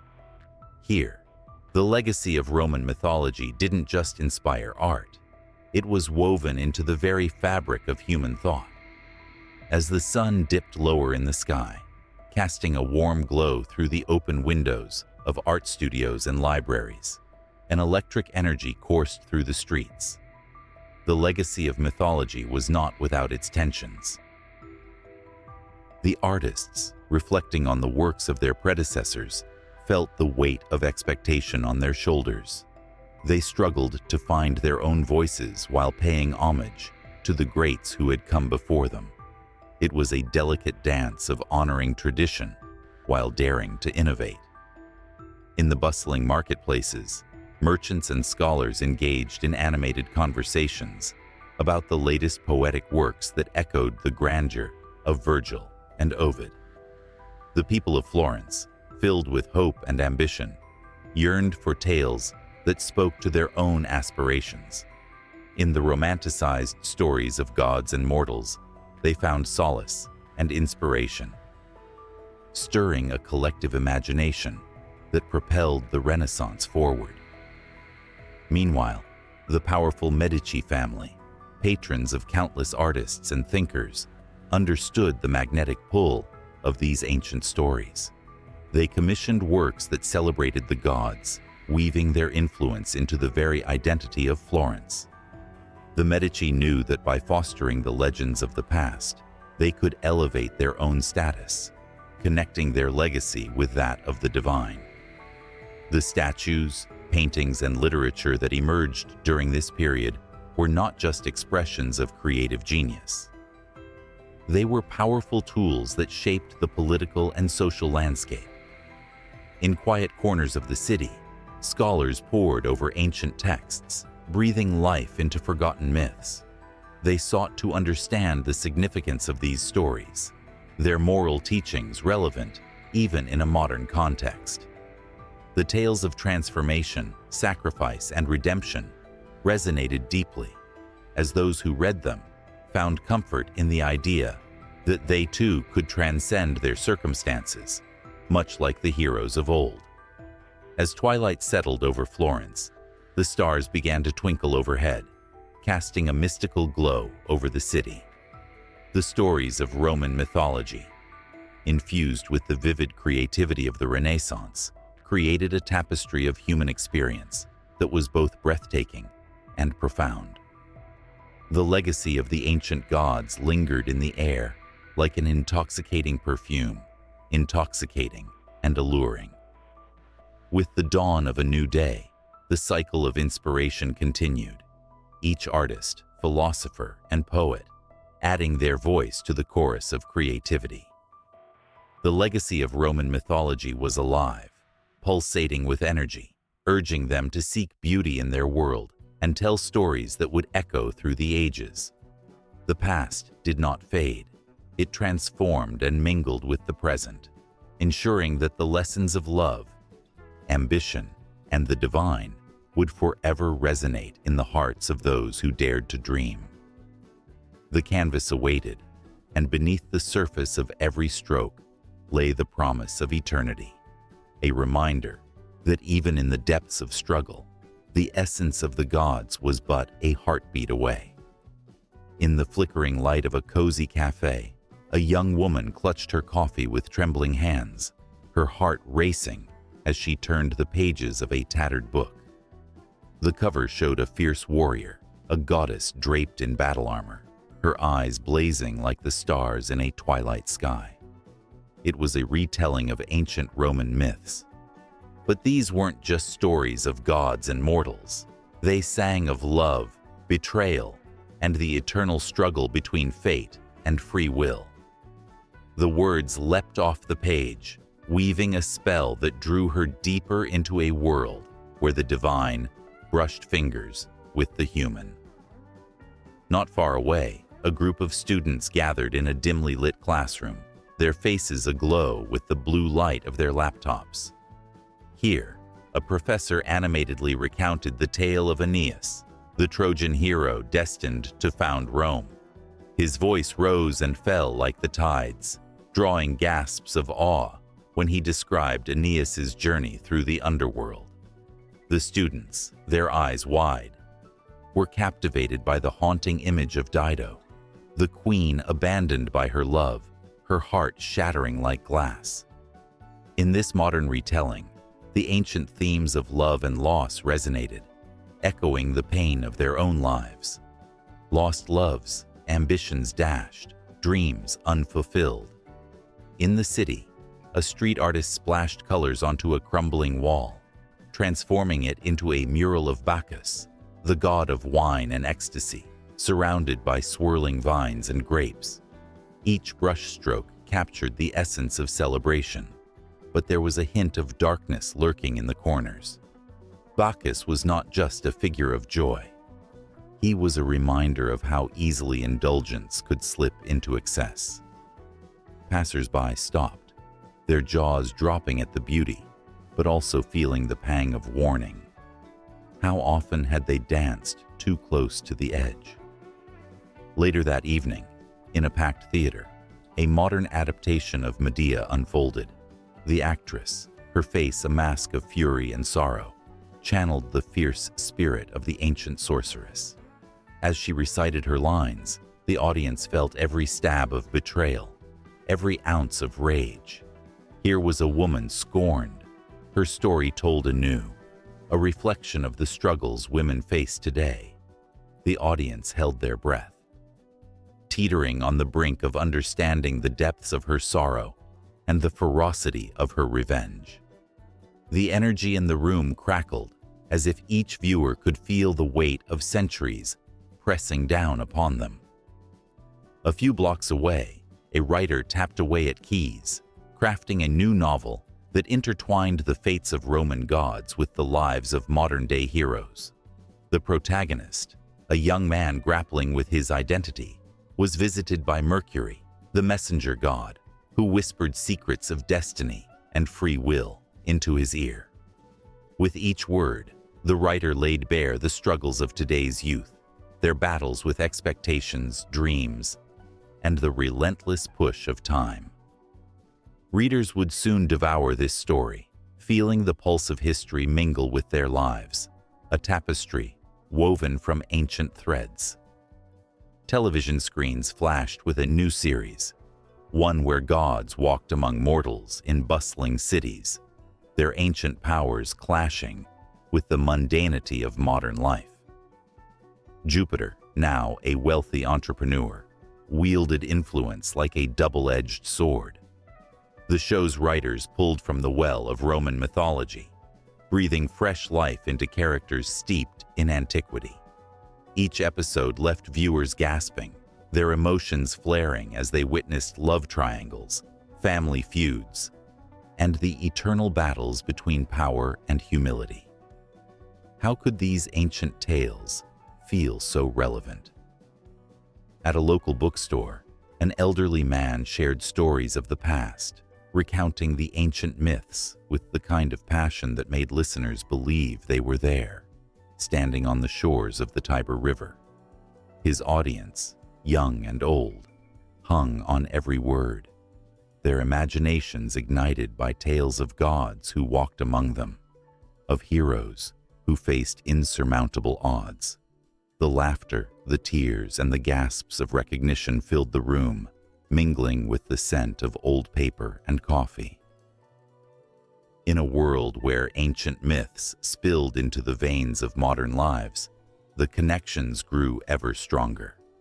Writers, artists, and storytellers reached back through time, resurrecting the old tales and infusing them with the raw emotions of contemporary struggles. The lessons of Roman heroes, their triumphs and tragedies, echoed in the choices faced by people today. And as these stories were told anew, on screens, in classrooms, in cafes, their heartbeats reverberated through the ages. As the sun dipped below the horizon, casting a golden glow over the bustling city, it was clear. The essence of Roman myths was alive and well, woven into the fabric of modern existence. The young woman at the cafe closed her book, her heart racing, knowing she had just scratched the surface of something monumental. Across town, students debated passionately, their enthusiasm igniting a fire that would not be easily extinguished. From the street artist's mural to the writer's laptop, from the stage to the bookstore, echoes of the past danced alongside the present, creating a tapestry rich with stories, emotions, and truths that refused to fade away. Each story, each character, lived on, their legacies entwined with the lives of those who now walked the earth. And as the night deepened, the air thick with possibility, it was clear that the tales of old would continue to inspire, challenge, and provoke thought, an endless loop of connection between the ancient and the modern. The glow of the cafe light flickered, and with it, the promise of new stories waiting to be told, new legends waiting to be born, lingered in the air like the scent of fresh ink on paper. In the flickering shadows of ancient temples, where marble columns stood tall like the whispers of gods, a timeless tale unfolded, one that still breathes life into the very fabric of modern faith. The echoes of Roman mythology are woven into the tapestry of contemporary religions, a symphony of belief that resonates through ages, threading through the hearts of millions. The triumph of Jupiter, the king of the gods, reverberates through the annals of history, his authority reflected in the structures of power and governance that define societies today. It's hard not to feel a shiver when contemplating how his reign influenced the very notion of divine right, a concept that stretched its fingers into monarchies and empires, shaping the way people viewed their leaders. The weight of Jupiter's crown felt like a mantle that many rulers sought to wear, believing themselves chosen by fate, echoing the celestial authority that once held sway over the Roman world. Yet, beneath the grandeur of towering statues and opulent rituals lay a more intimate connection, one forged between the gods and the people. The Roman deities, with their richly humanized qualities, mirrored the emotions and struggles of daily life. Venus, the embodiment of love and beauty, was as much a part of people's hearts as the ideals of devotion found in modern relationships. The passion, the jealousy, the ecstasy, these raw emotions thrummed through the ages, transforming the goddess's stories into timeless lessons that resonate today. In every lover's quarrel, in every heart that beats for another, echoes of her influence linger like the sweet scent of blooming roses. As night fell, the streets of ancient Rome would come alive with rituals and practices, the air thick with incense and fervent prayers. People gathered in temples, seeking the favor of the gods, believing in the power of offerings to shift the tides of fortune. This communal expression of faith found its way into modern practices, where gatherings in churches and places of worship mirror that age-old yearning for connection, both to the divine and to each other. The yearning for community, for shared belief, has remained a cornerstone of human experience. tracing a thread from the past to the present. In whispers and chants, the mysteries of life and death were explored, much like the way modern religions grapple with the same themes. The stories of heroes and mythical creatures still resonate in the human heart, illuminating the eternal struggle between good and evil. The stories of Aeneas, who journeyed through trials to find a new home, echo in the narratives of migration and seeking belonging that define countless lives today. There's an undeniable connection, a shared humanity that transcends time, resonating through the ages like an echo in a canyon. Then, there is the figure of Mercury, the swift messenger who danced between realms. His wings, a symbol of communication, remind us of the sacred importance of words and messages. The way priests and leaders convey messages from the divine to the people finds its roots in his swift journeys, and the notion of divine inspiration in art and writing flows from the same fountain. How often do modern believers feel a surge of creativity, a spark that seems to come from beyond?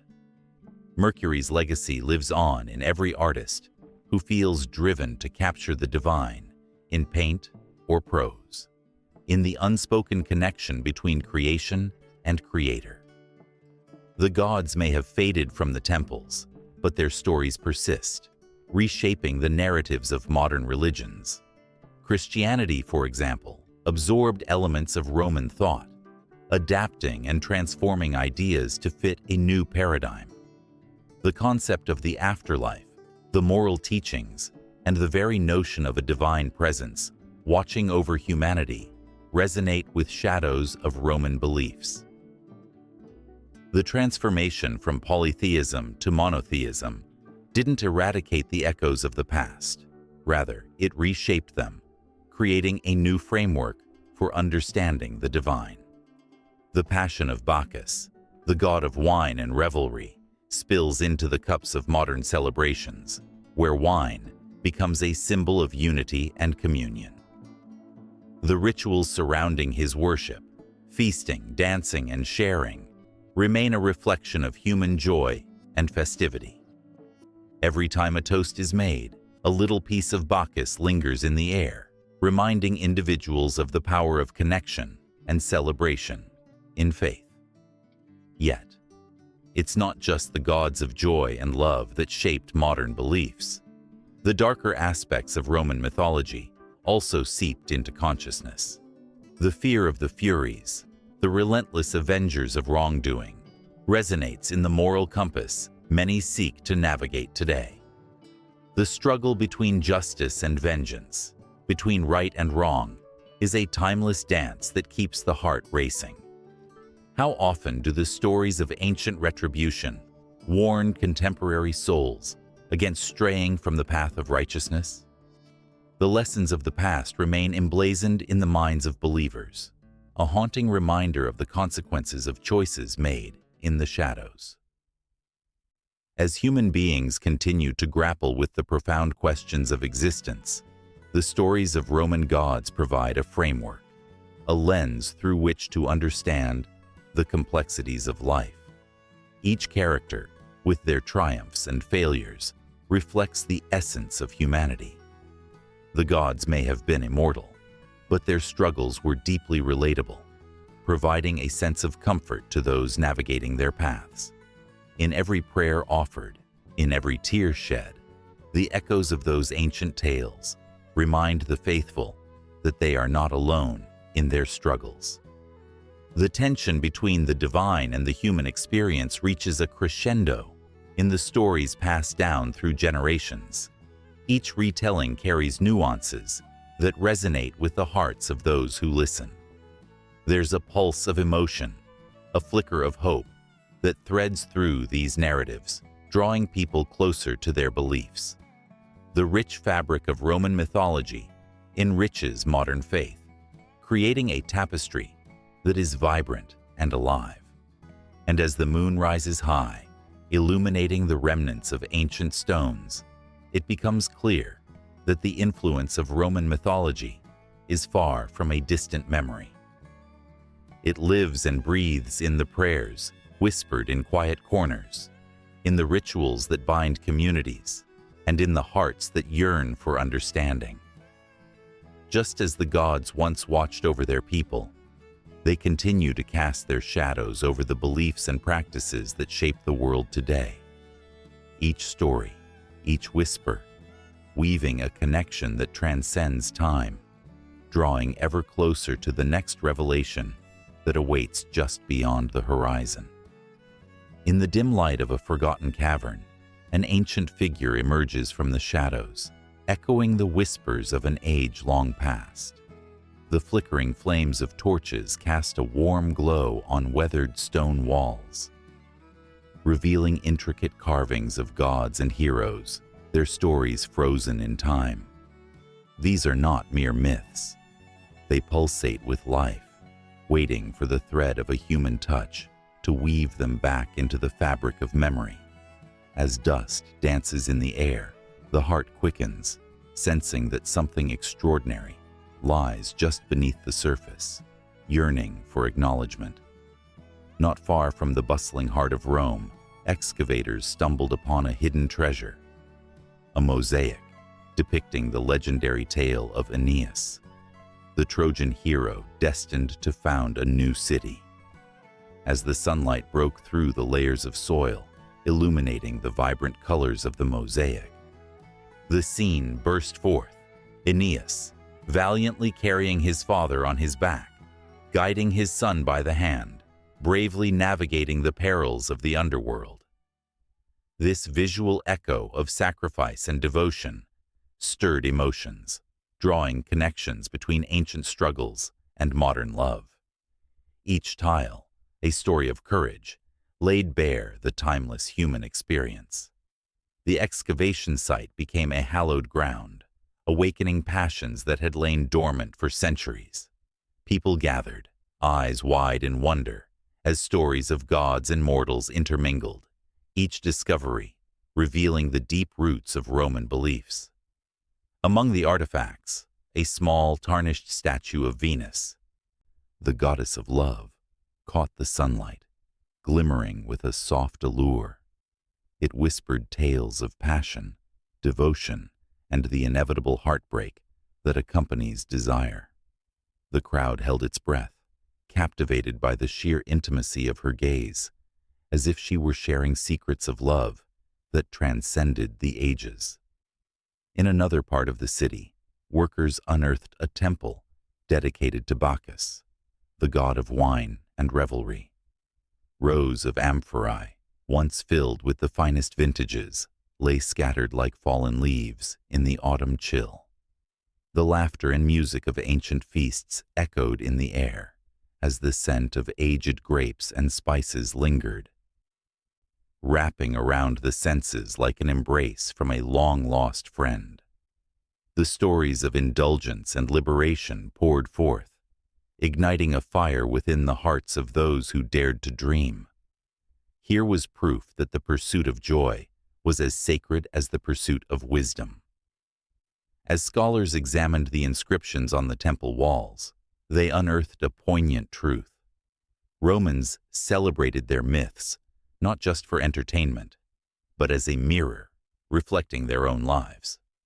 The stories of Mars, the god of war, resonated as they faced their own battles, both within and outside.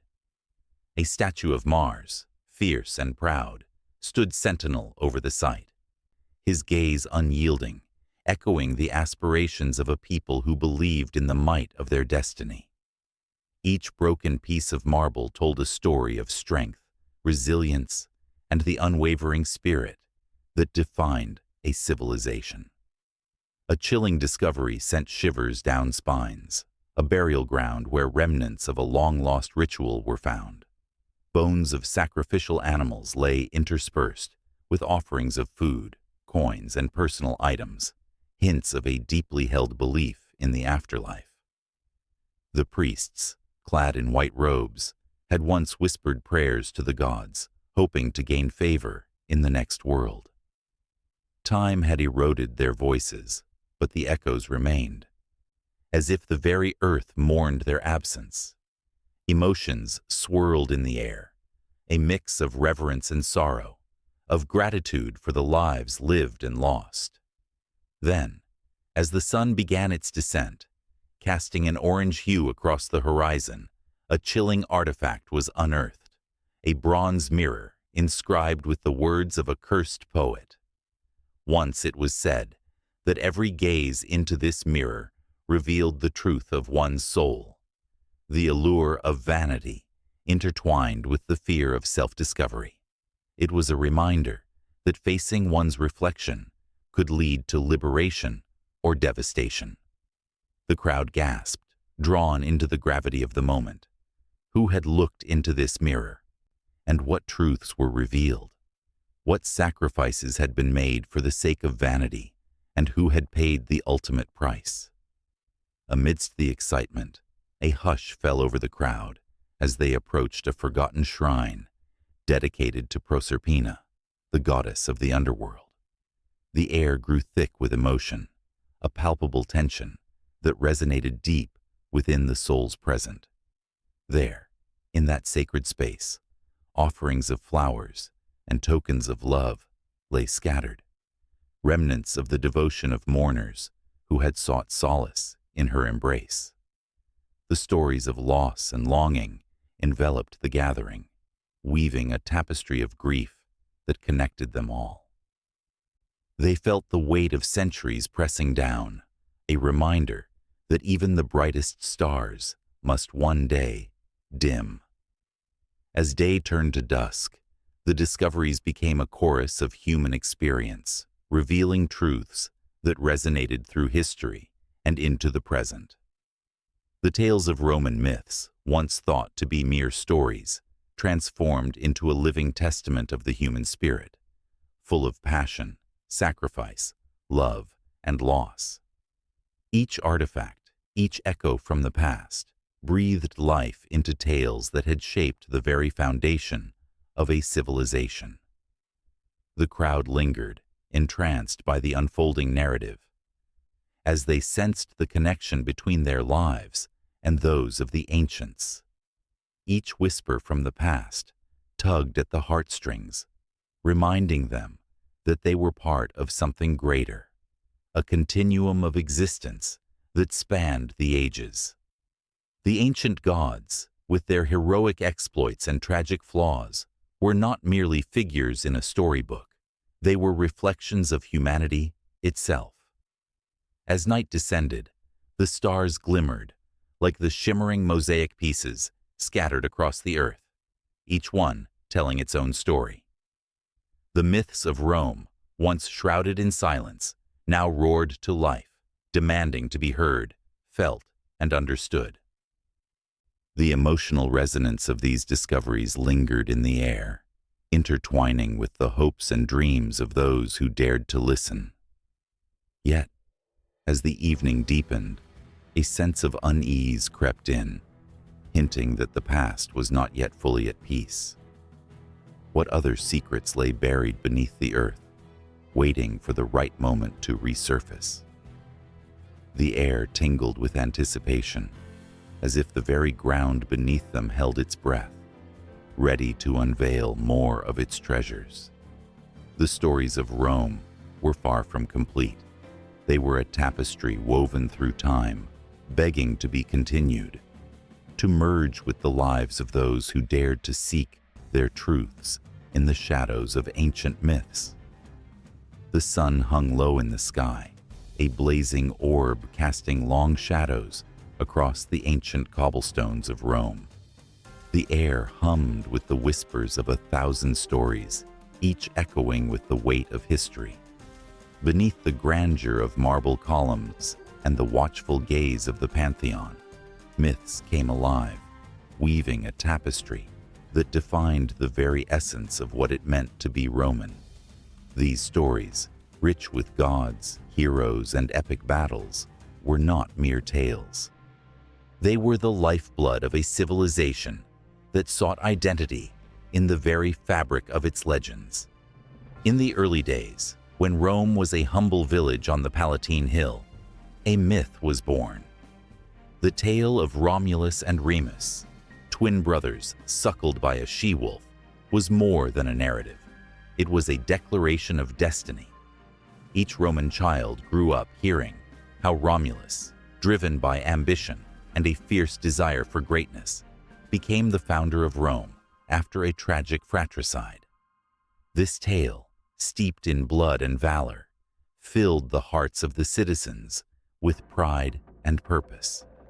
It was a reminder that their city rose from the ashes of conflict, a beacon of resilience and strength that would stand the test of time. As the Republic flourished and the legions marched across distant lands, the myths surrounding iconic figures like Aeneas began to shape the Roman psyche. Aeneas, the Trojan hero destined to establish a new home for his people, embodied the ideals of duty, sacrifice, and honor. His journey to Italy was not just about survival. It was a divine mission that linked Rome to the heroic past of ancient Troy. Romans carried Aeneas's story like a sacred torch, igniting a sense of belonging that transcended borders. Every soldier who marched under the eagle standard felt the ghostly presence of Aeneas, urging them onward, reminding them that they were part of something greater than themselves. Yet, it was not just the stories of gods and heroes that forged a collective identity. The myth of the eternal city itself, timeless and invincible, created a deep-rooted nationalism. Romans believed in their city as a living entity, one blessed by the gods. The very stones of the Forum seemed to resonate with the whispers of ancestors who had triumphed and suffered. The tales of Cincinnatus, the farmer who became a dictator in a time of crisis, reinforced the values of selflessness and civic duty. Citizens revered him, not just for his actions, but for his unwavering commitment to the Republic over personal glory. In the tumultuous years of expansion and conquest, legends flourished like wildflowers. The tales of heroic deeds on foreign shores transformed ordinary soldiers into legends. Each victory over barbarian tribes was celebrated with songs that echoed through the streets, connecting the past with the present. These stories became the backbone of Roman nationalism, igniting a sense of shared pride that transcended social classes. The common citizen could stand shoulder to shoulder with a senator, united under the banner of a mythic past that glorified their shared history. As the empire reached its zenith, the myths began to intermingle with the harsh realities of governance and military might. The grandeur of the Colosseum echoed with the roars of crowds, not just for entertainment, but as a celebration of Roman strength and endurance. Gladiators became the modern-day heroes, each fight a testament to the unyielding spirit of Rome. The myth of the gladiator, fighting for freedom, honor, or mere survival, resonated deeply with the populace. They cheered not just for the victor in the arena, but for the embodiment of their ideals, the courage to face death, the determination to overcome, and the glory of the Roman spirit. But as the empire expanded, so too did the stories. With each conquest came new myths, weaving the diverse cultures of the conquered into the Roman narrative. The gods of Egypt, the warriors of Gaul, and the philosophers of Greece found their places in the pantheon of Roman identity. The stories morphed and evolved, reflecting a society that was not just insular, but remarkably adaptive. In this melting pot of cultures, the Roman identity became richer, more complex, yet inseparably tied to the myths that had initially forged it. The tension of myth and reality played out on the political stage as well. Leaders, from Caesar to Augustus, harnessed the power of myth to legitimize their reign. They fashioned themselves as demigods, drawing direct lines to the legendary past. Caesar, with his claim of descent from Venus, and Augustus, who was celebrated as a restorer of the Golden Age, used these narratives to shape their rule. The stories of the past became tools to craft a future, binding the citizens in loyalty and reverence. Even when the empire faced decline, myths continued to breathe life into the hearts of Romans. The story of the fall of Troy, a tale of resilience in the face of inevitable destruction, echoed in the minds of those who watched their empire fracture. They held tightly to the belief that, like Troy, Rome would endure. The myths served as both a comfort and a rallying cry, urging them to find strength in their shared identity against the tides of change. In the twilight of an empire, when the shadows of uncertainty loomed large, the threads of myth and history intertwined, creating a narrative that was eternal. With every sunset over the Tiber, the stories of heroes, gods, and the very essence of Rome whispered through the air, a haunting reminder that identity is not just born from conquest, but nurtured in the heart. Each citizen, whether a patrician or a plebeian, felt the pulse of their ancestors in their veins, propelling them forward. The echoes of these myths lingered in the streets, in the hearts of the people, and in the very soul of Rome itself. As the sun dipped below the horizon, casting its golden glow upon the ruins, the ancient city held its breath. The stories waited, poised to be retold, to shape the next chapter of a legacy that would never truly end. The threads of identity and nationalism spun tighter, ready to weave a new tapestry, one that would carry the spirit of Rome into the future, where every citizen would continue to play their part in the eternal saga.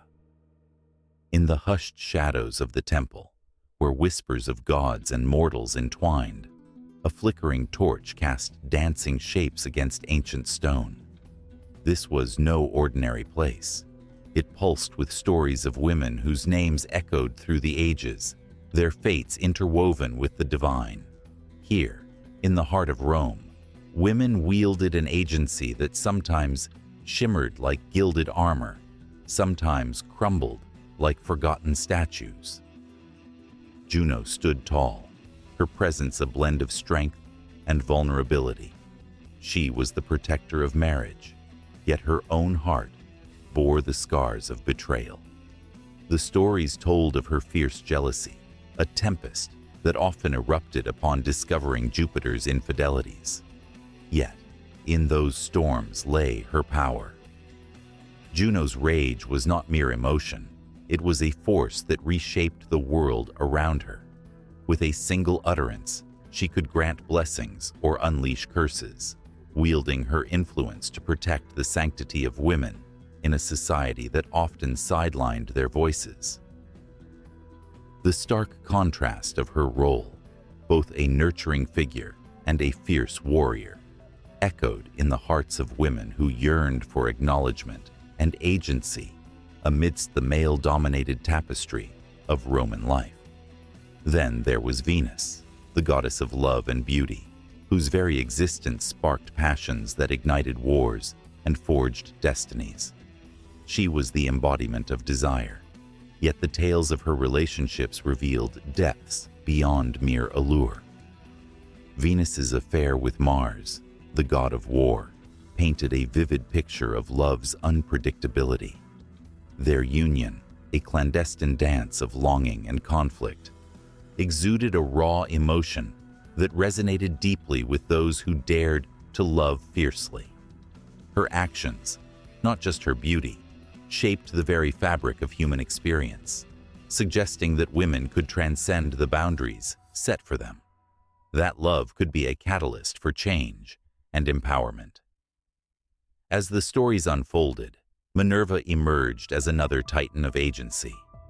The goddess of wisdom and war, she was born fully formed from the head of Jupiter, a symbol of intellect and strength. In battle, She was unmatched, wielding her spear with grace and precision. But it was her wisdom that truly set her apart. Minerva inspired countless women to seek knowledge, to carve their paths through intellectual pursuits and leadership roles. Her legacy whispered to those who felt stifled by societal expectations, urging them to rise, to think, and to challenge conventions. The echoes of her wisdom ignited a fire in the hearts of many, compelling them to question their roles and the limitations imposed upon them. Amidst these divine figures, mortals were not without their own stories of strength and resilience. The tale of Lucretia shone brightly, her tragedy a poignant reminder of the harsh realities women faced. When she was dishonored, her act of defiance, taking her own life, sent shockwaves through Rome. Her story became a rallying cry, empowering women by transforming her pain into a catalyst for change. The reverberations of her fate birthed a newfound awareness among women and men alike, igniting the desire for justice and the quest for agency. Lucretia's voice transcended the silence of her death, inspiring countless others to stand against oppression. And then, the enchanting figure of Medea emerged, complex and multifaceted. A sorceress, she was both revered and reviled, embodying the struggle of women torn between love and vengeance. Her infamous betrayal of Jason after his abandonment was a powerful statement, a testament to the lengths a woman would go to reclaim her autonomy in a world that constantly sought to silence her. Medea's story resonated with the hearts of women trapped in loveless unions, revealing the struggle for agency amid the chaos of passion and heartbreak. Her calculated fury reminded all that women, too, could shape their destinies, even if that meant breaking the chains that bound them. In the dim light of the temple, the stories of these women intertwined, revealing a rich tapestry of agency and representation. They were not mere echoes of the past. They were vibrant voices that demanded to be heard. Their narratives challenged societal norms, reshaping perceptions of femininity and power. The gods and goddesses, while divine, served as reflections of the struggles and triumphs experienced in the mortal realm. The tension between their celestial roles and human experiences created a powerful narrative that resonated across time. The haunting melodies of their stories lingered like a whisper in the wind, beckoning forth the next chapter of their lives and those who would follow in their footsteps.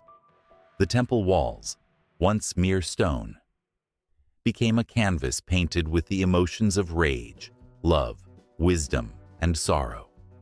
As the torch flickered lower, casting shadows that danced along the ancient stones, the air hung heavy with anticipation, a promise of more stories to come. Each tale, each character, and each moment of defiance was a thread woven into the fabric of Roman mythology, inviting all to recognize the strength that lay within every woman, past and present. The echoes of their struggles reminded the world that agency is not a privilege granted, but a birthright claimed. With every heartbeat, the legacy of these women pulsed in the air. An indomitable spirit that demanded recognition. The strength of Juno, the passion of Venus, the wisdom of Minerva, the defiance of Lucretia, and the complexity of Medea intertwined in an endless loop, setting the stage for the next wave of stories yet to be told. The torch flickered once more, illuminating a path forward, where the voices of women would continue to rise and resonate through the ages, unyielding, unforgettable, and ever-present. In the flickering glow of a dying fire, a group of weary travelers huddled together, sharing stories that danced on the edge of night, their voices thick with awe and reverence. took the shape of figures long lost to time. Romulus and Remus, fierce and bloodied, suckled by a she-wolf. The air crackled with tension as they recounted how these twins, born of a Vestal virgin and a god, founded a city that would become the heart of an empire. Each word painted vivid images in the minds of the listeners, who felt the pulse of ancient Rome beneath their skin.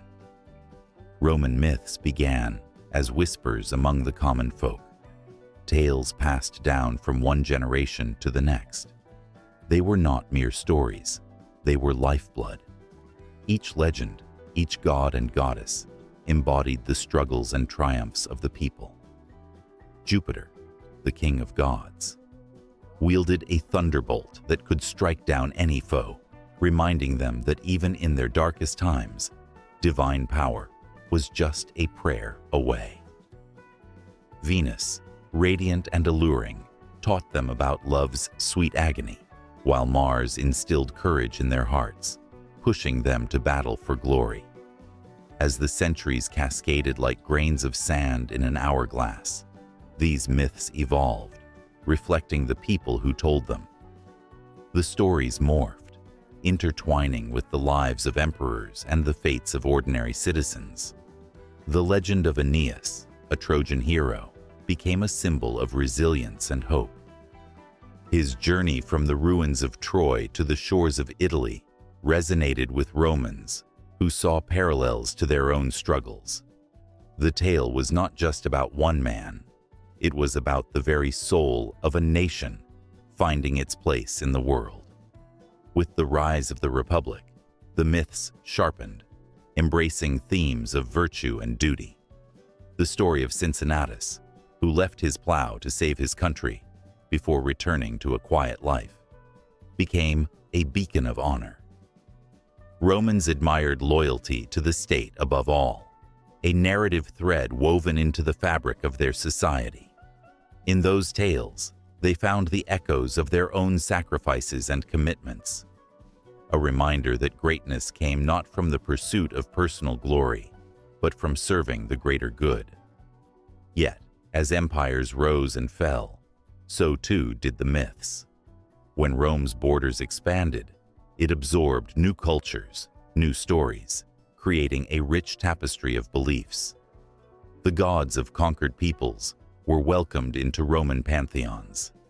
Isis, the Egyptian goddess of motherhood and magic, found a place beside Jupiter, blending traditions and making the myths more complex and vibrant. This cultural melting pot fueled a transformation that almost felt alive, twisting and turning with the pulse of the empire. The advent of Christianity brought another seismic shift. The old gods, once powerful and revered, began to fade into twilight. The myth of Hercules, a symbol of strength and heroism, was recast in a new light, his labors seen as parables of virtue. The Roman people, hungry for meaning in a world that felt increasingly chaotic, began to see their old myths not as mere tales, but as allegories for life, morality, and the divine struggle. The tension grew palpable in the streets of Rome. The gladiators in the arena, with their clash echoing through the Colosseum, were living embodiments of the myths, a brutal reminder of both human fragility and the glory of the fight. The crowds roared, their hearts racing as they cheered for their champions, feeling the thrill of victory and the pain of loss. In these moments, the ancient gods seemed to descend, taking form in the sweat and blood of the fighters, fusing the sacred with the profane. As the empire waned, the myths began a dance of resurrection. The Renaissance, a rebirth of art and intellect, breathed new life into the stories. Artists painted epic scenes of gods and heroes, their canvases bursting with color and emotion. The tales of Rome became more than history. They became a wellspring of inspiration. Poets and playwrights, driven by the longing for greatness, wove the fabric of the myths into their works, capturing the essence of humanity, the joy, the sorrow, the insatiable thirst for understanding. Through it all, the essence of Roman myths remained, echoing through the ages like a sacred chant. The stories adapted, taking on new meanings as they encountered modernity. They shaped literature and art, whispered through the halls of universities, and ignited imaginations for centuries. The myths became a mirror, reflecting the human experience, our desires, our fears, our endless pursuit of purpose. In the shadows of history, the figures of gods and heroes lingered, their legacies intertwined with the very identity of Rome itself. The myths were not just stories to be recounted.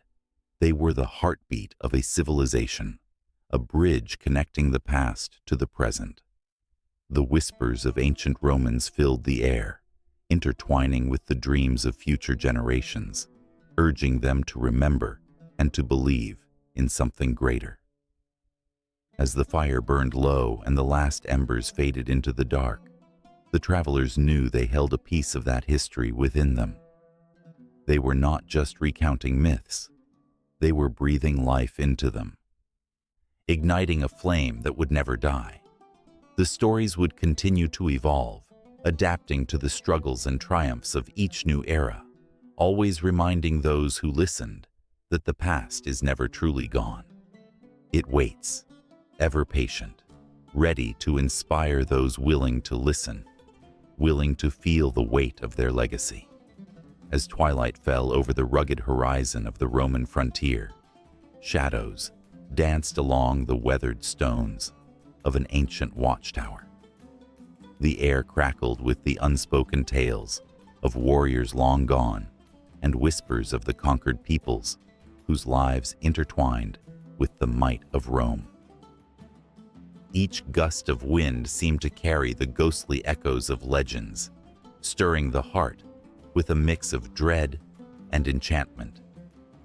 In this land, where civilization met the wild, myths were born from the blood of battles and the dreams of tribes, waiting to be etched into history. Around the flickering fires of camp, Roman soldiers shared stories of valiant deeds, their voices hushed, as if afraid the night itself would rise to steal their words. They spoke of Romulus and Remus, the twin brothers suckled by a she-wolf, a tale that stirred pride in the hearts of every Roman. But beyond the borders of their empire, the stories took on a darker hue. The tribes of Gaul, with their fierce warriors and shamanic leaders, had their own legends that spoke of a time when the earth was young and gods walked among men. In the mist-laden forests of the north, the Celts whispered of Cernunnos, the horned god, who roamed the woodlands, guarding the secrets of nature. To them, the world was alive with spirits, and every tree and stream pulsed with magic. They painted their skin with symbols, believing they could harness the power of the cosmos in their battles against the encroaching empire.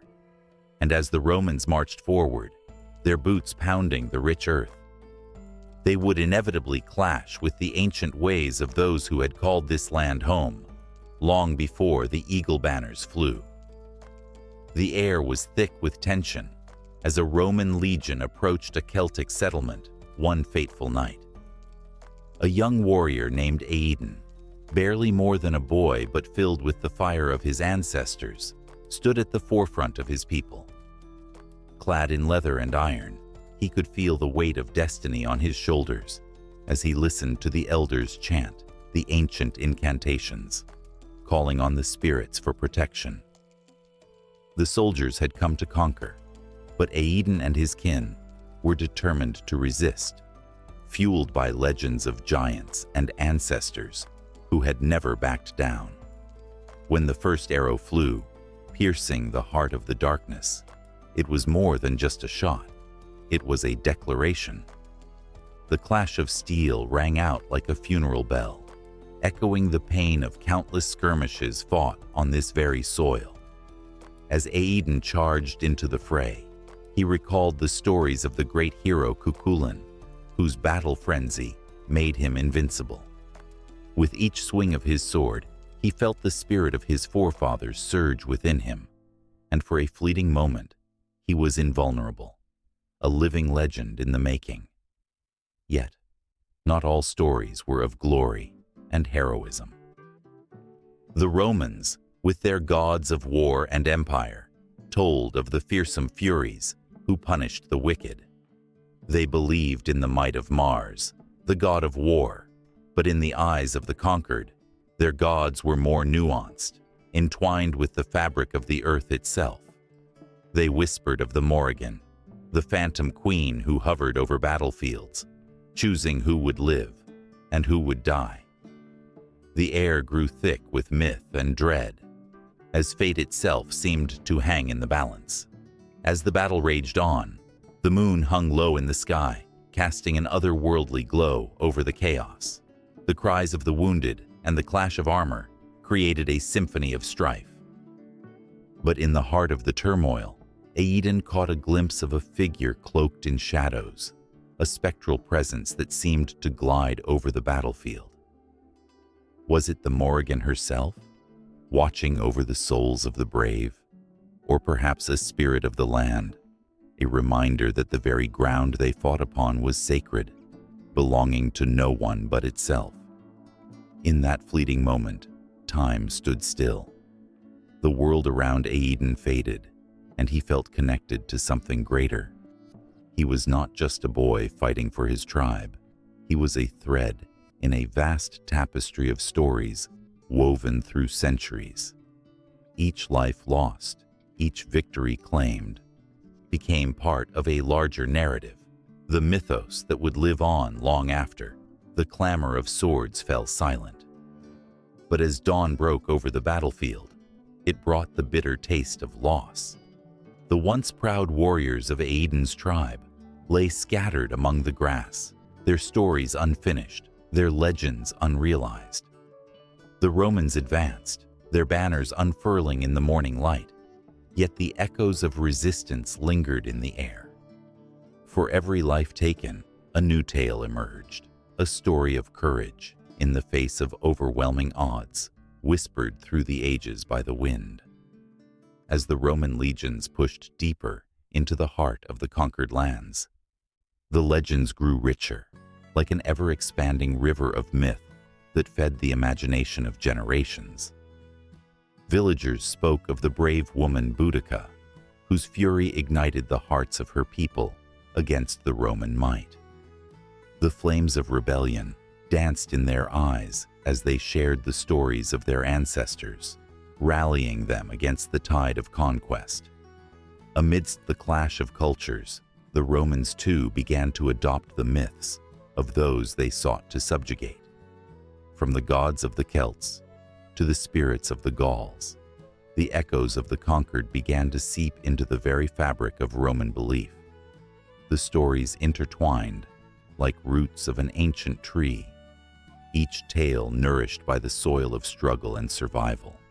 The boundaries of myth and history blurred, creating a landscape where every battle became a legend, and every death a story waiting to be told.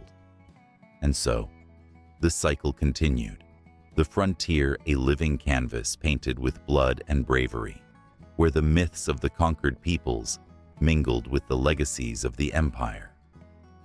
As the sun set once again over the horizon, the stories of the past echoed through the valleys and hills, a reminder that in every shadow lurked the possibility of a new legend waiting to be born. The night was alive with possibilities, and the tales that unfolded would keep the fires burning bright, fueling the dreams of those who dared to hope for a better tomorrow, even as the darkness loomed ever closer. Under the blazing sun of ancient Rome, where the air crackled with ambition and the whispers of gods mingled with the dust of the streets, children gathered in the shadow of marble columns. Their eyes sparkled with wonder, not from the gleaming statues around them, but from the stories threaded into the fabric of their education. Myths were not mere tales. They were the lifeblood of learning, rich with lessons and morals that shaped young minds. As the teacher's voice rose above the chatter, a hush fell over the group. "Listen," he urged, "to the story of Hercules." The tale unfolded, a vibrant tapestry of heroism and sacrifice. Hercules, the greatest of heroes, faced insurmountable challenges, each more daunting than the last. The children leaned in closer, their hearts racing as they followed his trials. In every struggle, they saw reflections of their own lives: fear, courage, and the relentless pursuit of greatness. It was in these moments, as tales of gods and heroes danced in the air, that the seeds of philosophy were sown. The great thinkers of Rome, Cicero, Seneca, and even the towering figure of Plato, understood that myths were not just stories. They were powerful tools for moral education. Each myth held within it a lesson, a guiding principle important for the young minds who would one day lead the empire. In the late afternoon light, a boy named Marcus sat cross-legged, his brow furrowed in concentration. He pondered the tale of Prometheus, who stole fire from the gods to give to humanity. This was more than a story of defiance. It was a lesson about the nature of knowledge and the consequences of ambition. Marcus felt a shiver run down his spine. What price would he pay for his own thirst for knowledge? Would he be as brave as Prometheus, or as foolish? In the bustling forum, philosophers would gather, their animated discussions echoing through the marble halls. The myths they revered were not just ancient stories. They were the foundation of their philosophical debates. The meaning of justice, the nature of the divine, the essence of virtue. These themes were explored through the lens of myth. Romulus and Remus, the twin brothers raised by a she-wolf, embodied the tension between destiny and free will. The tale gave voice to questions that lingered in the minds of the thinkers. Could one escape their fate, or was it written in the stars? As dusk approached, the warmth of the day faded, replaced by the coolness of evening. In a small courtyard, a group of students gathered around a flickering oil lamp. Their eyes glimmered with excitement as they recounted the tales of Odysseus, the clever adventurer who outwitted gods and monsters alike. They debated fiercely. Was Odysseus a hero or simply a man driven by desperation? Each perspective added more layers to their understanding, their discussions weaving together the strands of myth and philosophy into a rich tapestry of thought. In this world, a myth was not just a story to be told. It became a mirror reflecting one's soul. The children began to see themselves in the stories. They laughed at the folly of Icarus, who flew too close to the sun, and they shivered at the fate of Narcissus, who fell in love with his own reflection. These myths were warnings, reminders of the pitfalls of hubris and the importance of humility. The emotions they stirred were raw and real, igniting a fire within that pushed them to question their own choices. As the moon rose high, casting silvery shadows on the cobblestones, the teacher introduced the myth of Aeneas, the Trojan hero destined to found a new city. This tale was different. It spoke of duty, sacrifice, and the weight of legacy. The young minds were captivated. What did it mean to carry such a burden? Would they, too, one day be called to make sacrifices for a greater good? Their hearts pounded with the weight of possibility, the thrill of becoming part of something much larger than themselves. In the amphitheater, the stories transformed into performances, where the passion of myth leaped from the stage. Actors donned masks and costumes, bringing to life the epic struggles of the gods and mortals. Laughter erupted as Mars, the god of war, clashed with Venus, the goddess of love, each seeking to prove their supremacy. The audience felt the heat of their rivalry, but also the tenderness of their humanity. Through these performances, lessons were etched into the minds of the spectators. The divides of war and peace, strength and vulnerability, danced before them, alive and pulsating with emotion. As the laughter faded, the students were left with more than just entertainment. They felt a stirring in their hearts. The myths were layered with complex emotions, speaking to the joys and sorrows of the human condition. They found comfort in the stories, realizing they were not alone in their struggles. Humanity's greatest fears and hopes echoed in those ancient tales. Whispers of the gods lingered in the air, and as the children lay in their beds, the myths circled in their dreams. They were no longer just stories of old. They were personal histories that illuminated the path ahead. The lessons of courage, wisdom, and sacrifice wrapped around their souls like a tender embrace, urging them to live boldly and true. The flickering flames of their imaginations continued to burn bright, hinting at the eternal quest for knowledge and understanding. They would face life's uncertainties, guided not only by reason, but by the myths that had woven themselves into the very fabric of their being.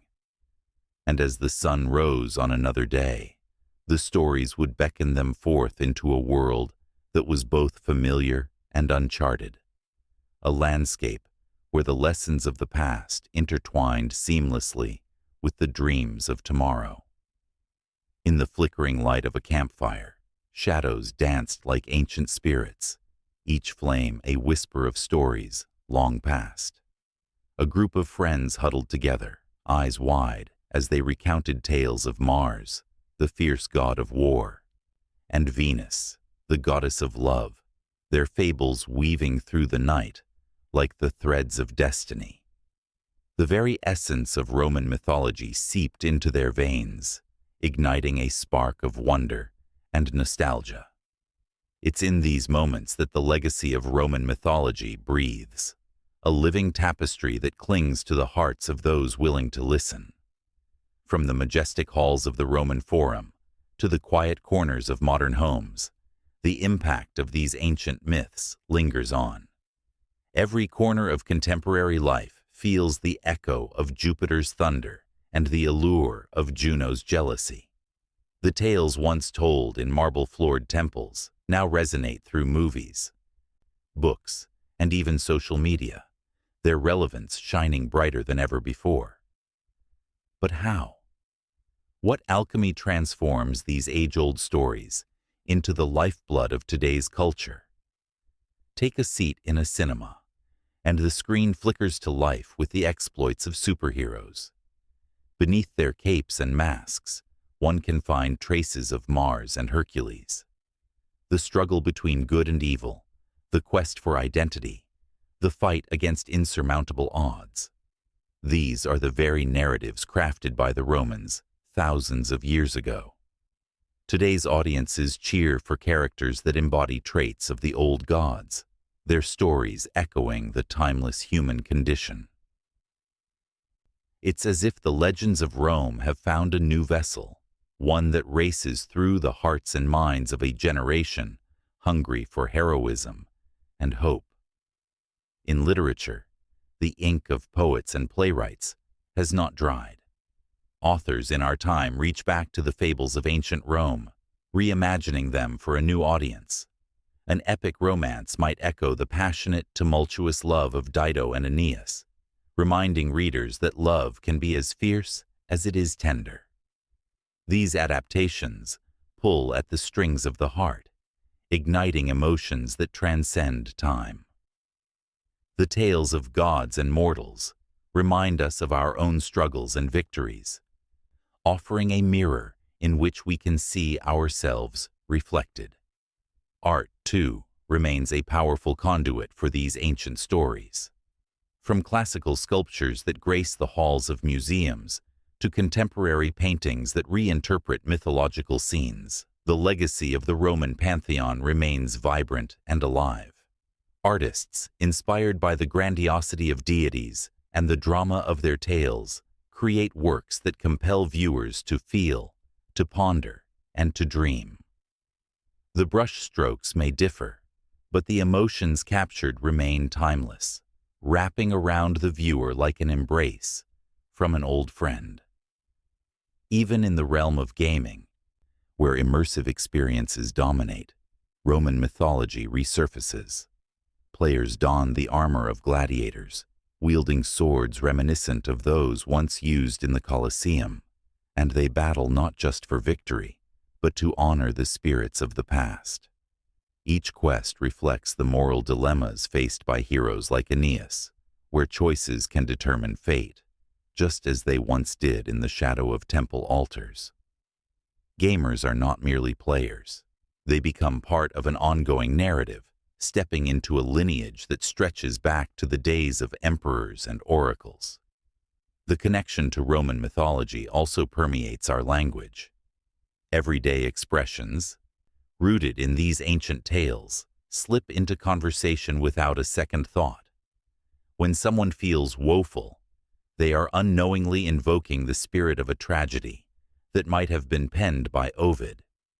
When a lover is jilted, they echo the feelings of countless mortals cast aside by the whims of gods. It is a testament to the power of these stories, ingrained in our very way of communicating, shaping our interactions in ways we often overlook. Yet, the preservation of this legacy goes beyond art and entertainment. It weaves into the fabric of education, where students study the great epics of Rome, learning not just about gods and goddesses, but about the societal values they embodied. The themes of honor, duty, and sacrifice capture the essence of a civilization that, despite its fall, continues to inform our understanding of ethics and governance. Teachers inspire young minds, reminding them that even today, the lessons of the past are essential in navigating the complexities of the present. As the stars twinkle overhead, the campfire crackles, drawing the friends closer once more.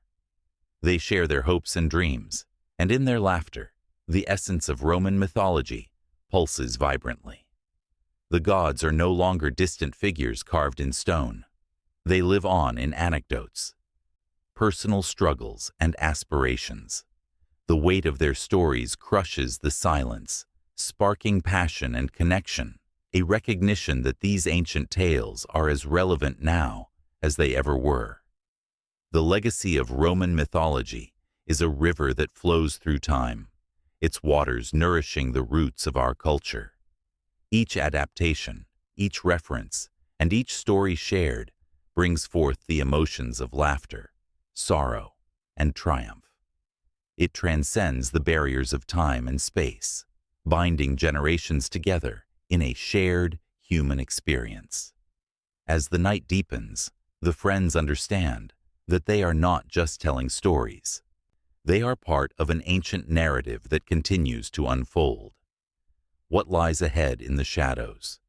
Will the myths evolve further, finding new forms and faces? Or will the old gods rise once more, reminding humanity of the power of belief and the strength of dreams? With hearts full of yearning and eyes wide with wonder, they lean in closer, ready to embrace whatever comes next, aware that the stories are far from finished. Each tale flows into the next like a never-ending stream, carrying with it the weight of history and the promise of what is yet to be unearthed.